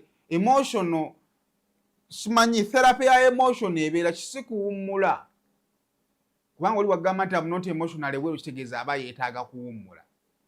Kakitegeeza emikisa mingi nnyo omulamuzi aba agenda kukoma waatugambe nti okusinziira ku bye tulabyeko omukulu ono twetaaga tusooke tumuwoomu obudde addemu agenda awummule. Kooti maybe enaddamu n'etuula ku lunaku olwokutaano. Bwe tutunuulira omuwendo gw'abantu abajja luli, sooka mpekatawo y'abantu abajja luli, bw'otunuulira abantu abo be bantu abaali mu kkooti eyasooka ey'omulundi guli, abantu abaali basobanga mu bantu 3 be bajja mu kkooti kwolwo. Oluvannyuma lw'ebyo ebyaliwo, expectations zaabwe ze baalina, omuwendo gwesaze essaawa zino. Bw'otunula ku kiriyo essaawa zino gwegwo omuwendo gw'abantu abasobodde okuba nga bajja. Kakati kkooti singa ebeera adjourned essaawa zino, ku mulundi ogunaddako kkooti okutuula bagenda kuba nga bajja bameka?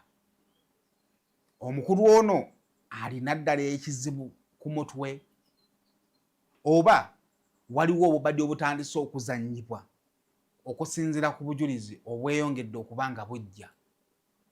Balooya b'omukulu ono bandibanga bagenze ku pulaani B? Singa bagenda ku pulaani B, ekigendwa kya kkooti y'abantu eno kinaavaayo? Abantu bangi nnyo benda basharinga nange bambuuza, Saimo, omusajja oyo ani yamulabako ani yamulabako nga alina omusaayi? Omuntu bw'otunuulira omusajja ono engeri gye yalukamu olukwe lwe, ekyamazima bw'omuyita omusiru oba mukyamu, bw'otunuulira engeri gye yakwasaganyangamu ebintu yabibalanga bulungi. Kyova olaba nti nno ne bwe yatuuka weraba abantu nga bazze yakwata akaso n'akakasuka wabweru w'essomero. Era ekyamazima talina ssaati ye erabibwako ng'eriko omusaayi. Naye ate wakati ng'omusango gugenda mu maaso gulina okubaako agukoze. Bw'ataba ye eyasangibwa okumpi n'abaana ani? Okategeera? So awo nno bwe tukyagenda mu maaso bwe tukyali tukyagenda mu maaso kugira nga tetulindirira okulaba ate ebigenda kubanga bidda bitya. Naye kansooke nze omulaba bw'omutunuulira he was clean. Bw'omulaba yali clean kubanga yali clean lwa nsonga nti nno ekikolwa kye yali yakyetegekera. Omulaba ye yali yeetegekedde ekikolwa kye. So ebyo bigenda mu maaso essaawa zino buli omu twongere kubeera nga ate tusabirangana lwa nsonga nti gayinza obutabeera amawulire malungi eri abazadde, eri abatuuze ababadde balina essuubi eddene ennyo nga balowooza nti omusajja ono ajja kubeera nga ate kooti maybe emusalira omusango okusinziira mu bo engeri balowoozaamu ebintu byabwe. Naye singa tugenda mu twist eno ey'obwongo emikisa mingi nti ate ekyo abantu kye baagalako bayinza obutakola ki obutakifuna kubanga ate kooti tekkirizibwa kubeera nga ate ekola ki ewozesa omuntu ayinza okuba nga alina ekikyamu ku mutwe. Kakati awo tulina okulindirira tulabe omulamuzi bw'akomawo kiki ekiddako. Okategedde bulungi? Soko nzizeyo ka clip katono nnyo awo nzanyiremu ka clip awo ki ekyabadde kigenda mu maaso omusajja ono okutuuka okuseka. Soko mpe ka clip awo omusajja ono ki ekyabadde kigenda mu maaso okutuuka okwemwentula okumaliriza nga omulamuzi ayimirizza kooti. Katusooka tujjukanye vidiyo katono. That has been raised by the defense and which is to the effect that the witness PW7 is not the author of that document that the prosecution seeks to tender in through her, and she's therefore not the competent person to have it tendered as an exhibit. I've also considered the argument by the prosecution that the witness has testified to the processes through which the same was produced. However, I find that whereas the witness has clearly described the document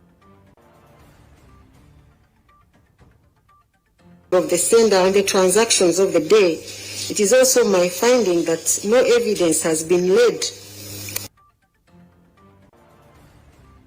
regarding the steps taken to having the statement printed. Whereas she testified that she was called by police to go and print the document, it did not come.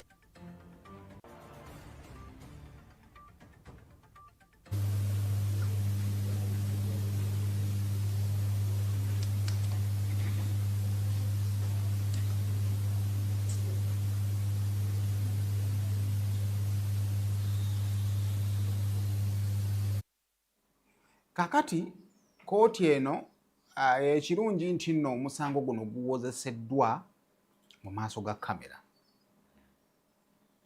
Bwe tugenda ku bujulizi obujja ekyamazima omusajja okuleka engoye za poliisi kuba tulina okulinda defense side ya defense tulabe singa omusajja ono aba talina bbala lyonna lya musaayi byamusangibwa nabyo ku ngoye oba emikono gye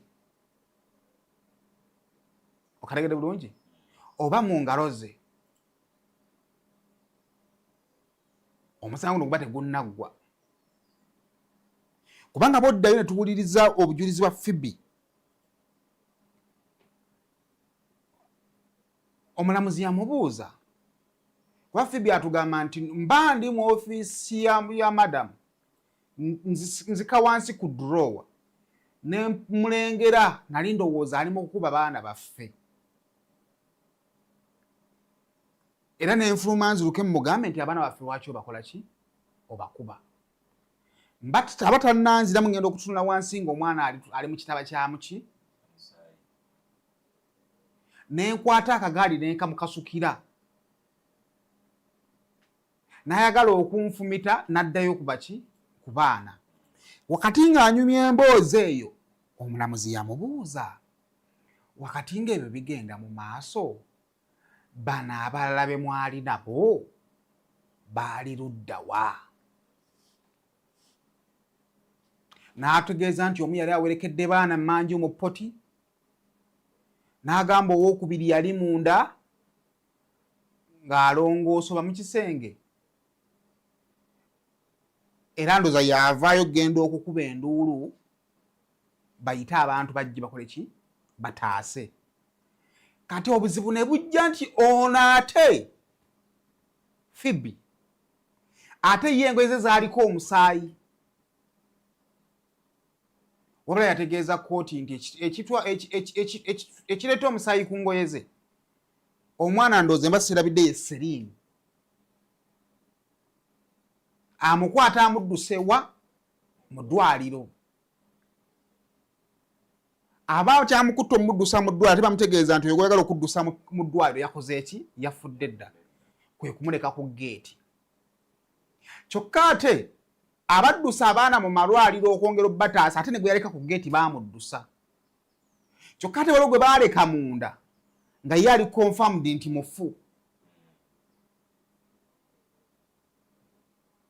kakati gw'omusango guno gukyagenda mu maaso naye ekisinga okubeera ekibi kiri kimu nti wakati ng'omusango guno gugenda mu maaso waliwo eŋŋanda z'abantu abaafiirwa abaana baabwe era nga buli balaba ebigenda mu maaso kyongera kusajjula biwundu byabwe kubanga kooti y'abantu eno oba kooti y'omu bantu yalowoozesa abantu nti ke bamuleese bagenda mutugabula kati ekizibu kino kibeera nti buli gye guwongera okutandika okufunamu obulipa abantu batandika okubeera nga abaggwamu amaanyi ku justice gye bali basuubira nti kooti gyegenda obakola ki wabula ate kooti ye batevudde ku mulamwa gwa kooti ngeri gyerina kutambuzibwamu kubanga kooti ewa omukisa enjuyi zombi okuleeta obujulizi bwazo oluuyi oluvunaana n'oluuyi olwewozaako naye ekizibu nti kooti bw'ogireeta mu bantu ate bo tebakirowoozaako nti no avunaanibwa okuba nga yeyatta alina n'olukusa okutandika okwewozaako bagamba ayogera ki ono n'agamba they are trying to make us cry like we are like a mulalu. They are digging a rock that was watching. Sikategedde. Say more, those three workers went calling for help and they could not gain strength to get hold of that small boy. Baali bakazi. Ekyokubiri omuntu akutte ekiso atembeka era tekijjawo kibuuzo kya muntu ono kyabuuzizza nti kituufu ekyamazima option yandisoose yandibadde kumwambala nga tonadduka kugenda kusaba buki buyambi naye ekibuuzo omuntu ng'amaze okutta ku bantu ng'obalabyeko ayambalikika. Now there are no cameras at the school. Awo kino kyo kibuuzo. Essomero waggulu mu ddekeya teri kamera kubanga tuba tulina kamera solution eyo esobola okutuyamba okumanya okulaba kubanga weetaagawo obujulizi okulaba ku musajja ono ng'atema tewali kamera ekyo kibuuzo. Okello is well prepared. Okay. Otegeera. We don't have time management without understanding it. Okay. Ecclesiastes industry, I am afraid, of 19th century. I think it was planned by the lawyers. Naye let them know nabo bazadde. Okategedde bulungi? Tibyonna bigenda mu maaso. Kuba kati awo wano tewali kamera. Tewali kamera yadde n'emu.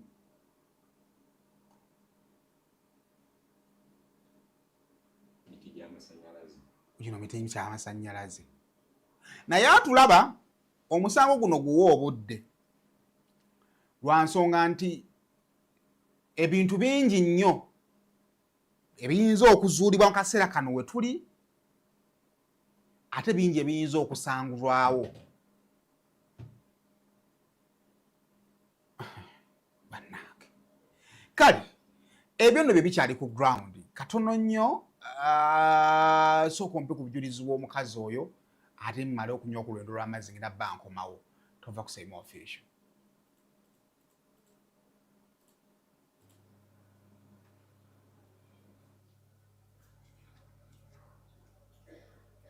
Were they male or female? Baali bakazi oba basajja? Baali bakazi. They were female.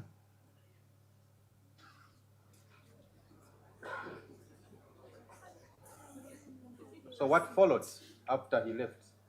Bwe yamala okugenda ki ekyaddako? Yakomawo the next day nga 2 Ogwokuna 2026. He came back the next day on 2nd April 2026. Around what time? Ssaawa nga meka? Yakomawo obudde bwe bumu ng'era zigenda mu ssaawa nga 5. He came the same time towards 11.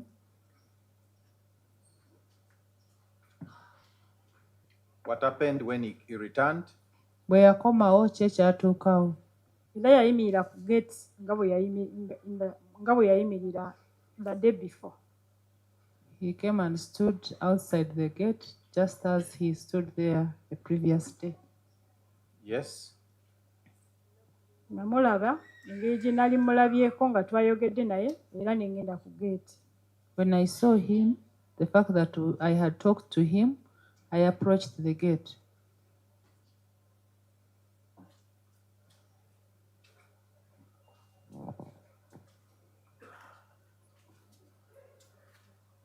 Yes.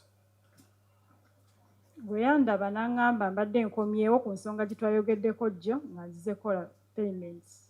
When he saw me, he told me that he had come to finalize what we had discussed the previous day and to sort the payments.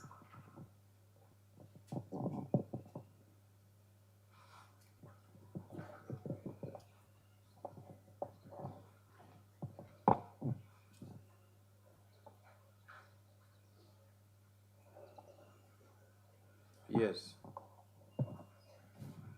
Namugulirawo gate. I opened the gate for him.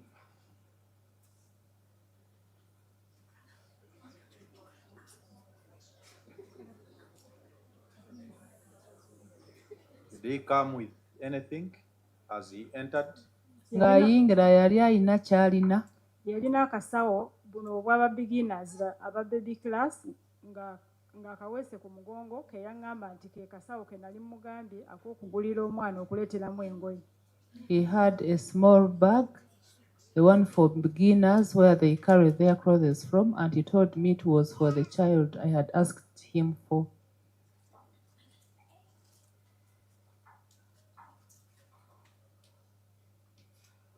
Okay. Namugulira ne mutwala mu office ya coordinator, Madam Odong Annet. I opened for him and took him to the office of the coordinator, Madam Odong. Odongo Annet. Adongo Annet. She's called who? Odong Annet. Sorry? Odong. The other name? Annet. Okay, just to make good use of the microphone. Eh? Yeah. Where was the knife that he was using to kill the kids? nga bamukwata akambe ke yakozesa okutta abaana abo kaali ludda wa? Bwe yalaba nga abasajja bayingidde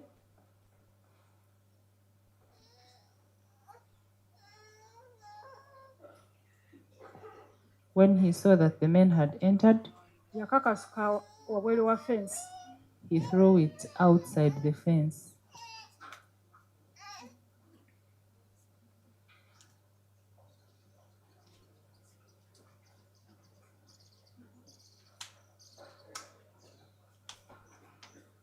Did you observe any other thing as he was being arrested? Nga bamukwata olina ekintu ekirala kye walaba? Nalaba nga bamusikamu obwambe obulala bubiri bwe yali atadde wano mu stocks. They pulled 2 other knives he had kept in the socks.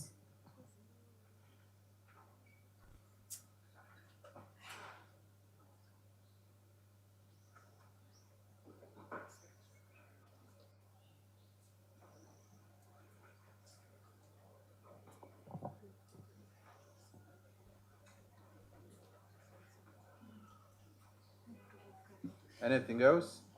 Waliwo ekirala? Awo abantu bajja n'abazadde ne batandika okujja nga buli omu anoonyaamu omwana we ku baali basigadde nga balamu nga bwe babatwala. People started coming and even parents came looking for their children and started taking them back home.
Ki ekirala? Poliisi yajja n'efulumya abantu okuva mu ssomero. Police came and asked everyone to come out of the school. Hold on. What else? Hold on. Sorry.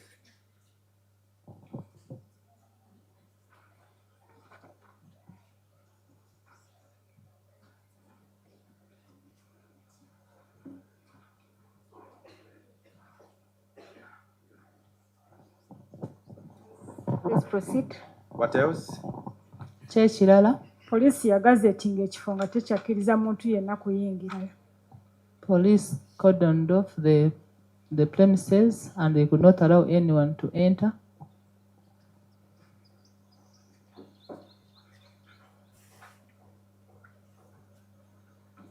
What else? Ki ekirala? Poliisi yaŋŋamba okuggyamu engoye ze nali nyambadde nzibawe kubanga zaali zijjudde omusaayi. Police asked me to remove the clothes I was putting on because they were soaked with blood.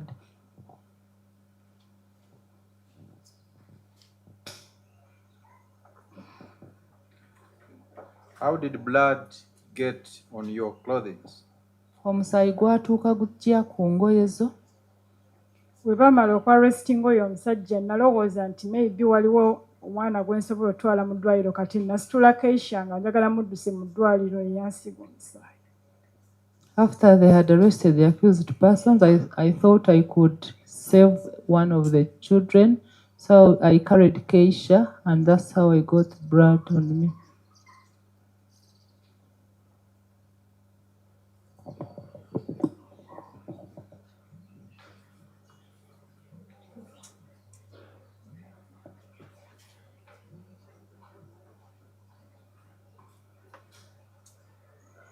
What else?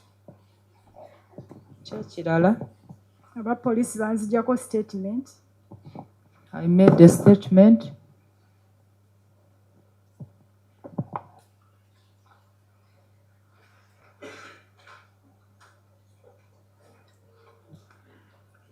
Okay, apart from the statement, after this man cut the kids, you say you tried to save, at lift Keisha. Where did you take Keisha? Ogambye wali oyagala kutaasaako omwana n'ositula Keisha wamutwala wa? Nafuluma gate naye we nafuluma gate nagenda okulaba ng'ensingo ye yonna ng'esaliddwa nga sayini ziraga yali afudde. I went to the gate, but by the time I reached, I saw they had cut her neck and she had passed on.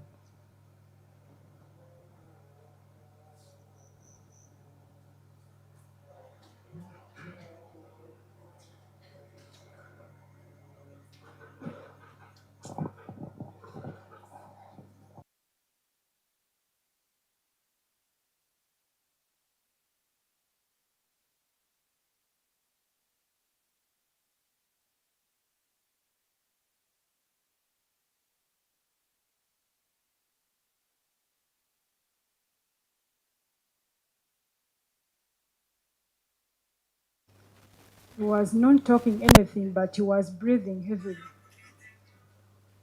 Yali tayogera naye nga yali assa nnyo.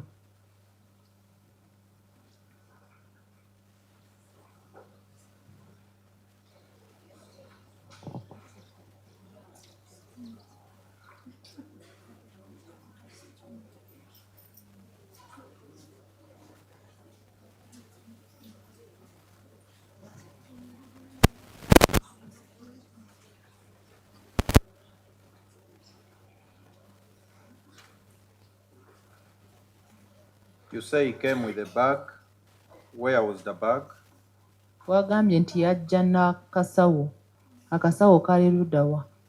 Akasawo kaali ku mugongo ne mu process yonna ey'okutta abaana kaali ku mugongo. The bag was at his back even throughout the process of killing the children.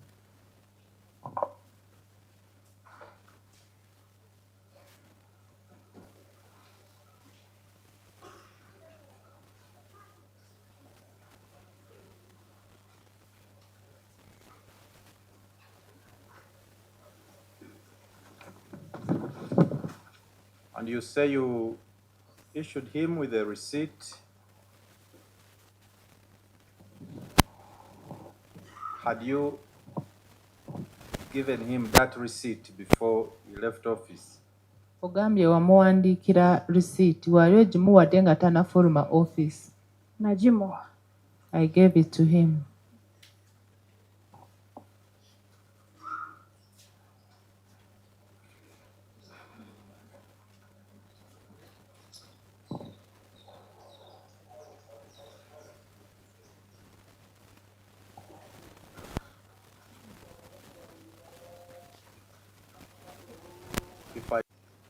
He was not talking anything, but he was breathing heavily. Yali tayogera naye nga yali assa nnyo.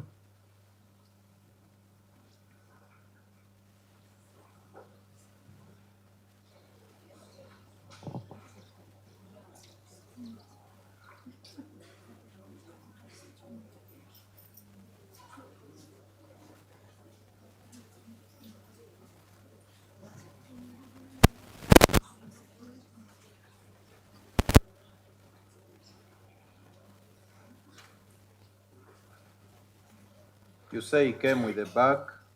Where was the bag? Wagambye nti yajja n'akasawo. Akasawo kaali ludda wa? Akasawo kaali ku mugongo ne mu process yonna ey'okutta abaana kaali ku mugongo. The bag was at his back even throughout the process of killing the children.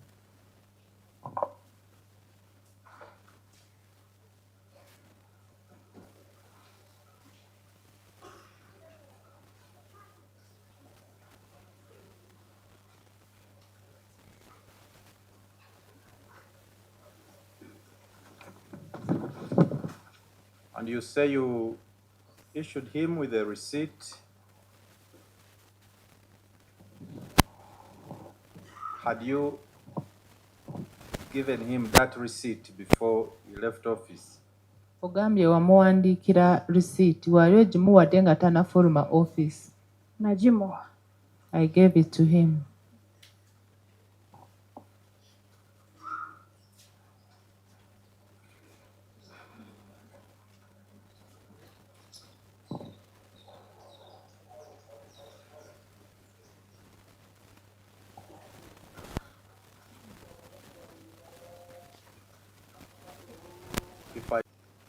He was not talking anything, but he was breathing heavily.